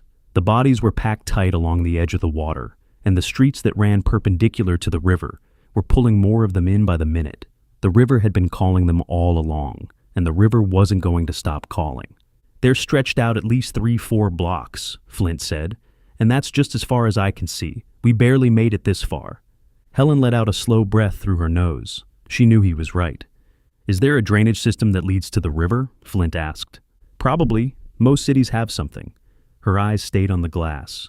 "But I wouldn't have the first idea how to get to it from here, and whatever drains down there isn't going to be sized for 2 adults to crawl through.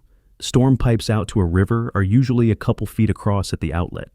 Not the kind of thing you want to commit to in the dark with the dead pulling at you from above." Flint nodded. He had figured as much. The drainage angle had been a long shot from the moment it came out of his mouth, and the fact that Helen had killed it with hard information instead of guesses told him her brain had been running the same calculations his had been running. "What if we could get a car?" Helen said. "Couldn't we just drive through them to the river?" "We'd have to push through nearly 2 blocks worth of them," Flint said. "I'm not sure a bus is pushing through that many, let alone whatever we can get our hands on." Helen made a small sound in the back of her throat.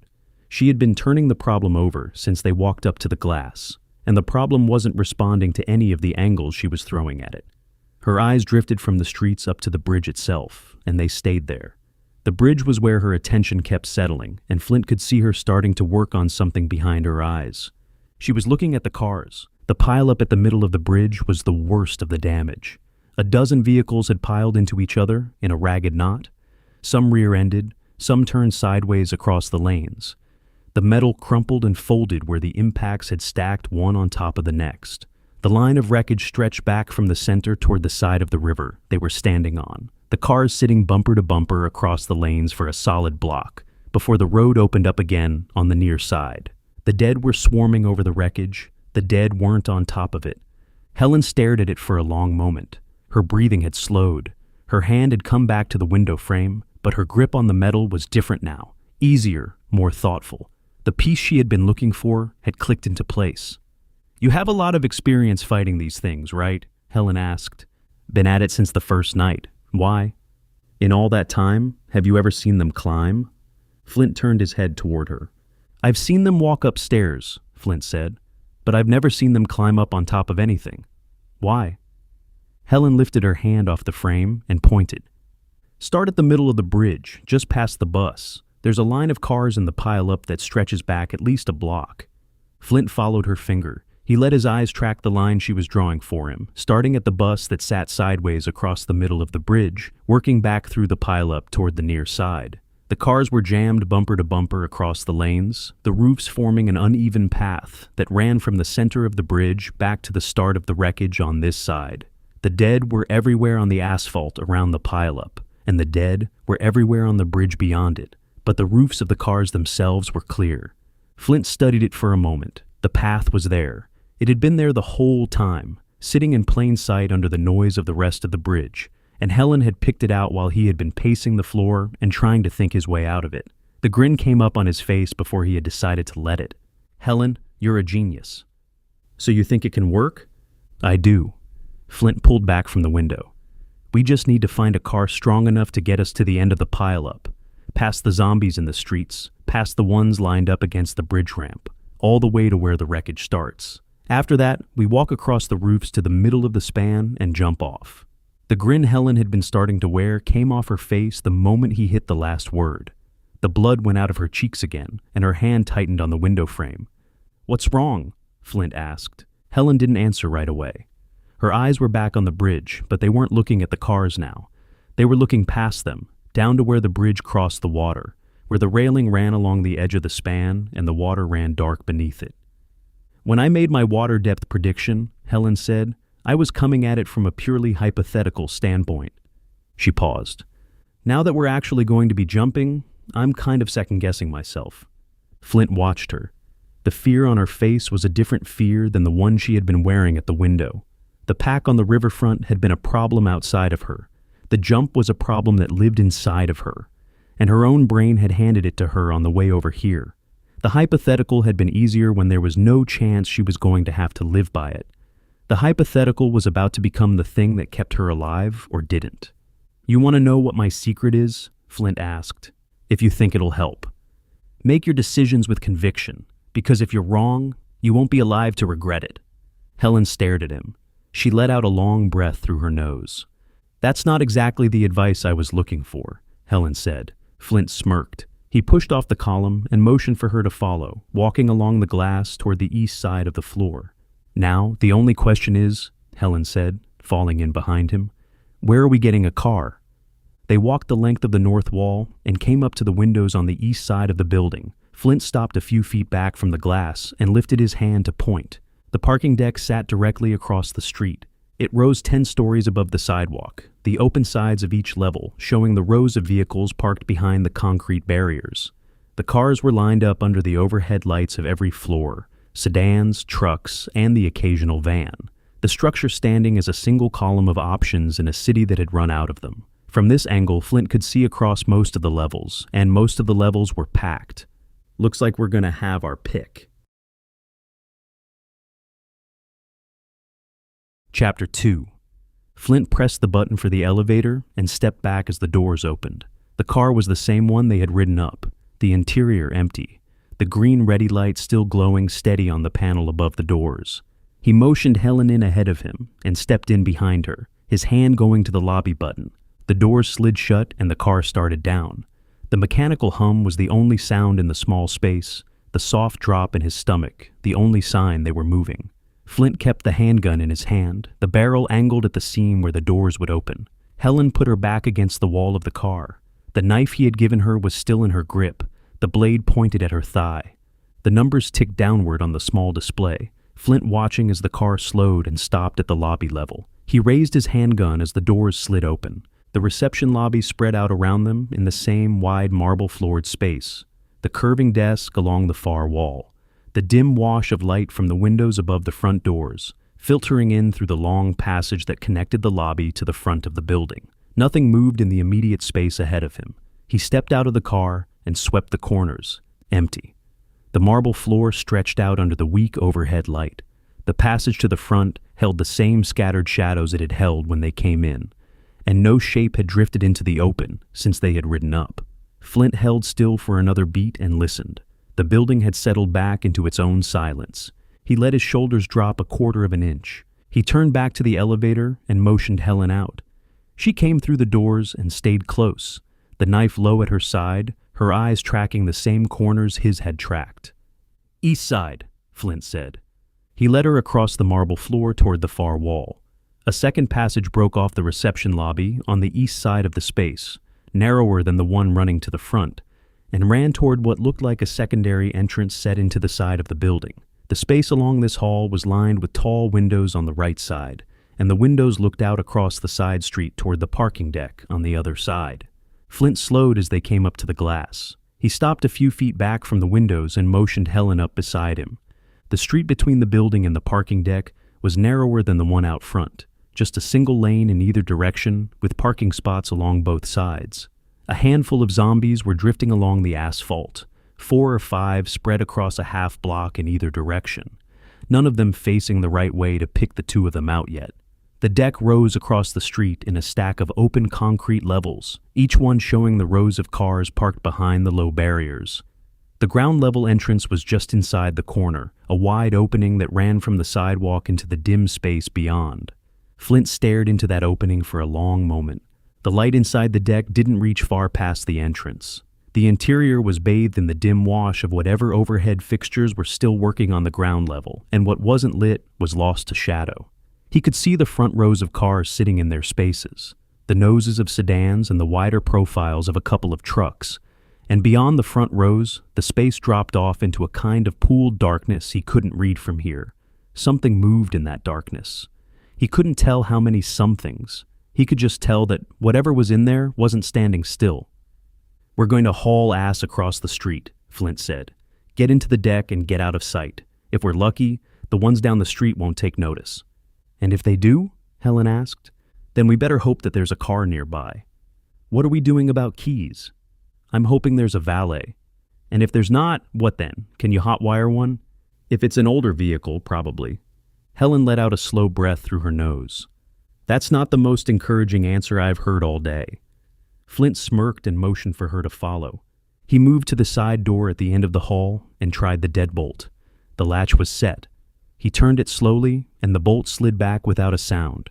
He paused with his hand on the handle and looked once more through the glass beside the door, checking the closest of the drifting zombies on the street. The nearest was 20 feet south, facing the wrong direction. The next nearest was farther. Flint pulled the door open and stepped through. He moved across the sidewalk in a fast, controlled run. Helen came through behind him and matched his pace. The asphalt of the side street was clear straight across, no parked cars between them and the deck entrance, and they covered the distance in under 5 seconds. Flint was halfway across when he saw the closer zombie pivot at the sound of his boots on the asphalt. The creature was a man in a delivery jacket, the front of the jacket dark with whatever had soaked into the fabric, and it took 2 stumbling steps in his direction before he closed the gap and brought the cleaver across the side of its head. The body dropped onto the curb, and Flint was already past it before it hit the concrete. He reached the entrance of the deck without breaking stride and slid into the dimness beyond. The shift from the daylight outside to the low overhead wash inside was sharp enough that his eyes had to adjust before he could pick out what was waiting for them. A second zombie was standing 6 feet inside the entrance, half turned at the sound of their arrival. Flint pivoted on his back foot and brought the cleaver down across the top of the skull in one motion. The body dropped without a sound. He pulled the blade free and pulled Helen the rest of the way in, past it, his hand wrapping around her arm and pivoting her toward the closest cover. The closest cover was a large SUV sitting in the second row, off to the left side. The grille was facing the entrance, the body of the vehicle big enough to block them from a wide angle of the deck. Flint pulled Helen around behind it and dropped into a crouch beside the rear quarter panel, his back against the cold metal of the bumper. Helen folded down beside him, her shoulder against his, her chest rising fast. He held a finger to his lips. The deck was alive with sound. Several zombies were moving in the rows around them, the slow shuffling of feet on concrete coming from at least 3 directions. The moans were low and confused, the chorus rising and falling as the creatures tried to make sense of what they had heard from the entrance. None of the sounds were close enough to register the SUV yet, but none of them were far enough to be ignored either. Flint kept his head low and held still. A solid minute passed. The shuffling started to thin out. The moans quieted as the dead lost the thread of what had pulled them to attention. They went back to whatever they had been doing before, drifting between the rows of cars, their footsteps fading into the wider noise of the deck. Flint waited another 30 seconds before he eased his head up over the hood of the SUV. He kept his profile low and let his eyes do the work, scanning the rows of cars first and then the open spaces between the rows. 5 or 6 zombies were spread across the ground level, all of them facing away from their position, all of them slow enough that they wouldn't be a problem. He let his gaze settle on the attendant's booth at the front of the deck. The booth was a small glass-walled box just inside the entrance, set against the right wall with a clear view of the lane that came in from the street. The light inside was off. The interior was dark enough that he had to strain to make out the shape of the desk and the chair behind it. He dropped back into the crouch beside Helen. "Damn it," Flint whispered. "I don't see any keys." "So what do you want to do?" Flint thought for a moment. He came back up over the hood and let his eyes work across the deck a second time, planning a route this time, instead of just scanning. The far corner of the level held a stairwell, the door set into the back wall under a small lit sign. The path between the SUV and the stairwell ran across 2 open lanes, and 2 zombies stood between them and the door, spread apart by enough distance that he could split them and take them one at a time. He dropped back down. "We're going to make a run for the stairs," Flint said, "and hope we find an older vehicle up top." Helen nodded. She shifted her weight onto the balls of her feet and tightened her grip on the knife. Flint pulled the cleaver up to ready and started to rise, and her hand came across and caught his arm just as he pushed off the bumper. "What is it?" Flint asked. Helen didn't answer right away. She lifted her chin and pointed past the SUV toward the booth. Flint followed her finger. The booth sat in the same dim wash it had been sitting in before, but his eyes had adjusted now, and the details of the interior were coming clearer. A pool of dried blood spread across the floor inside the booth, the shape of it dark against the lighter linoleum. An overturned chair lay on its side beside the desk, one of the legs broken at an angle. "What am I looking at?" Flint asked. "The floor," Helen said, "underneath the desk." Flint stared. The angle wasn't great from here, but he could just make out the shape she was pointing at. A large purse sat tucked under the lip of the desk. The leather strap pooled around it where it had fallen off the chair. The bag had been set down by someone who expected to be coming back to it. "Somebody was obviously working when this happened," Helen said. "Their keys might be in there." Flint nodded. "Stay here," Flint said. He pushed off the bumper and crossed the lane in a fast crouch. The booth door was cracked open, the latch broken at some point during whatever had happened in there, and he eased it the rest of the way and slid inside. The space was cramped and warm and smelled of the dried blood on the floor. He stepped over the pool and crouched down beside the desk and pulled the purse out from under the lip. The leather was heavier than he had expected. He worked the zipper open with one hand and started pushing through the contents. A wallet, a phone, a small makeup bag, a paperback book, a ring of keys with a black plastic fob. Bingo. He came back up and stepped out of the booth, easing the door shut behind him. The 2 zombies on the way to the stairs hadn't moved much. He motioned to Helen and started moving the moment she came up out of the crouch.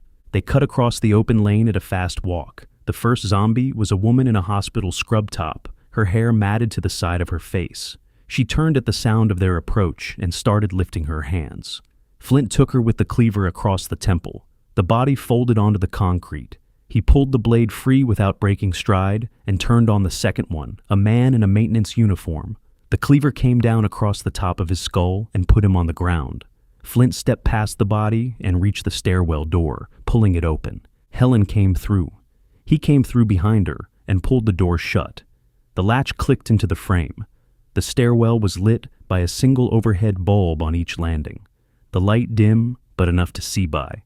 The metal of the railings ran up into the gloom above them. Nothing moved on the steps. Flint pulled the key fob out of his pocket and held it up. He pressed the unlock button and watched through the small wired window in the stairwell door. Nothing. No flash of headlights anywhere on the ground level. He pressed the lock button to be sure. Nothing. He lowered the fob. "If you were a horrible boss," Flint said, "where would you make your employees park?" "The top floor?" "That's my thought. Come on, we're going to start at the top and work our way down." Chapter 3. The stairwell ran straight up the back corner of the deck, the steps doubling back on themselves at each landing, the metal of the railings cold under Flint's hand as they climbed. Helen kept a step ahead of him. The single overhead bulb on each level cast a wash of dim yellow light onto the concrete, and the gaps between the bulbs left short stretches of shadow on the steps. Nothing moved above them. Nothing had moved on the steps so far. The air on the stairs smelled of concrete dust and old motor oil, the kind of smell that had been baked into the structure long before the world ended. They reached the top landing. Flint stepped past Helen and put his shoulder against the door, his hand on the latch, his ear close to the metal. He listened for a second. Nothing on the other side. He cracked the door an inch and put his eye to the gap, sweeping what he could see of the level. Empty. He pushed the door the rest of the way open and stepped through. The top floor of the deck was open to the sky, the concrete stretching out across the full footprint of the building under the open air. The roof above the lower levels had ended a floor below, and the wind moved across the open space without anything to break it. The deck was empty. No vehicles sat in any of the spaces.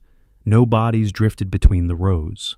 The painted lines of the parking spots ran in clean, unbroken stripes across the asphalt from one side to the other, the surface clear under his boots as he stepped out. Flint walked a few paces in and turned a slow circle. The deck held nothing of use to them. The spots were empty, and the only thing on the level, besides the two of them, was the wind. The horrible boss theory hadn't held up. "Looks like we're going down a floor," Flint said. Helen nodded. She was still standing in the doorway of the stairwell, her shoulder against the metal of the door, her eyes sweeping the empty deck the same way his had been sweeping it. She turned and stepped back into the stairwell. Flint followed and pulled the door shut behind him. They went down one flight. The next landing was the same dim yellow wash as the rest of the levels, and the door at the bottom of the steps had a small wired window set into it at eye level. Flint put his eye to the glass. The level beyond was different. Vehicles sat in the spaces along both sides of the central lane. A dozen spread across the floor in a loose pattern. The lights overhead were still working, the fluorescent panels casting a flat white wash across the concrete. 6 or 7 zombies drifted in the open spaces between the rows, their pace slow, their heads down. They moved in a confused manner, as if they had reanimated in the deck and had no idea how to find their way out. Flint pulled back from the glass. "How many?" Helen asked. "Half a dozen, give or take." "And the cars?" "A dozen, give or take."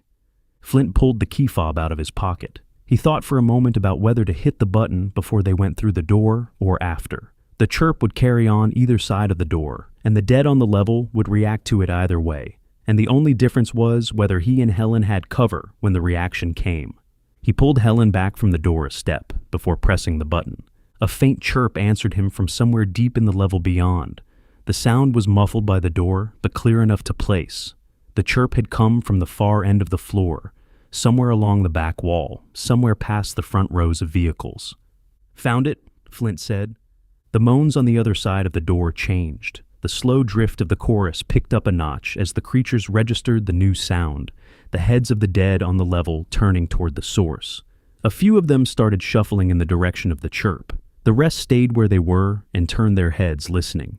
Flint waited a moment. He let the zombies settle into their new attention before he eased the door open. The hinges held quiet. He motioned Helen through the gap and slipped in behind her. They came out into the level along the back wall of the stairwell, in a band of shadow that ran along the side of the deck where the overhead lights didn't reach as far. Flint crouched and pulled Helen down beside him. The closest zombie was 20 feet away, facing into the deck, its back toward the wall they were pressed against. The next nearest was farther. Flint moved along the wall in a slow, steady walk. Helen followed in the same shape behind him. The zombie 20 feet out drifted a step toward the noise it had heard from the fob, its back fully to them now. Flint covered the gap in 3 quiet strides and brought the cleaver down across the back of the skull. The body fell towards the ground, and he eased it down to keep the impact quiet. The blade came free with a soft pull. He motioned Helen forward, They worked along the back wall toward the rear corner of the deck. The vehicles in the spaces along this side of the level were a mix of sedans and small trucks, and the 4 cars at the rear corner were parked in a row along the back row of spaces. The chirp had come from somewhere in that grouping. Flint crouched behind a small sedan 2 spaces down from the 4 and pulled Helen down beside him. He counted the zombies between him and the row of 4. 6. The number had grown since they came through the door, the new sound from the fob having pulled a few more out of the deeper rows of the deck. The dead were spread across the open lane in a loose cluster, none of them looking the right way yet, but all of them within striking distance of the 4 cars he needed to get to. "Which one is it?"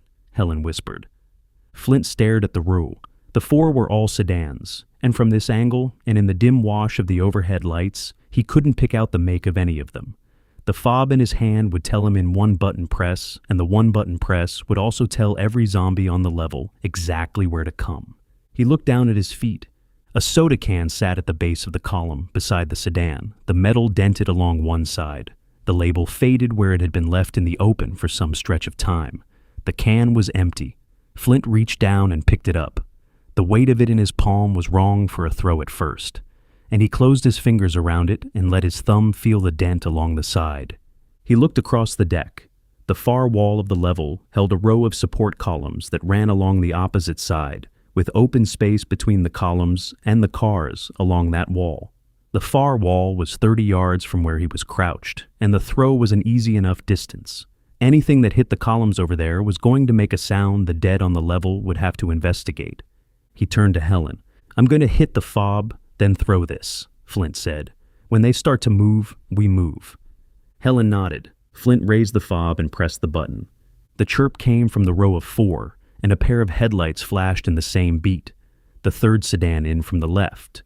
The car closest to the column at the corner. The dead on the deck pivoted at the sound, their heads turning toward the chirp, the moans rising another notch as they tried to make sense of the new noise. Flint reared back and threw the can. The can hit a column on the opposite wall and bounced off the concrete with a sharp metallic clatter that rang across the level. The dead pivoted again at the new sound, this time toward the column, and the loose cluster around the row of 4 started drifting across the lane in the direction of the noise. 3 of the 6, then 4. Flint waited until the 4 were committed. "Let's move," Flint said. He came up out of the crouch and started moving along the row of cars, the cleaver up at the ready, Helen close behind him. The 2 zombies that hadn't followed the can were still standing in the lane near the row of 4, their heads turning back and forth, their feet shifting on the concrete as they tried to choose between the sound that had stopped and the sound that had pulled the others away. The closer of the 2 turned at his approach. Flint covered the last few steps in a quick stride and brought the cleaver across the side of its head. The body dropped onto the concrete. He pulled the blade free and pivoted toward the second one, a man in a security uniform a few feet behind the first. The zombie was already lifting its hands toward him. Flint stepped forward and brought his boot up into the chest of the creature, kicking it backward into the side of a parked car, setting off the alarm. The horn blast cracked across the level in a steady rhythm, the headlights of the car flashing in time with the sound. The chorus answered. The 4 zombies that had been heading for the column reversed course, and the moans from deeper in the deck picked up a sudden full volume as every creature on the level locked onto the new noise. "Damn it!" Flint covered the few remaining steps to the 3rd sedan from the left. He yanked open the driver's side door and motioned Helen around to the passenger side. She came around the front of the car at a run, her hand finding the handle, the door opening as Flint dropped into the driver's seat. He pushed the key into the ignition and turned it. The engine caught. Helen pulled her door shut as the first of the dead reached the side of the car. A pair of hands slammed against the passenger window, the glass shaking under the impact. More hands hit the back window a second later. The sedan was already surrounded on the right side, the dead crowding against the metal in a thickening wall. Flint shifted the car into reverse and hit the gas. The sedan rolled back out of the space at speed. 2 zombies that had come up behind the back bumper went under the tires with a pair of dull thumps, the body of the car bouncing once on the impact. Flint cut the wheel hard, and the back end swung around toward the central lane. He shifted into drive and hit the gas again, and the car launched forward down the lane toward the ramp at the far corner. "Hold on!" Helen grabbed the handle above her door with one hand and braced her other against the dashboard. The car came up on a zombie standing in the middle of the lane, and Flint cut the wheel, the front quarter panel clipping the creature on the way past, the body spinning off into a parked truck. He kept his foot on the gas. The ramp at the corner curved down toward the next floor, and Flint came into the curve fast, the tires squealing on the concrete as he held the line. He came down onto the next lane and kept going. 3 zombies stood in the open space ahead of him, and he split the gap between them, the front bumper catching one across the hip, the body folding onto the hood for an instant before tumbling off into the next row of cars. The other 2 went past on either side. He didn't slow. The ramp at the next corner curved down again. He hit the curve and held the line. The level below was emptier than the one above, and the lane ahead was clear of creatures until the next ramp. He came into the curve at the corner and kept going. He worked down through the levels at the same fast, steady pace. The lanes on each level held a few of the dead, and he weaved around the ones he could and clipped the ones he couldn't, the sedan absorbing each impact with a dull thump and a slight wobble of the steering. Helen kept her grip on the handle above her door. Her other hand had moved to the dashboard early on and stayed there. She didn't speak. The 3rd level came up, and Flint shot down the ramp toward the 2nd. The 2nd floor lane held more dead than the upper levels had. The noise they had been making was pulling them from all over the deck, and the zombies on the lower levels were beginning to congregate. He cut through them at speed, the front of the sedan taking a heavier toll on each zombie it caught, the windshield picking up a smear of dark fluid along the lower edge as he came through the worst of the cluster. The ramp at the corner of the 2nd level came up and he took it. The sedan came down onto the ground level lane with the suspension bottoming out for a second on the transition. The lane ahead led straight to the exit, and the exit was sealed by a yellow crossbar that ran across the lane at hood height. Flint pushed the pedal down as far as it would go, the engine whining as they picked up speed. The sedan shot forward and hit the crossbar at speed. The wood snapped clean across the middle, the 2 halves spinning off into the air on either side of the car as the sedan punched through the gap. The bar clattered onto the asphalt behind them, and the sedan was out of the deck and onto the side street. Flint cut the wheel and turned north.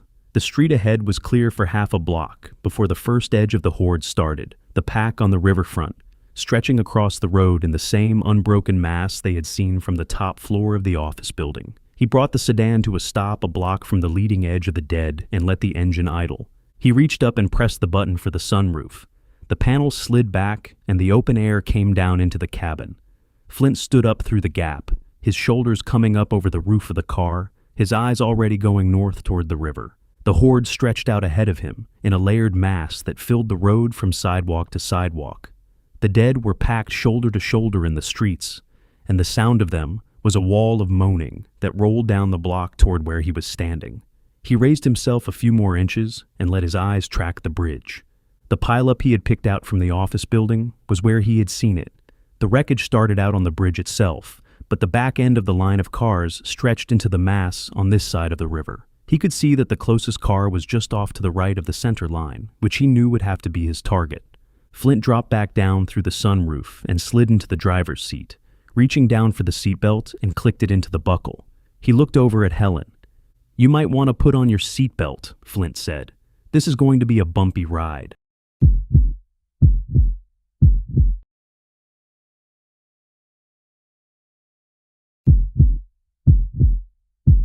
The Soldier, Kansas City, Part 8, by Derek Slayton. Chapter 1. Hang on, this is going to be a bumpy ride. Flint paused a beat with his hand resting on the gear shift and his eyes on Helen. She was sitting forward in the passenger seat, the seatbelt drawn across her chest and the buckle clicked into place, her hand wrapped tight around the handle above the door.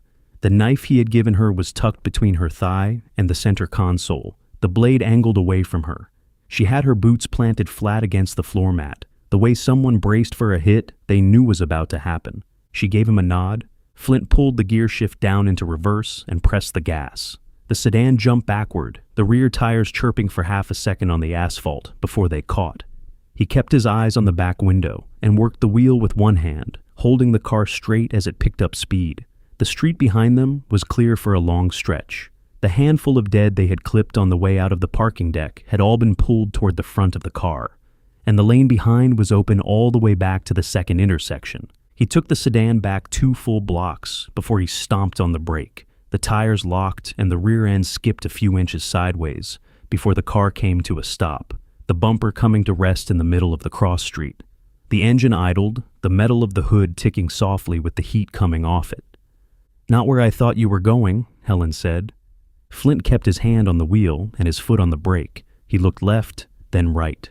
The street running east to west was wider than the one they had come down, 4 lanes across with parking spots on both sides and a center turn lane down the middle. The pavement was a mess. The pack he had been seeing out of the corner of his eye for the last half hour was here in a fuller form than he had been able to read from the office windows, the dead filling the road in both directions for as far as he could see.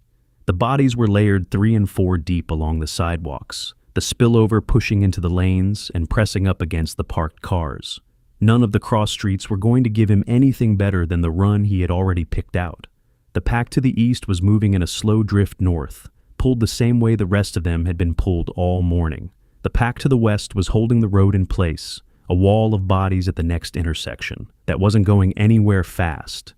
"Just wanted to check to make sure we didn't have another option," Flint said. "Besides, a little more speed never hurt anybody." He reached down and gave the strap of his seatbelt a quick tug. The buckle was set, the slack pulled out. He gave Helen a wink as his hand came back to the wheel. "If this goes south, I just want to say, this has been interesting," Helen said. "Are you ready?" "As ready as I'm ever going to be." Flint nodded and slid the gear shift back into drive. The sedan rolled forward a few feet under the idle, and he held the brake while he set up his angle. The pileup was 3 blocks ahead through the body of the horde, and the back end of the wreckage came in just to the right of the center line. He needed to hit the pack with the front of the car squared up to that target, because he knew that the impact had the potential to knock him off course. He inched forward a few more feet, working the wheel a half turn at a time, until the hood of the sedan was pointed at the gap he had picked. Then he buried the pedal. The engine roared and the sedan lunged forward. The rear tires bit into the asphalt, and the front end came up an inch off the ground before the suspension settled. The speedometer climbed in a steady sweep, 20, 30, 40, the needle moving past 45 before the first block had passed under the wheels. Helen's hand tightened on the handle above the door. She didn't speak. Her other hand had come off the dashboard and pressed flat against the side of her seat, the fingers spread, the knuckles going pale where she was bracing for what was coming. The leading edge of the horde rushed up at them. The dead were thicker at the front of the pack than Flint had read from a block back. Some of the closer ones had broken away from the main mass and were drifting south along the asphalt, drawn by the sound of the sedan as he had stopped it earlier and then by the squeal of the tires when he had reversed. The brake gave him a few feet of cushion before the wall of bodies started, and the cushion was the only good thing about what was coming. He had a clear line on his target. He had momentum. The rest of it was going to come down to whether the sedan had enough left in it to push through 3 blocks of packed flesh without losing its grip on the asphalt. The needle hit 60. The first body came up over the hood in a spray of dark fluid, the legs folding under the bumper before the torso flipped up over the windshield. The next 2 went under the wheels, the suspension bouncing hard as the tires rolled over them. A 4th body caught the corner of the front quarter panel and spun off into the pack on the right side, taking 2 of its companions down with it. The hood was streaked dark across the full width before the sedan had pushed through the first row, and the bumper had picked up a draping of fabric and worse that flapped in the wind as the car kept moving.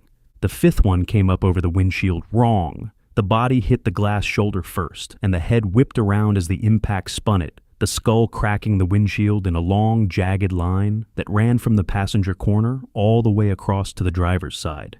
The glass spiderwebbed in a pattern that turned the world ahead of him into a fractured smear of shapes and colors. The body kept coming.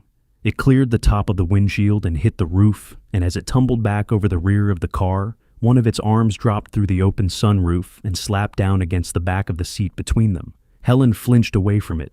The arm hung there for a second, the fingers twitching, the hand grabbing at empty air, and then the body's momentum pulled it the rest of the way off the roof, and the arm slid back out through the gap and disappeared. Flint kept the pedal down. The tires were starting to slip. The sedan was pushing through bodies that were 3 and 4 deep now, and the asphalt under the wheels had become a slick of dark fluid and crushed limbs that the rubber couldn't get a clean bite on. The speedometer was still climbing, the needle pushing past 65 and towards 70, but the actual speed of the car had dropped. He could feel the difference in the seat. The engine was working harder than the road was responding, the tires spinning faster than the car was moving forward, and the only thing keeping them from coming to a full stop in the middle of the pack was the weight of the sedan and the slope of the road. The mass kept pressing in from every direction, the bodies climbing over each other to get to the windows, the hands slapping against the glass on both sides as the car ground forward. The sedan bucked under him. A body went under the front wheel on the driver's side, and another went under the rear, and the whole car came up off the asphalt for a second, before it slammed back down. Flint's head clipped the roof on the way up, and his shoulder hit the door on the way down. Helen made a sound through her teeth, and her hand came off the dashboard to brace against the door beside her, the seatbelt cutting into her shoulder as the cabin lurched. The car bucked again a second later, then a third time, the suspension working harder than it had any business working, and Flint kept his foot down on the pedal because the only thing worse than the bucking was stopping inside the pack. Come on, come on!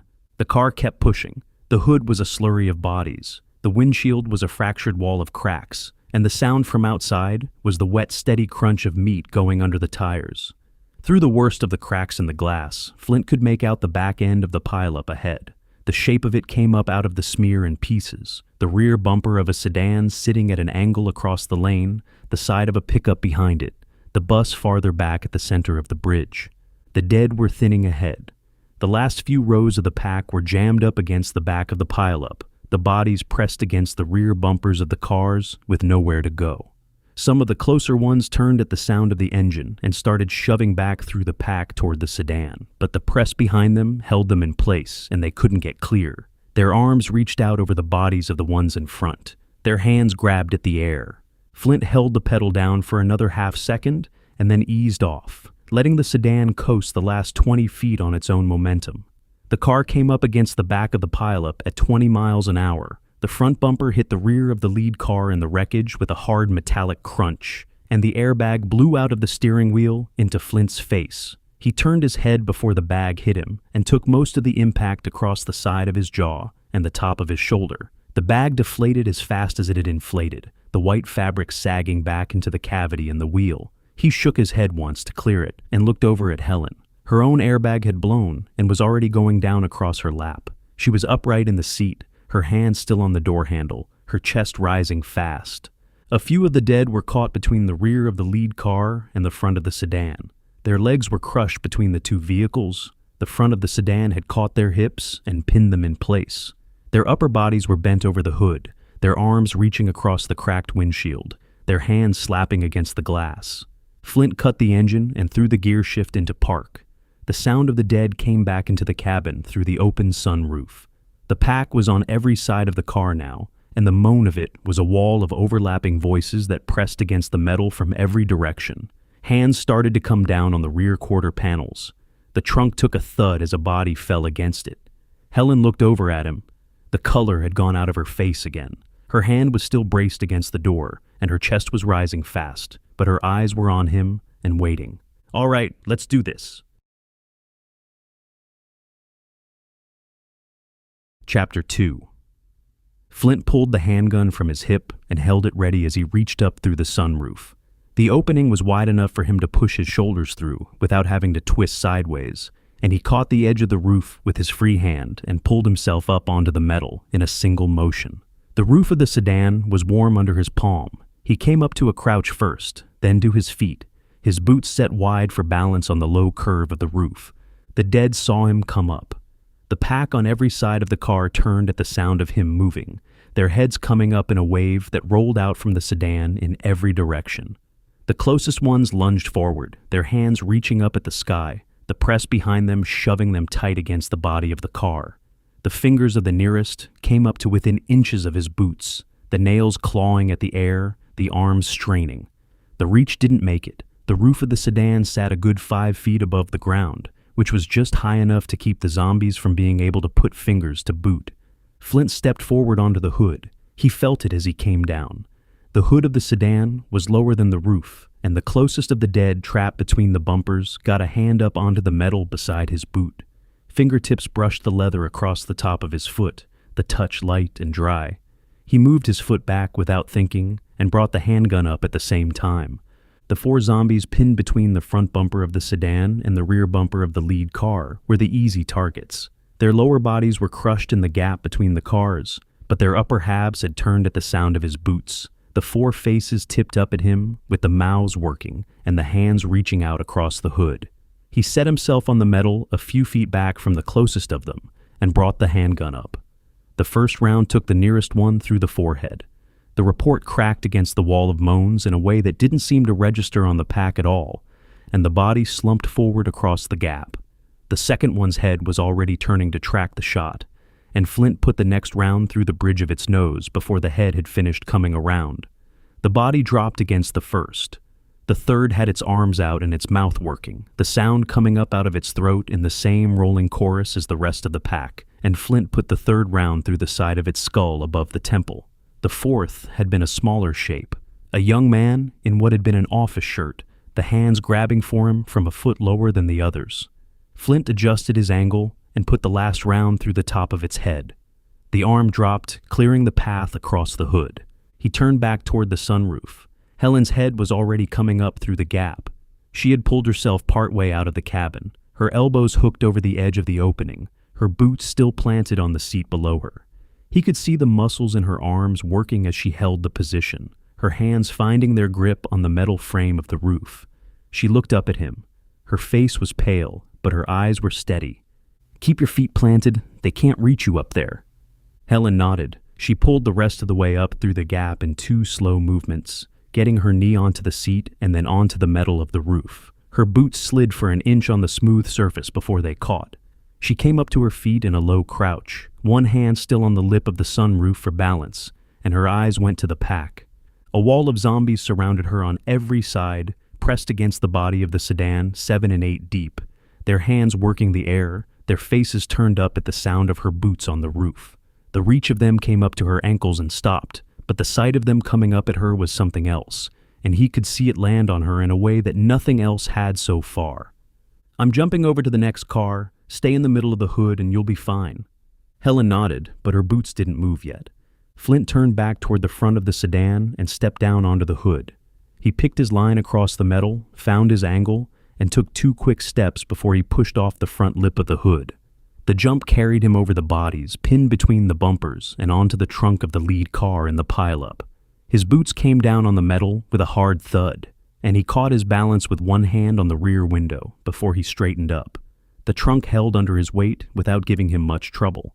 He turned back and watched Helen come forward. She had stepped down from the roof of the sedan and was making her way across the hood at a slow, controlled walk. Her arms were out at her sides for balance, her boots set carefully on the metal, her eyes moving from the surface ahead of her to the dead on either side and back.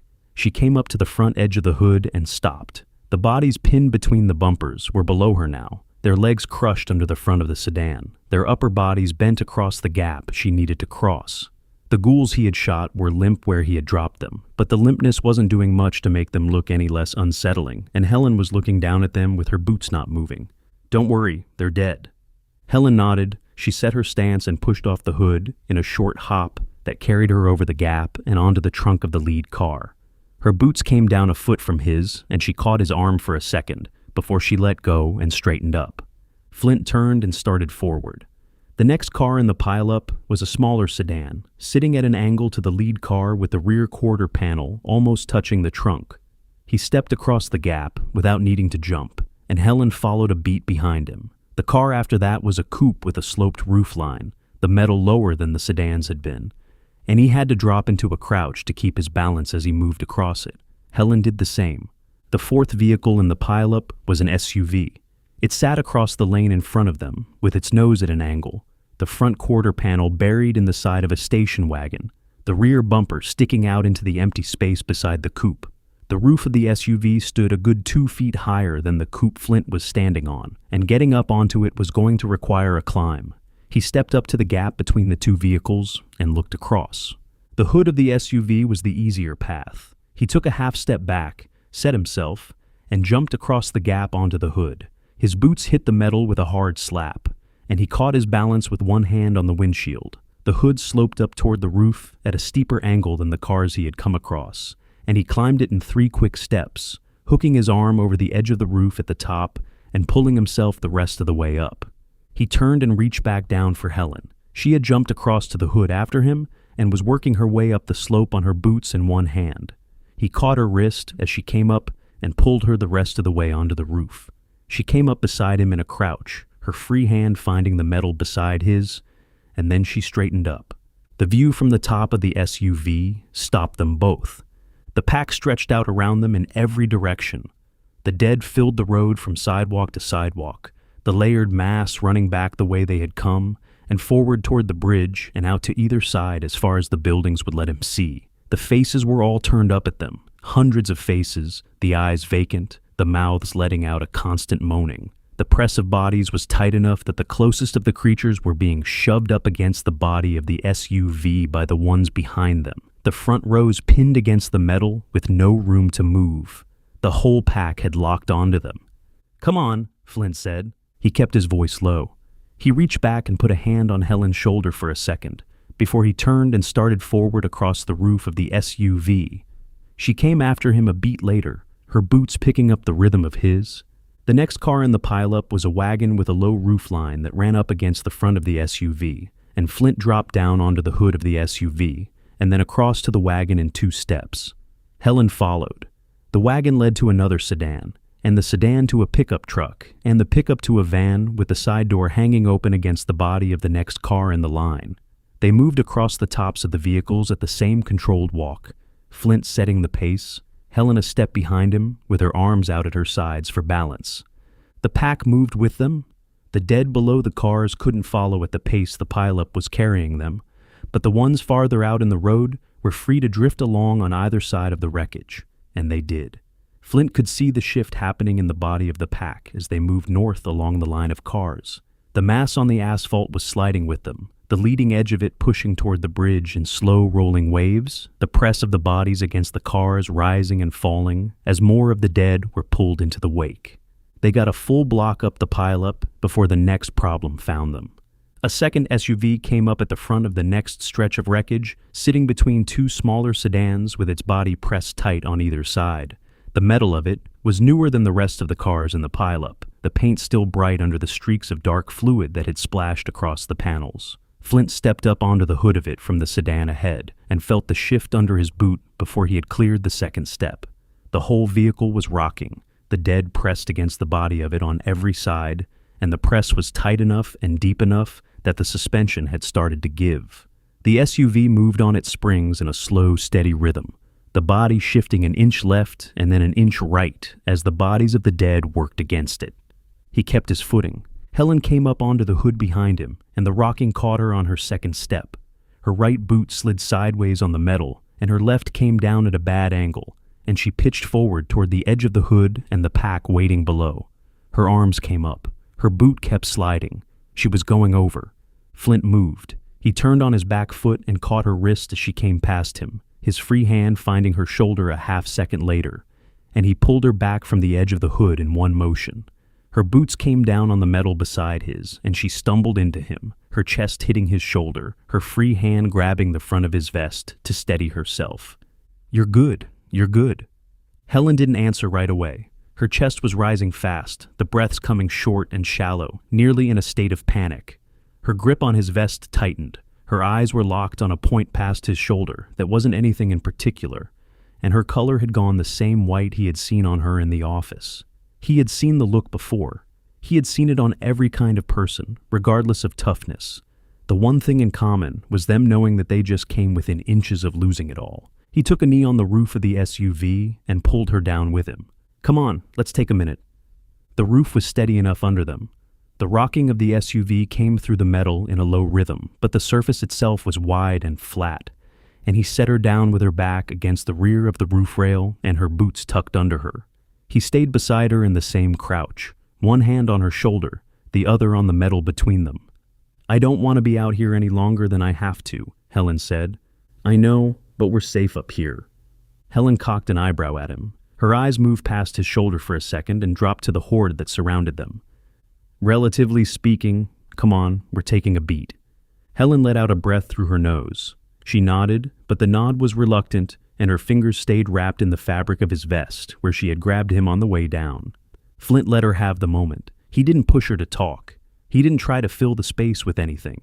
He just stayed in the crouch beside her and let her work her breathing back to where it needed to be, and after a few seconds her grip on his vest started to loosen. He turned his head and looked north. The bridge was close now. The ramp came up out of the asphalt a block ahead, the concrete rising in a long, gentle slope toward the start of the span proper, and the pileup ran up the ramp in the same unbroken line of wreckage they had been walking across since they had come up out of the sedan. The bus was visible at the far end, its shape sitting sideways across the lanes a few hundred feet onto the bridge, and beyond it, the river ran east to west under the open sky. We're almost to the bridge. Then it's just a hop, skip, and a jump away before we get to take a nice late fall dip in the Missouri River. A laugh sneaked out of Helen. The sound was short and a little ragged, but it was a laugh. Yeah, I'm not sure that one was on my bucket list. Just think of it as a beginner's polar bear dip. No, I mean swimming in the Missouri. I wouldn't want to do it in the summertime either. The second laugh came easier.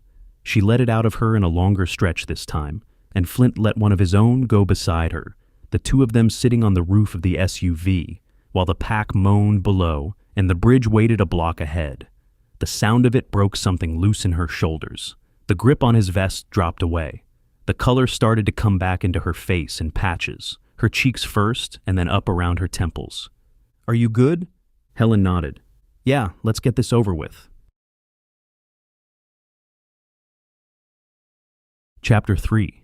Flint pushed off from the second SUV and dropped down onto the hood of the next car in the line, his boots finding the metal in a controlled landing that sent only a small ripple of motion through the body of the vehicle. Helen came across after him, her own boots set careful and her arms out at her sides, and she dropped down onto the hood beside him before they moved on. The pileup ahead ran in an uneven line up the ramp of the bridge. The cars sat at angles that made the surface uneven from one to the next, the roofs higher in some places and lower in others, the bumpers offset by feet in either direction. They worked across them at the same controlled walk Flint had set from the start, picking the line of least resistance, dropping onto trunks and stepping up over hoods, with the pack pressing against the bodies of the cars below them in the same layered chorus. The vehicles moved under their boots. The press of bodies on the asphalt was tight enough on every car that the suspensions had started to give, and each one rocked in a different rhythm than the one before it. A sedan moved hard left to right under the press from one side. A coupe rocked front to back as the dead piled up against its bumpers. The truck after that swayed in a slow circle that was harder to predict, and Flint had to take a knee on the bed of it for a second to let the worst of the motion settle before he moved on. Helen kept up. She had her stride now. The walk across the second SUV had locked something in for her, and she was reading the cars the same way he was reading them, picking her steps to land on the parts of the metal that were holding still and avoiding the ones that were moving the worst. She still had her arms out for balance, but her boots came down with a confidence they hadn't had 100 feet back. They worked their way up the line in this rhythm for a solid 5 minutes before the road started to tilt up under them. The ramp of the bridge came on in a long, gentle slope. The cars on the ramp were packed tighter than the ones on the flat road below, the wreckage forming a wall of metal that ran from the start of the incline up to the deck of the bridge proper. The pileup got worse with every step. The bodies of the vehicles were crumpled into one another at angles that made some of the roofs almost vertical, and the path across them got narrower as the wreckage tightened. A lifted pickup truck sat at the base of the deck. Its bed was up high above the roofs of the cars on either side, the body of it raised on a suspension that put the truck a foot or two taller than anything around it, and the cab had been rear-ended hard enough to push the front quarter panel off the frame. The bed of the truck was clear. It sat at an angle that made it usable as a platform, and the height of it gave Flint a clear view down the rest of the bridge.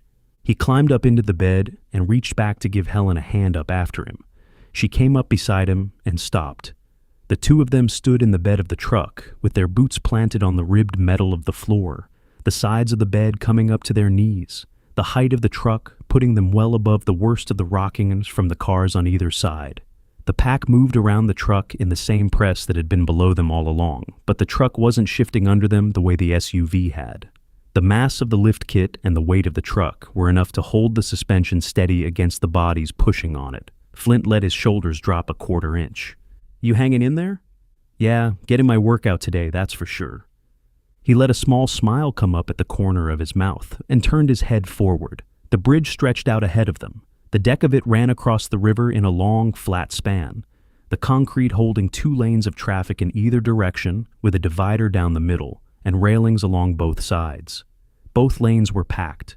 The cars sat bumper to bumper across the full width of the deck.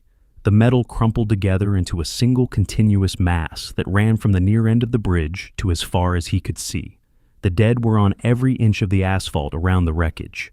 The pack stretched out across the bridge in the same shoulder-to-shoulder press they had been pushing through since the side street. And the press got tighter the further onto the deck the bridge got. A jackknifed bus sat at the middle of the bridge. The vehicle was turned across the lanes at a hard angle. The front end pointed at the railing on the right side, the back end blocking the inner lane. The roof of it sat high above the rest of the wreckage, and the long flat top of it ran from the rear of the bus to the windshield in a clear, unbroken line. We're just about there. You thinking the bus? Yeah, I can't tell from here, but it looks like it's the only one that's against the railing. They both looked. Flint could see the curve of the upper rail running along the right side of the bridge, but the closer cars in the pileup were hiding the lower part of it from view, and the rest of what would normally be a clear line of sight down the rail was blocked by the swarm of dead pressing along the inside of it. The pack on the bridge filled every gap. He couldn't tell from this angle whether anything else along the railing was going to be usable, or whether the bus was going to be his only shot. Do you think you can get on top of it, though? Helen asked. It depends on what's wrecked up against it. Worst case, we'll get in through the back door and climb up from the inside. It's a city bus, so there's an emergency hatch near the center. Flint glanced over at her. The certainty in her voice was the kind that came from having stood next to one of them in a bad situation, not the kind that came from reading about them in a manual. I responded to a call about 6 months back. The driver took a corner too fast, hit the curb, and it tipped over on its side. I learned a lot about buses that day. Any fun facts you want to share? Well, the biggest one is that if you've ever driven in a demolition derby, you should be banned from driving a bus. Flint let out a laugh and shook his head. The driver was in a demolition derby? Several, according to the reporting. Even won a couple over the years. And not just any demolition derby either. It was the one with retired school buses. Flint laughed and shook his head more. You really know how to get down in this part of the country, don't you? Helen chuckled and shrugged. What can I say? We're a hotbed of culture. The two of them broke out into laughter together. The sound carried for a second over the rolling moan from the pack below the truck, and the dead stirred on the asphalt with a fresh ripple of interest, but neither of them cared. The laugh had been a long time coming, and Flint let it run its course before he wiped the corner of his eye with the back of his thumb. He motioned toward the bus. All right, are you ready to finish this little walk of ours? Helen nodded. The two of them started forward again. The cars between the truck and the bus ran in a line that bent slightly toward the right side of the bridge, following the angle of the wreckage as it pushed across the lanes toward where the bus had jackknifed against the railing. They worked across them at the same controlled walk, dropping down off the bed of the truck, onto the trunk of the next car, then up onto the roof, then across to the next one. Helen kept her arms out. Flint kept his pace measured. The wreckage shifted under them as they moved, the zombies getting agitated at the sight of fresh meat, yet unable to reach it. It took a few minutes to reach a sedan beside the rear of the bus. Flint stopped and looked the layout over. The bus stood on his left, the back end of it angled hard toward the railing. The back door was set into the lower half of the body, a tall, narrow panel with an exterior handle and a latch that would pop it open from the bottom. A couple of cars ran between his position and it.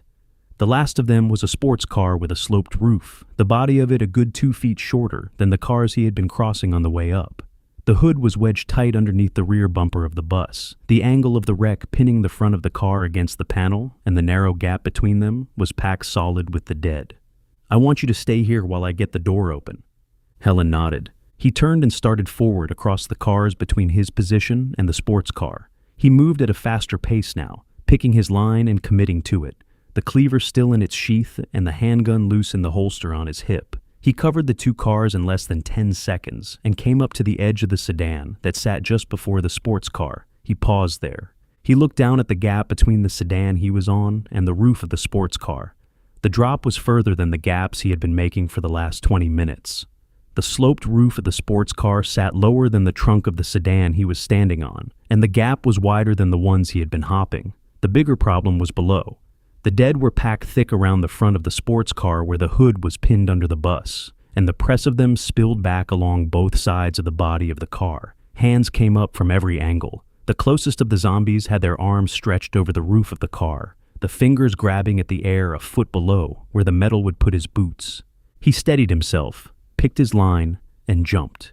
His boots hit the roof of the sports car and slid for half an inch before they caught. The metal was lower than he had wanted, lower than he had read it being from the sedan, and he could feel the difference the second he came down. The hands were closer, the fingertips brushing the leather of his boots in the first second after he landed. The touch of them quick and dry and gone almost as soon as he registered it. Then one of them got a grip. He felt the hand close around his ankle in a tight grasp, the fingers locking on the seam at the top of his boot, the weight of the body behind them pulling down hard. The pull jerked his foot sideways, and his balance went with it. He came back to center on the other foot and pulled the handgun from his hip in one motion. The shape that had grabbed him was a tall man in what had been a delivery uniform, the head coming up over the roof of the car at almost the same height Flint's hip was sitting at, the free hand grabbing at the air for whatever else of him it could find. Flint put the muzzle of the handgun above the eye and fired. The round went through the skull. The grip on his ankle loosened in the same beat, and the body slumped down out of sight as the dead behind it took the room that had opened up. He holstered the weapon. His chest was going faster than he wanted. He took one breath through his nose and let it back out and looked at the back door of the bus. The climb up to the door was a matter of grabbing the handle, pulling himself up, and twisting it open. He darted forward across the roof of the sports car and pushed off the front edge of it in a long jump that carried him toward the back of the bus. His hand came up at the apex of the jump, and his fingers closed around the handle of the back door. His weight came down on his arm hard enough to pull at the joint, but he kept his grip and let the swing of his body carry him into the panel of the door. His boots hit the lower edge of the door frame, and he caught his balance against the metal. He twisted the handle, the latch resisting for a beat. The mechanism inside the door had been jolted hard in whatever crash had jackknifed the bus, and the handle didn't want to turn at the angle he was working it. He let out a grunt and pulled harder, twisting through the resistance, and the latch gave with a metallic snap that he felt through the door panel. The door swung outward. He swung his legs up through the opening and got his boots onto the floor of the bus inside. The interior was dim, the windows along both sides streaked with blood that had splashed across the glass in the wreck, the rows of seats running forward along both sides of a narrow aisle. The moaning hit him a second after he was inside. It was coming from the front of the bus. The sound was guttural, excited, and closer than he would have liked. He moved his head and looked up the length of the aisle. The front door of the bus was broken. The folding panel was hanging partway open, the lower half of it bent inward at an angle that suggested it had been forced from the outside, and the gap between the broken panels was wide enough to walk through. A handful of zombies were standing in the rows of seats nearer the front of the bus, their heads coming up at the sound of the back door opening, and outside the broken front door, he could see more of them starting to stir at the same sound. The closest of the ones outside had already gotten a leg up over the lower step of the bus. The next two behind it were coming up on the same step. They were boarding. He turned back toward the open back door and yelled, "Helen, get over here! We have to move!"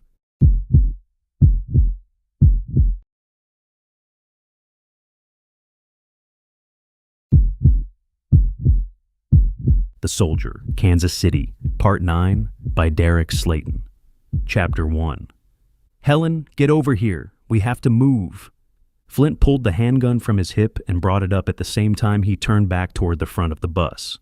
The aisle ran between the rows of seats in a narrow strip that funneled straight to the broken folding door at the front, and the zombies coming up through that gap had already cleared the lower step. The closest of them was halfway up the second step, the head bobbing as it pulled itself forward, the arms reaching ahead of it for the back of the driver's seat. The next one behind it was a step down. The third was beginning to lift its leg over the lower edge of the doorway. Flint sighted on the lead one and squeezed. The round took it through the bridge of the nose, and the body went down across the steps, the dead weight folding forward and sliding back along the lower edge of the stairwell. The second one came up over the first without hesitation, its boots catching on the body of its companion, the head turning toward Flint as it tried to find its balance. He put a round through the temple, The body slumped sideways and pinned the third one against the rail of the stairwell. Behind him, he could hear Helen moving across the wreckage. Her boots came down on the trunk of the sedan he had crossed a minute before, then on the roof, then on the hood, the impacts coming in a hurried sequence that told him she was moving faster than the footing was going to allow. "Watch your jump." He turned his head a fraction and caught her at the edge of the sedan, her body angled forward, her eyes locked on the sports car. The roof of the sports car sat a good 2 feet lower than the trunk she was launching from, and the gap between them was wider than the ones that had carried her this far. She had a lot to clear. He turned back to the aisle and put a round through the eye of a fresh zombie that was working its way over the bodies in the stairwell. By the time he turned back, she had pushed off. She came down wrong. Her left boot landed at the edge of the sloped roof and slid before the sole could catch. Her right boot came down a beat behind it, but the angle was already going against her. The momentum that should have carried her across the roof and into a controlled stop instead pitched her forward, her hip hitting the upper edge of the windshield as her body folded over the seam between the metal and the glass.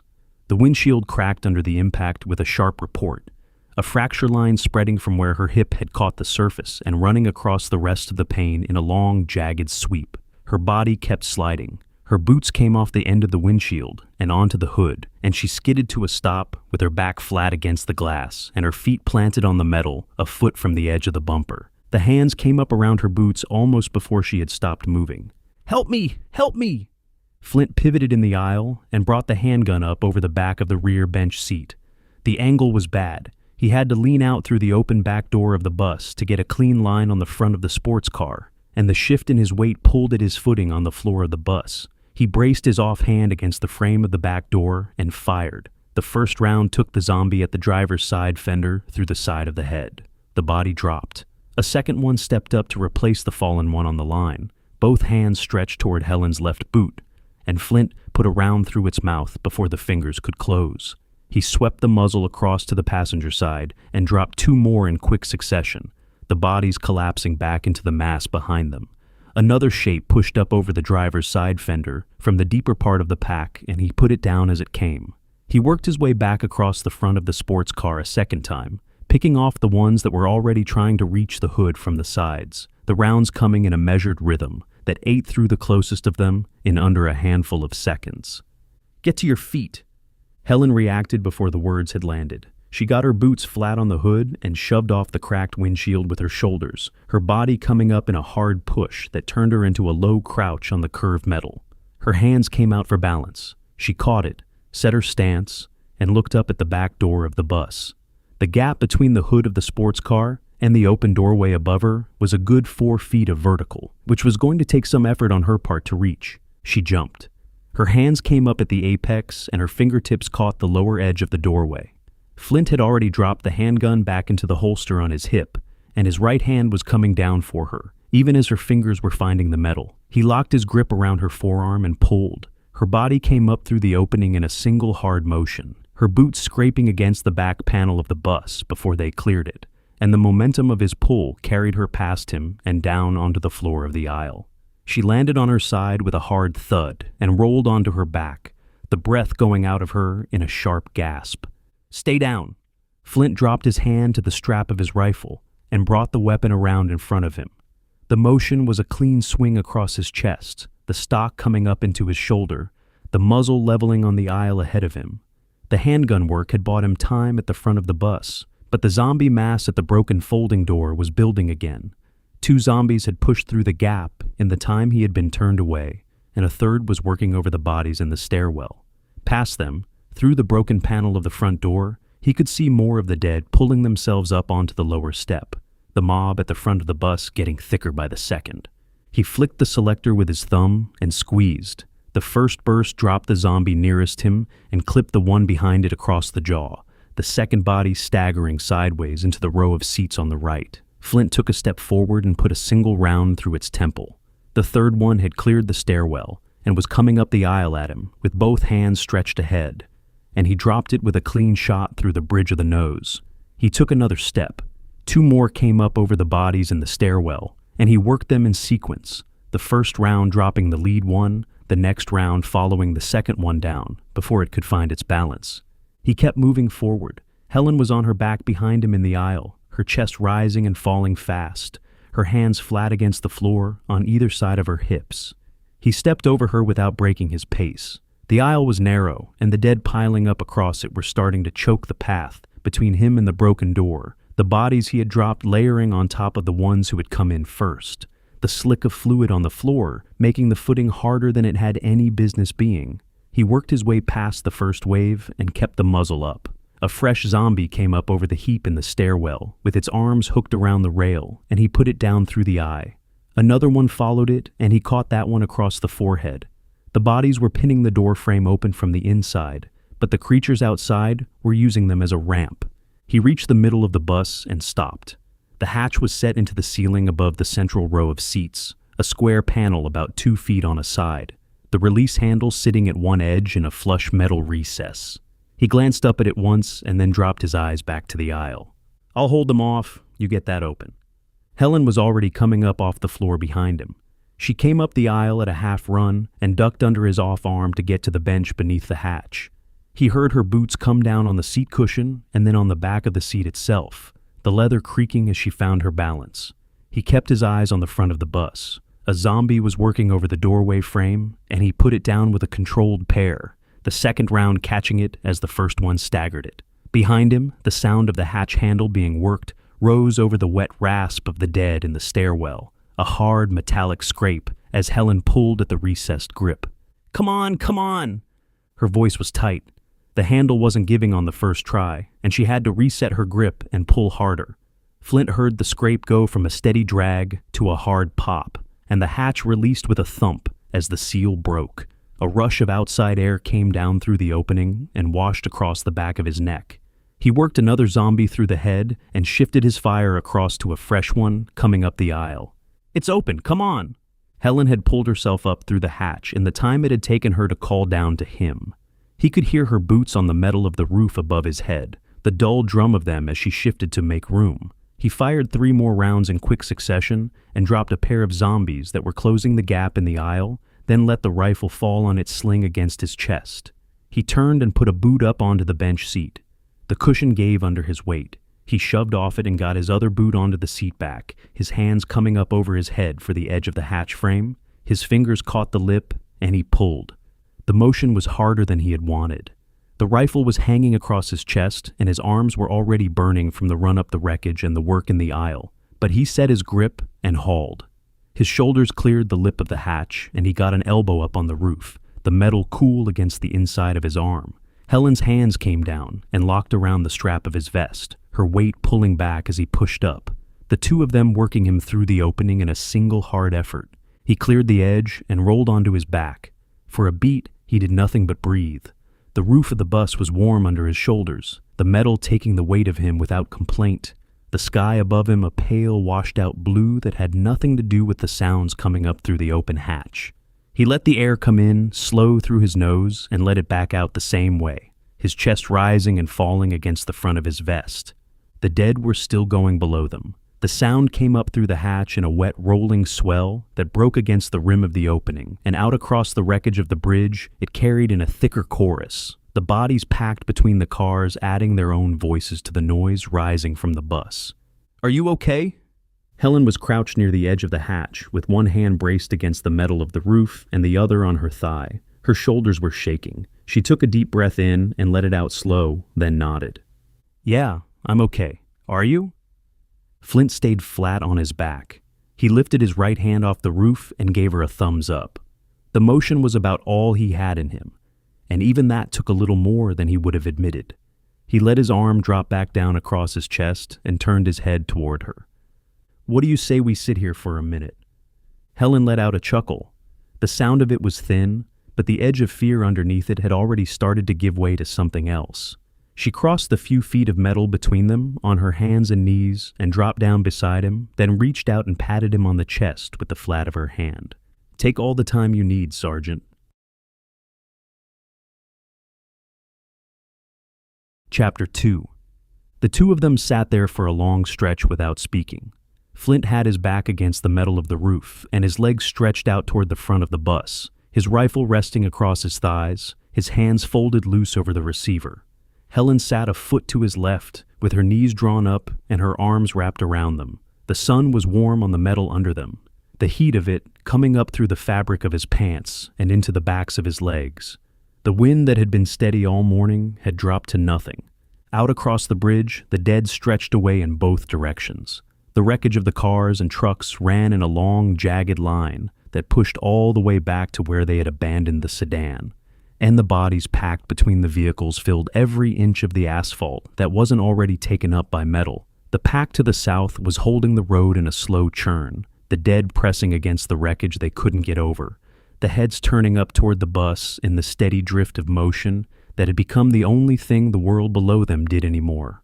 To the north, the press extended out past the far end of the bridge and into the streets of the city beyond, the bodies thinning a little, where the road opened up but never breaking entirely. The sound coming off them was a wet, swelling drone, the noise of so many throats working at once that no single one of them was distinct, the whole of it folding together into a heavy weight of sound that sat against the ears and refused to lift. Helen broke the silence first. "Can I ask you something, Sergeant?" "Anything you like, Helen." "How did this happen?" Flint didn't answer right away. He shifted his hands on the receiver and looked out across the bridge, his eyes moving from the wreckage to the far bank and back again. The question had a lot of shapes to it, and he wanted to choose the words that would land on the right one. Helen wasn't asking what had set off the day they were sitting in the middle of. She was asking the bigger one, the one a lot of people had been asking and not getting answers to. "I never got all the details, need to know and whatnot." Helen let out a breath that wasn't quite a laugh. "That's always fun, isn't it? Thrown into the fire with half the story at best." Flint chuckled and shook his head.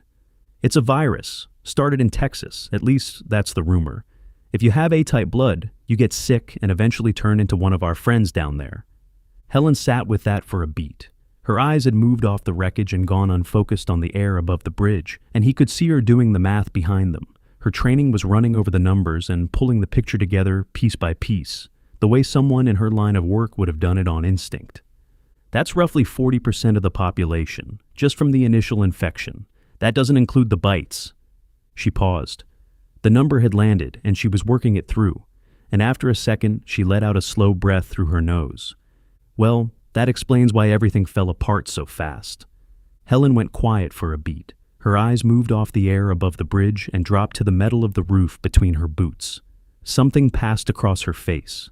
It was there, and gone in less than a breath. The kind of thought that came uninvited and got pushed back down before it could finish forming, and Flint pretended not to notice. Whoever had been on the other side of that thought wasn't his to ask after.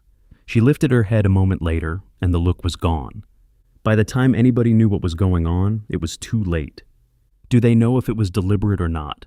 As with anything, there are rumors. At the end of the day, it doesn't matter if it was intentional or an accident. It brought the end of the world all the same. Helen nodded. The two of them sat for another minute.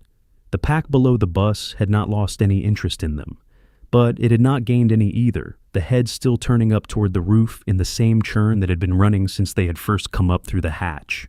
Flint listened to it for another beat and then put a hand down on the metal beside him and pushed himself up to his feet. He turned and held a hand down to Helen. "Want to take a look at what we're about to do?" "I'd rather not, but if you insist." She took his hand and he pulled her up. She brushed at the back of her pants with her free hand and looked past him toward the front of the bus, her shoulders coming back as she set herself for the walk. The two of them moved up the length of the roof at a steady pace. The metal under their boots was solid where the panels were welded over the supports, and a little softer between them where the sheet flexed under their weight. Flint led with his off hand out for balance and his rifle hand resting on the grip. Helen walked a step behind him with her arms held out at her sides. They covered the length of the roof in half a minute and came up to the front edge. The river ran below them. The bridge crossed the water in a long span that pushed out from the bank in a steady arc, and the bus had jackknifed at a point that put it about a third of the way across the span.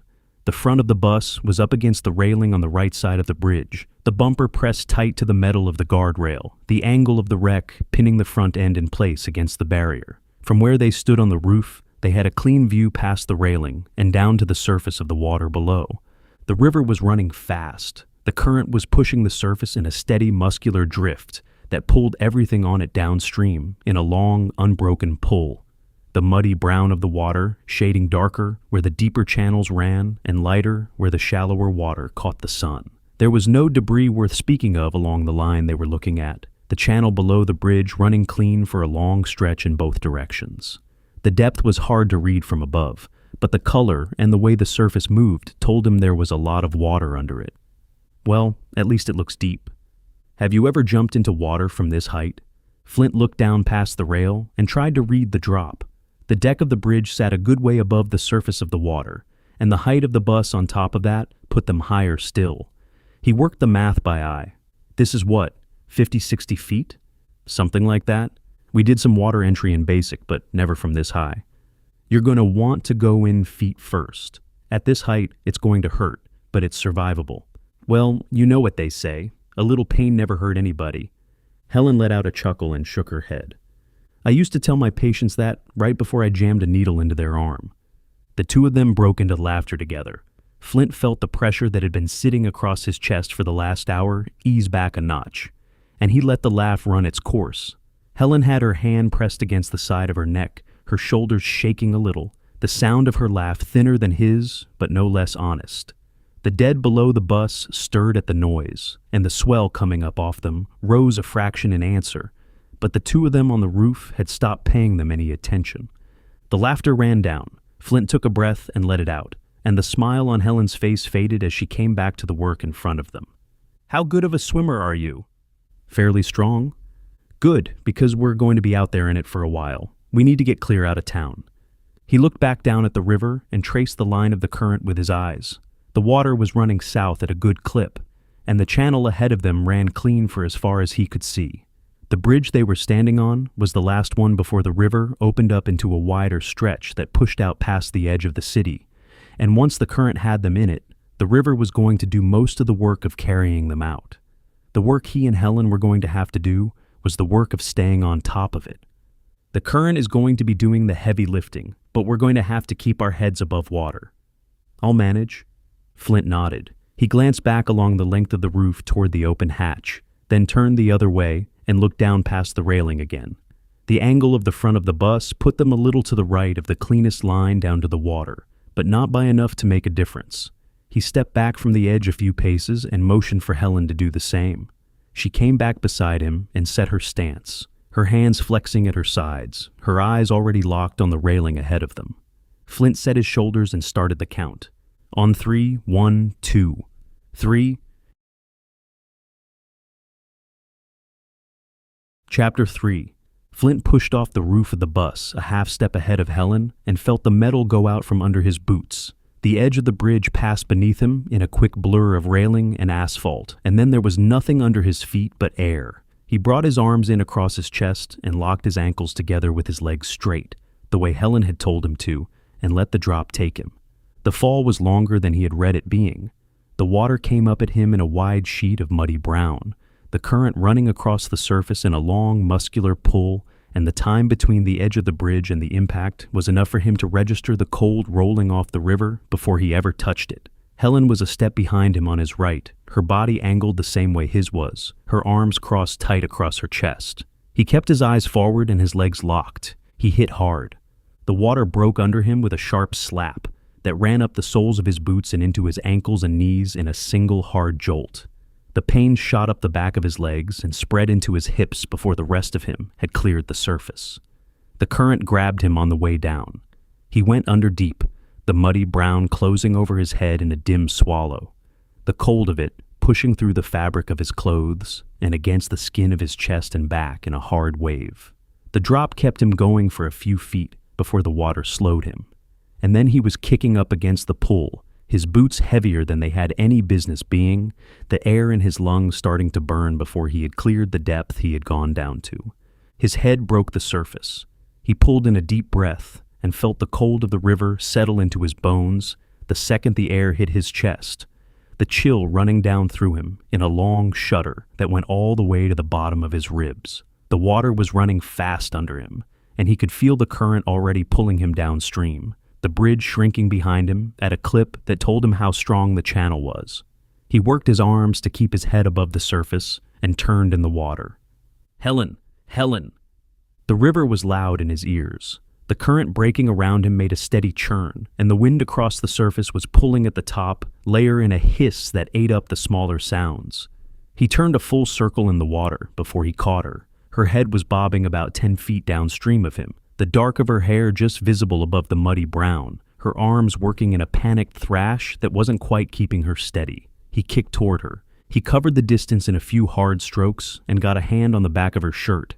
He pulled her up and toward him, getting her face clear of the surface, and the second she had air, she came up with a hard gasp that turned into a cough. Her arms were still flailing. One of them caught him across the shoulder, and he absorbed the hit and held on.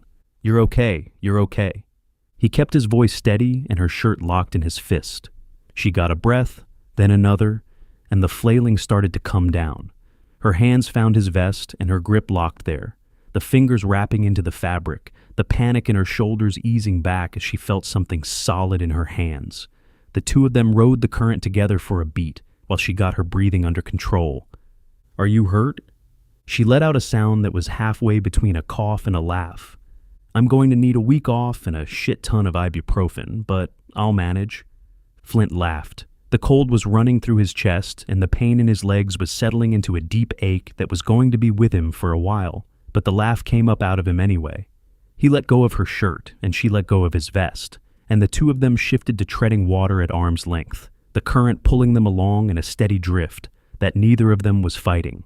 The city ran past on both sides. The river cut through the heart of Kansas City in a wide channel, and the banks on either side were lined with the buildings and access roads and rail yards that had been the working spine of the place.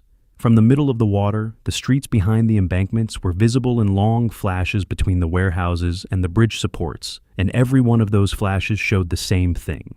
The dead were in the streets. The bodies stretched in a packed mass through every road and lot they passed, the heads turning toward the river when the current carried them within range of the sound of the water, the press of them never breaking. The bridges that ran over the channel were all the same wreck the one they had jumped off of had been, the cars piled 3 deep, the bodies of the dead packed between them. A burst of gunfire popped off somewhere on the right bank, far enough away that the sound came through the air across the water, in flat pops rather than full reports. Flint turned his head toward it. The shots ran in a quick, uneven string for a handful of seconds, the rhythm of someone fighting and not winning, and then they cut out. He waited for them to start back up. They didn't. Helen had heard them too. She didn't say anything, and neither did he. The current carried them on. The buildings on either side started to thin after a while. The hard lines of the warehouses and the rail bridges gave way to lower industrial blocks, and then to stretches of riverfront that were nothing but storage yards and tree lines. The bank running flatter, and the buildings further back from the water. The dead were still there, but the density of them had loosened where the streets opened up. The sound coming off them carried across the water in a thinned-out drone that rose and fell with the wind, the noise of it coming and going as the current pulled the two of them past one stretch of bank and onto the next. Flint kept an eye on the position of the sun and on the shape of the channel ahead. The river was bending to the southeast in a long, slow curve, and the further they got from the heart of the city, the less of the urban skyline was at their backs. He held his place in the water with the kind of steady kicking that wasn't going to wear him out, and Helen did the same beside him. The cold had stopped getting worse. His chest was settling into the temperature of the water in a way that wasn't pleasant, but wasn't getting any harder to deal with either. A solid 20 minutes passed before he was willing to call them clear of the city. The bank on the right had gone over to a long run of trees and brush that ran without a break for a good half-mile, and the bank on the left was a shallow flat of mud and scrub that didn't show any sign of anything walking on it. He let another 5 minutes go by while he watched both shores. Nothing came out of the trees. Nothing moved on the flat. "Let's start working our way over." Helen nodded. The two of them turned in the water and started angling toward the southern bank, kicking with the current rather than across it, letting the pull of the river do most of the work while they edged the angle of their drift toward the shore. The crossing was slower than Flint would have liked. The current was strong enough that it took a steady push to hold the angle, and the two of them had been in the water long enough that the cold had taken the easy strength out of his arms and legs. He kept the kick going and watched the bank come closer in a long, gradual climb. 15 minutes of working the angle put them within reach of the shallows. He felt the bottom under his boots before he expected to. the river giving way to a soft slope of mud and gravel that came up under his soles in a quick rise. He got his footing, planted, and reached out for Helen.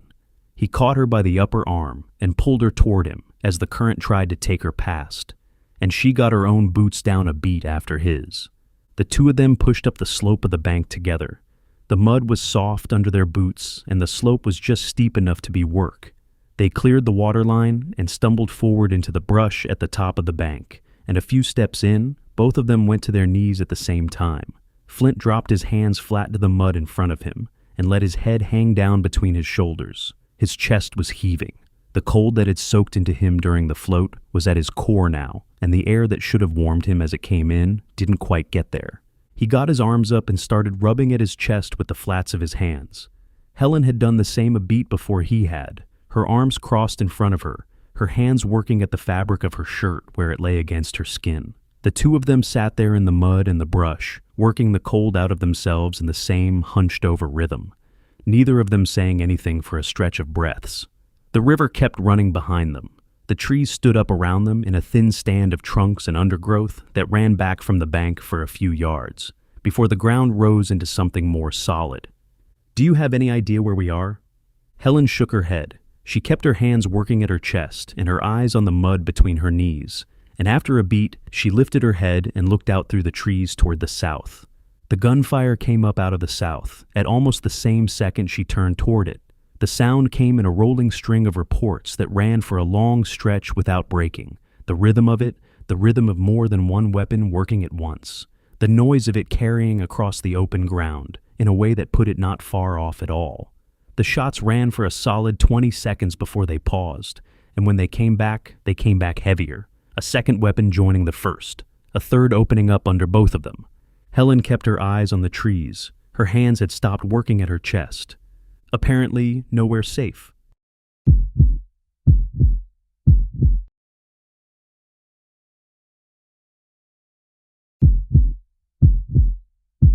The Soldier, Kansas City, Part 10, by Derek Slayton. Chapter 1. Both of them sat hunched in the brush at the top of the bank, with their hands working at their chests, trying to push some heat back into themselves. The cold of the river had settled deep, and the wet of their clothes was holding it there. Flint kept the friction going across the front of his vest in slow, rough passes, the heels of his hands rubbing along the soaked fabric.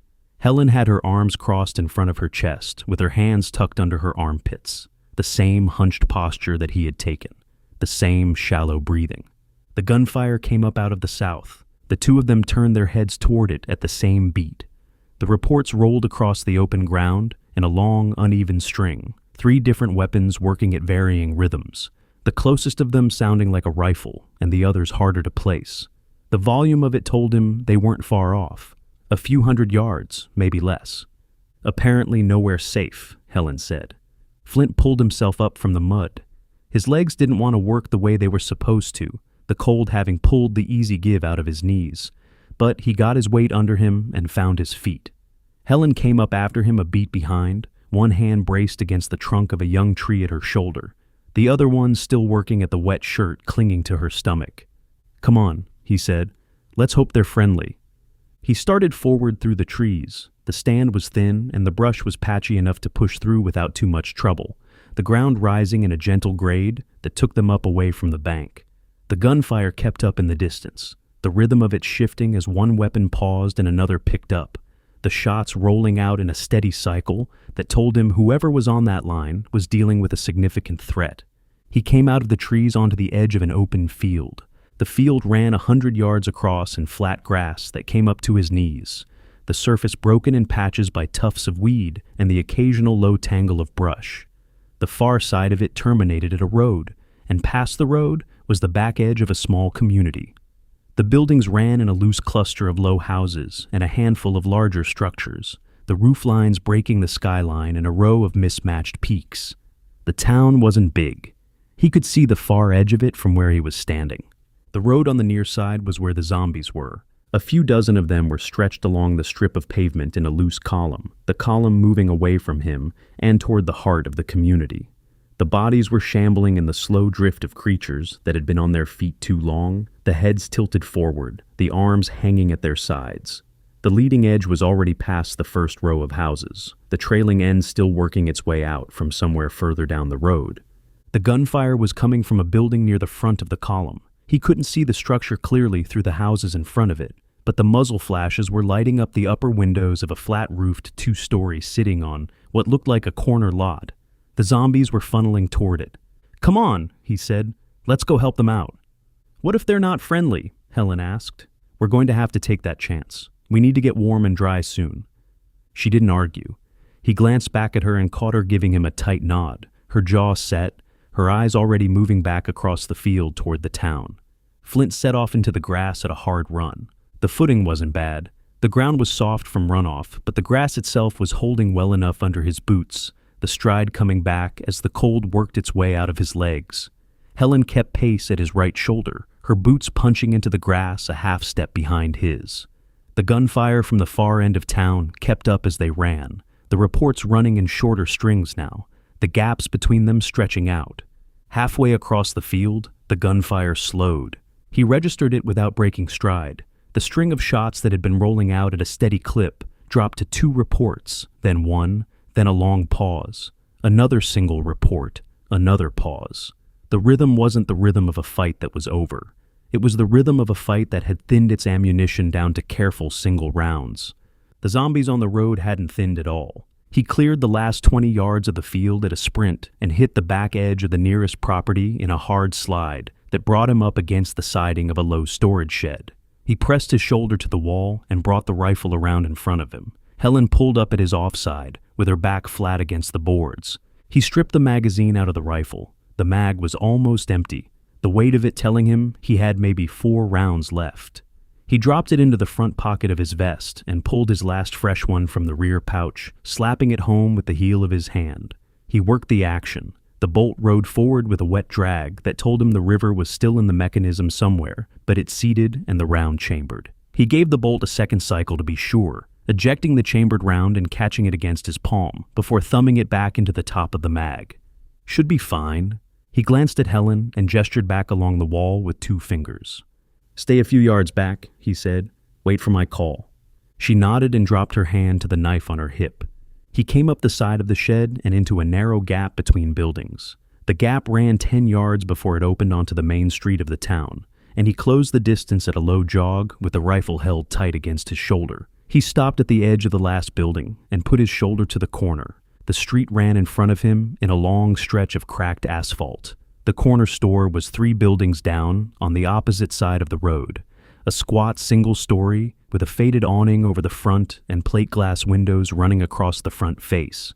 The zombies were converging on it from both sides of the street, the bulk of them packed into the road in front of the door, a smaller group working at the windows along the side. The glass was holding. He could see the bodies pressing against the panes, the hands flat against the surface, the heads bobbing as they pushed, but the panes hadn't given yet. The gunfire from the upper windows wasn't coming from the corner store. It was from a building further down the block, a 2-story, with a flat roof, the reports coming through the upper windows in single deliberate squeezes. Not the same building. The shooting was drawing the column in that direction, but the corner store was where the bodies were stacking up at the doors. He stepped out into the middle of the road. The first burst from the rifle dropped 2 of the zombies at the back edge of the pack, the rounds taking them through the head and putting the bodies straight down on the pavement. The pack reacted. The heads of the closer ones came up and turned toward him, the bodies pivoting in place, the arms coming up in the reaching gesture that meant they had marked him. He squeezed off a second burst and dropped 2 more. He stood his ground in the middle of the road and worked the rifle in a steady cadence, the muzzle moving from one target to the next in clean short arcs, the rounds going where he put them. The closest ones dropped first. A creature at the front of the column came at him in the scuffling drag of the slow movers, both arms ahead of it, the head tilted at the angle that put the bridge of the nose square in his sights. He dropped it. The body folded forward and the one behind it caught around through the eye before it could clear the falling shoulders. He swept the muzzle to his left and dropped a creature that was angling in from the side of the road, then back to the center to take down 2 more that were coming up the middle. The pack thinned by the second. He held the rifle on the line and kept the rounds coming in measured pairs and singles, the cadence dictated by the targets rather than by any rhythm he was setting. The bodies stacked up in front of him in a ragged crescent that grew with every pull of the trigger. The ones at the back of the column were turning toward him now in larger numbers. The draw of the gunfire pulling them off the corner store and onto the street, which was the point. The pressure on the windows of the store was easing. He could see the bodies along the side wall, losing interest in the glass and shuffling out toward the road. The bolt locked back. He glanced at the magazine well and confirmed the mag was empty. The pack in front of him was down to half a dozen creatures, the closest of them maybe 15 feet out and closing. He let the rifle hang on its sling and reached back to the cleaver at his hip in the same motion that he stepped to meet the lead one. The first zombie came in close as he drew. He took it across the side of the head with a hard backhand swing, the blade biting through the temple and dropping the body sideways onto the pavement. He pulled the cleaver free and turned to take the next one. A shout went up from the front of the corner store. 3 figures pushed out through the front door at a hard run. They came in a tight stagger, the lead one breaking right and the other 2 breaking left, all 3 of them with knives in their hands. They hit the trailing edge of what was left of the pack from behind. The lead one drove the blade into the back of the head of the nearest creature and dropped it before the body could turn. The next one took a creature down with a thrust through the temple. The third went in low and put the point of his knife through the base of a zombie's skull as it tried to pivot. Their yells carried across the street. The creatures still on their feet turned toward the new noise, and the 3 of them used the redirect to take the last 2 down in clean strikes from behind. The street went quiet. Flint stood in the middle of the road with the cleaver hanging at his side and the empty rifle across his chest. The 3 from the corner store straightened up out of their final strikes and turned toward him at the same beat. He saw the change in their posture come fast, shoulders squaring, knives shifting in their grips, boots sliding into wider stances. They were soldiers. He could see it in the way they moved before he saw it in the cut of what they were wearing. The fatigues were under the dirt and the dried blood, but the fatigues were there. The patches at the shoulders were torn and faded, the boots standard issue, and the way the 3 of them spread out to put angles on him was the way men who had been trained to do it spread out. He raised his offhand open at his shoulder. The cleaver in his right hand, he turned blade down at his hip, the edge angled away from them, the gesture as clear as he could make it without dropping the weapon entirely. Helen came up out of the gap between the buildings to his left and read the scene in a beat, both of her hands coming up open at her shoulders. "Everybody stay cool," he said. "We're friendlies."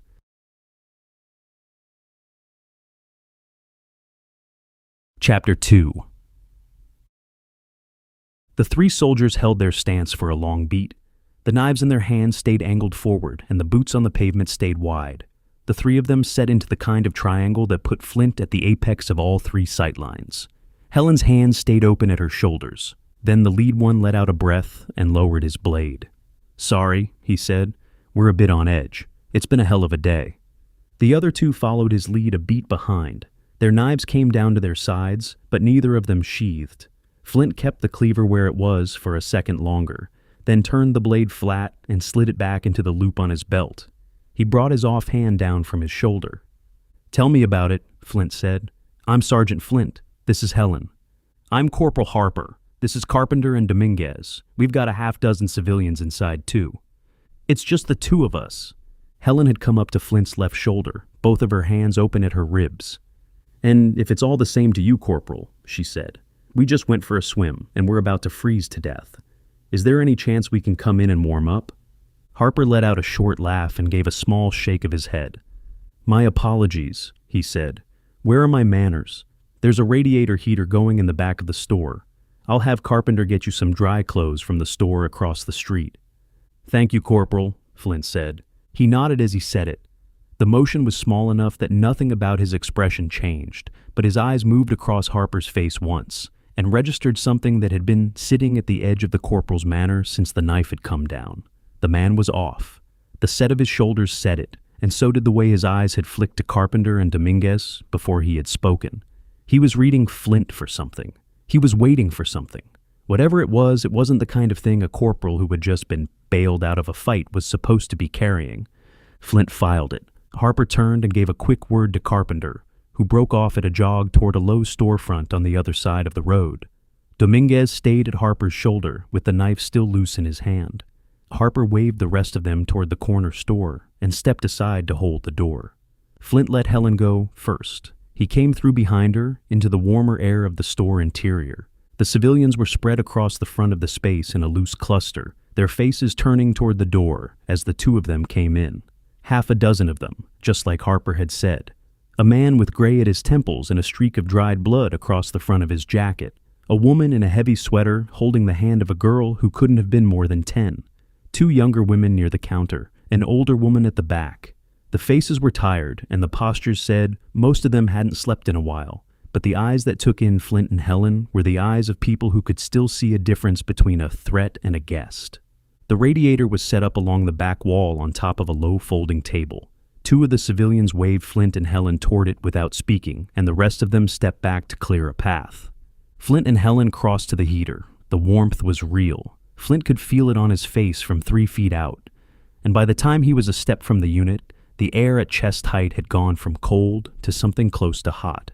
He turned to face the heat and started working at the buckles of his vest. He stripped down to his undershirt and shorts in short order, dropping the wet gear in a heap at his boots and pulling the boots off after. Helen did the same beside him. She turned her back to him as she pulled her shirt over her head, and he turned his head a few degrees to the side as she stripped down, the two of them doing the small work of giving each other space without making a thing of it. Once their wet clothes were piled on the floor, they hunched forward toward the heater with their arms crossed in front of their chests, and the heat started doing its work. Neither of them spoke. The cold was still in the bone, and the air coming back into their lungs in measured pulls, and the quiet of the store let them put their attention on getting warm. The civilians stayed where they had stepped back to, and gave them the space. None of them tried to start a conversation. A few minutes in, the older woman moved past them toward the back of the store. She came back with 2 black plastic garbage bags from somewhere in the storage area, and she opened a pocket knife and ran the blade up one side of each bag in a single fast cut. She came up behind them and draped one across each of their shoulders. "It's not much," she said, "but it'll help hold in the heat." "Thank you," Helen said. The woman gave a small nod and stepped back the way she had come. Flint pulled the bag tighter around his shoulders. The plastic trapped the warm air against his back almost immediately, and he could feel the heat from the radiator starting to push the cold up out of his chest in a slow climb. Helen had her bag pulled around her in the same way, her shoulders drawn forward, her eyes closed against the heat. The door at the front of the store pulled open a few minutes later, and Carpenter came back in with a stack of clothes folded against his chest. He came across to the heater and set the stack on the corner of the folding table. "Sorry," he said. "I wasn't sure what size you were, so I grabbed a variety." "Thank you," Helen said. "We appreciate it," Flint said. Carpenter gave a small nod and stepped back. He moved over to where Harper and Dominguez were standing near the counter at the front of the store, and the three of them clustered there in the way men do when they have something to say and don't want to be heard saying it. Flint and Helen worked through the stack. The clothes were a mismatched run of jeans and shirts and sweatshirts, mostly civilian, the sizes running across enough of a range that they each found something close enough to fit. Flint pulled on a pair of jeans that were a size too big in the waist and cinched the belt down, and a long-sleeve shirt that was a little snug across the shoulders but warm. Helen ended up in jeans and a heavy gray sweater. They put their boots back on over dry socks they pulled from a smaller pile Carpenter had brought in beneath the clothes. Flint set his vest back over the dry shirt and threaded the belt through his cleaver loop. The rifle and the empty magazines went on the table next to the heater for now. He let the bag of cold, wet gear sit on the floor. He looked across at the three soldiers. The cluster at the counter hadn't broken up. Harper was talking in a low voice, and Carpenter and Dominguez were both leaning into him, and all three of their faces were turned partly toward Flint and Helen. The look on Harper's face was the look of a man trying to work out whether the situation he was in was the situation he thought it was. It was the same look he had been wearing in the street, but it had thickened in the time the two of them had been at the heater. Flint set his hand on Helen's shoulder. "Helen, stay here and get warm." She lifted her head and looked at him. "I'm going to go have a chat with our friends." "Is everything okay?" Helen asked. "Yeah, I'm just making sure." He gave her a wink. The corner of her mouth twitched at it, and she settled back toward the heater and pulled the garbage bag tighter around her shoulders. Flint walked across the store. The sound of his boots on the tile was loud in the quiet of the room, and the three at the counter heard him coming. Carpenter and Dominguez broke off from Harper and stepped a few paces away in opposite directions, the way men did when they had been told to give an officer space without being told why. Harper stayed where he was at the counter. He turned to face Flint as the sergeant came up. "Are you doing okay, Sergeant?" Harper asked. "Yeah, thank you, Corporal. Now—" Flint let the words sit. He turned his head a fraction and looked at the front window for a beat, then brought his eyes back to Harper. He wanted to phrase it right. The corporal had done him a kindness, and he didn't want to repay it with a charge. "I don't want this to come off sounding accusatory," Flint said, "but is there something you want to tell me?" Harper's face did several things at once. His jaw tightened. His eyes flicked to Carpenter and back. His mouth opened and closed once, and then he started to say something and stopped. And then he started to say something else and stopped, and his hand came up to the back of his neck and stayed there. Flint let him work through it for a second. "I had no idea you and your men were here," Flint said. "We had to take a swim in the river to get out of the city alive. It was dumb luck we found you." Harper let out a dramatic sigh of relief, the weight of the world coming off his chest. His shoulders came down, his hand came off the back of his neck and dropped to the counter beside him, and the muscles in his face slacked all at once into something that looked more tired than anything else. "Oh, thank God," Harper said. "I thought you were here to take us back." "Take you back?" "Yeah, take us back to the main force. We talked about it, and after what we went through, we're not going back." "Okay." Harper blinked. The single syllable had clearly landed somewhere different from where he had been bracing for it to land, and he stood there looking at Flint with a mild confusion working at the corners of his face. "That's it? As far as I can tell, you're a grown-ass man. You can make your own choices. But if it's all the same to you, can I ask why?" Harper's eyes went somewhere past Flint's shoulder. They didn't focus on the wall behind him. They went past it, into the middle distance of whatever he was about to put words to, and the rest of his face went with them. The animation that had come back into him when he had let out his breath drained out again. When he spoke, his voice had gone flat.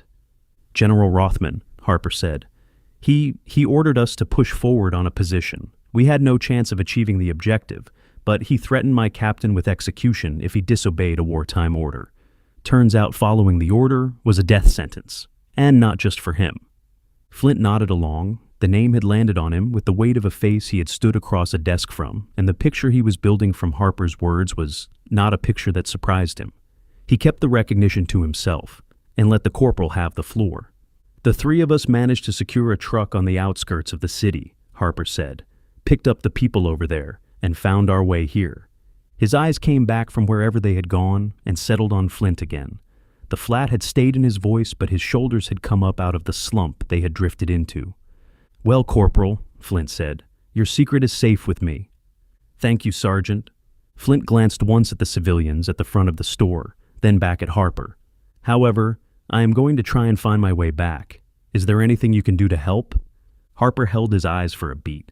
The tired in his face didn't go anywhere, but a small piece of it lifted, and the corner of his mouth turned up. "Yeah," Harper said. "I think we can figure something out." Chapter 3. 10 minutes was about how long it took.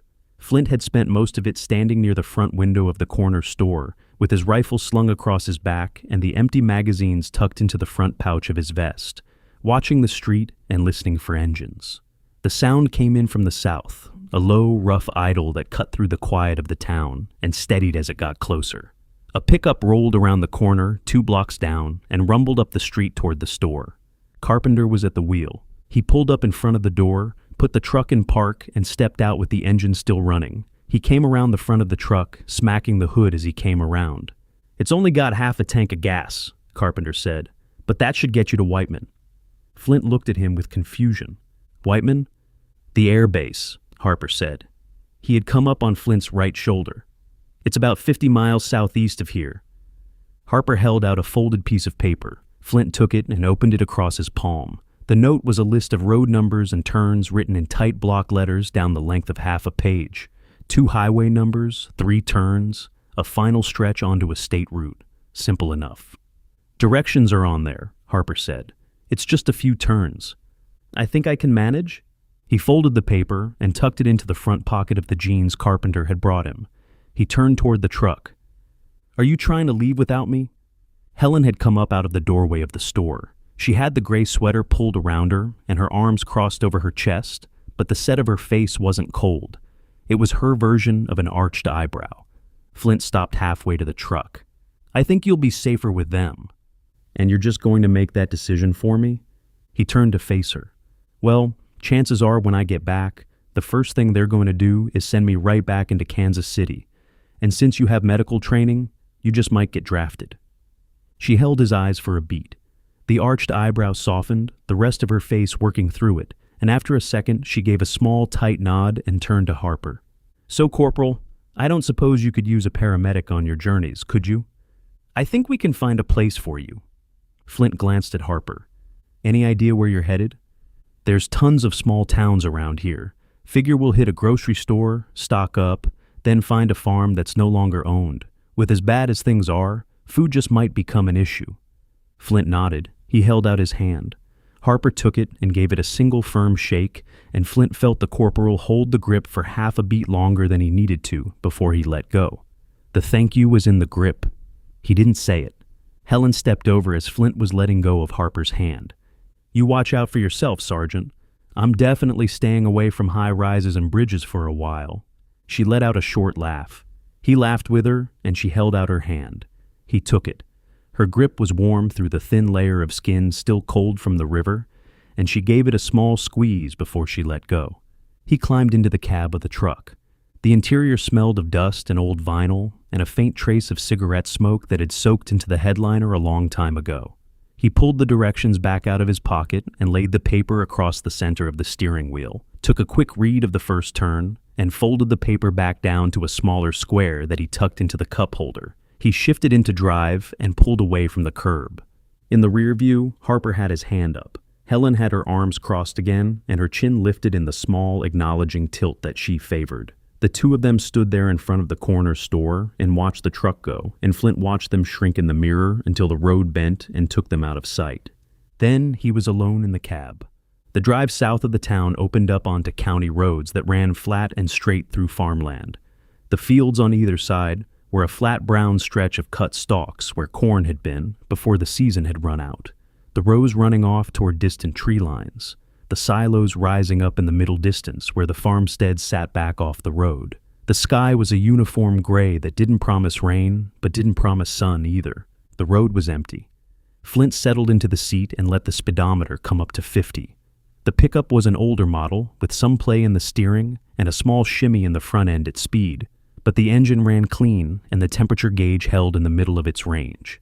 He kept his eyes moving as he drove. The fields gave him long sight lines on either side, and the few times the road came up through a stand of trees, he eased off the gas and drifted through at a slower clip. The dead were out there, but not many. He passed one in the first 10 minutes, a single shambling figure standing in the middle of a field, about 100 yards off the road. The body turned in the general direction of the truck, but not moving toward it. He passed another a few miles later, working its way along a fence line in a slow drift. A third one caught his eye where it stood in the dooryard of a farmhouse set back from the road, the head turning to track the truck as he went by. None of them were in the road. He took the first turn at a four-way stop, where a state road cut across the county road. He took the second turn 10 miles further on, where the route fed into a wider highway that was empty in both directions. The third turn put him on the final approach. The road ran southeast through a long stretch of pasture land that gave way after a while to scrub timber, and then to a flat run of open ground that he recognized as the cleared margin around an air base before he saw the sign.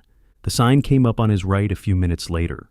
Black letters on a white background, the standard government layout, with the name of the base across the top, and an arrow pointing to a turnoff a quarter-mile ahead. He took the turn. The access road ran half a mile up to the front gate, which was wide open. The guard shack to the side of it was empty, the door standing partway open, the chair inside knocked over against the back wall. The barrier arm was up. There was no one on the gate, no one in the shack, and no vehicle traffic in either direction along the perimeter road that ran past the entrance. Flint slowed the truck and rolled through the gate at a crawl. The base spread out in front of him in a pattern he recognized from a dozen other facilities. The administrative buildings clustered along the main road. The housing rose further back. The hangars and the runway off to the south, behind a perimeter fence that had a service road running along its inside edge. Flint kept the truck at 15 miles an hour and rolled past the first row of buildings. Nothing moved. He passed an admin building that had its main door propped open with a stack of wooden pallets. He passed a vehicle yard with 2 empty fuel trucks sitting side by side, and the hose of one of them lying coiled on the pavement. He passed a long, low storage building that had its rolling door pulled all the way up, and the inside swept clean down to the bare concrete, the racks along the walls stripped of whatever had been on them. He passed a chow hall with the lights off and the windows dark. He kept the truck rolling. The quiet of the place settled into the cab. The pickup's engine and the soft hiss of the tires on the pavement were the only sounds in any direction, and the buildings he was rolling past were giving back nothing. No movement at the windows, no voices, no engines anywhere. He rolled down the driver's window. The cool air came in across his face, and he could hear the engine of the truck more clearly with the glass down. He let off the gas and let the pickup coast to a near stop in the middle of the road, listening. For a long beat there was nothing. Then he caught it. A low rising whine, somewhere off to the south, the kind of sound a turbine made as it spooled up from cold. The pitch climbed in a slow, steady rise. He held still and listened to it for a few more seconds to be sure of the direction, then put the truck back in drive and turned the wheel toward the runway. He came around the end of an admin building and caught his first sight of the tarmac through a gap in the fence line. The runway ran east to west across the south end of the base, a long, flat strip of pavement bordered by parallel taxiways, and a small cluster of hangars at the eastern end. The tarmac was empty, except for a single aircraft sitting maybe a half-mile down the strip, the rear of it angled toward him, the props or fans or whatever they were, beginning to turn under the rising whine of the engines. A cargo plane, the shape of it red as a transport, the high wing and the rear ramp, and the squat fuselage all telling him what it was without him needing to see the markings. He found the gate in the perimeter fence and rolled the truck through it onto the service road. The road took him out across the apron toward the runway in a long, curving approach. He kept the speed steady. The plane had become aware of him by the time he was a quarter-mile out. 3 figures had moved out from the shadow under the wing, and the 3 of them had spread out into a loose line along the front of the aircraft with their rifles up. Flint stopped the truck 20 yards short. He killed the engine. The whine of the aircraft's engines filled the cab the second the truck went quiet, the sound of them risen to a steady working pitch that suggested they were close to ready. He stepped out of the cab with both hands open at his shoulders and pushed the door shut behind him with his hip. "That's far enough." The voice came from the center figure of the 3, a man in flight coveralls with a sidearm on his hip and a rifle held up across his chest. The voice was steady and unhurried, and pitched to carry over the engines without straining. "Who are you?" "I'm Sergeant Flint. I'm Captain Bailey." The captain's rifle didn't come down. The 2 soldiers flanking him kept theirs up the same way. "How can I help you, Sergeant?" Flint kept his hands where they were. "Well, to make a long story short, I was left for dead in Kansas City, managed to find my way out of town, and figured my best bet to linking back up was to come to the nearest base." Bailey held his rifle on him for a beat longer. Then he shifted the weapon down to a low ready, and his face worked through something that was either amusement or its close cousin. "Well, Sergeant, I hate to be the bearer of bad news, but we're not going back to the main force." "So you're running?" The 2 soldiers on Bailey's flanks let out short laughs. Bailey shook his head once. The smile that came up on his mouth was small and easy, and it didn't undercut the steadiness of his eyes. "On the contrary, we have a different mission. I don't suppose you're familiar with the Caravan Project, are you?" "I can't say that I am." "Well, it involves helping people out, and it requires some self-starters who don't mind running headlong into trouble." Flint let out a short laugh of his own.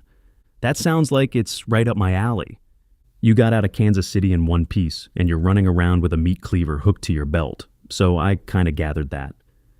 Bailey held his eyes. The rifle had come the rest of the way down to hang against his vest, and he gave Flint a slow up-and-down look that took him in from boots to shoulders. The 2 soldiers on his flanks lowered their rifles by degrees as their captain's posture told them to.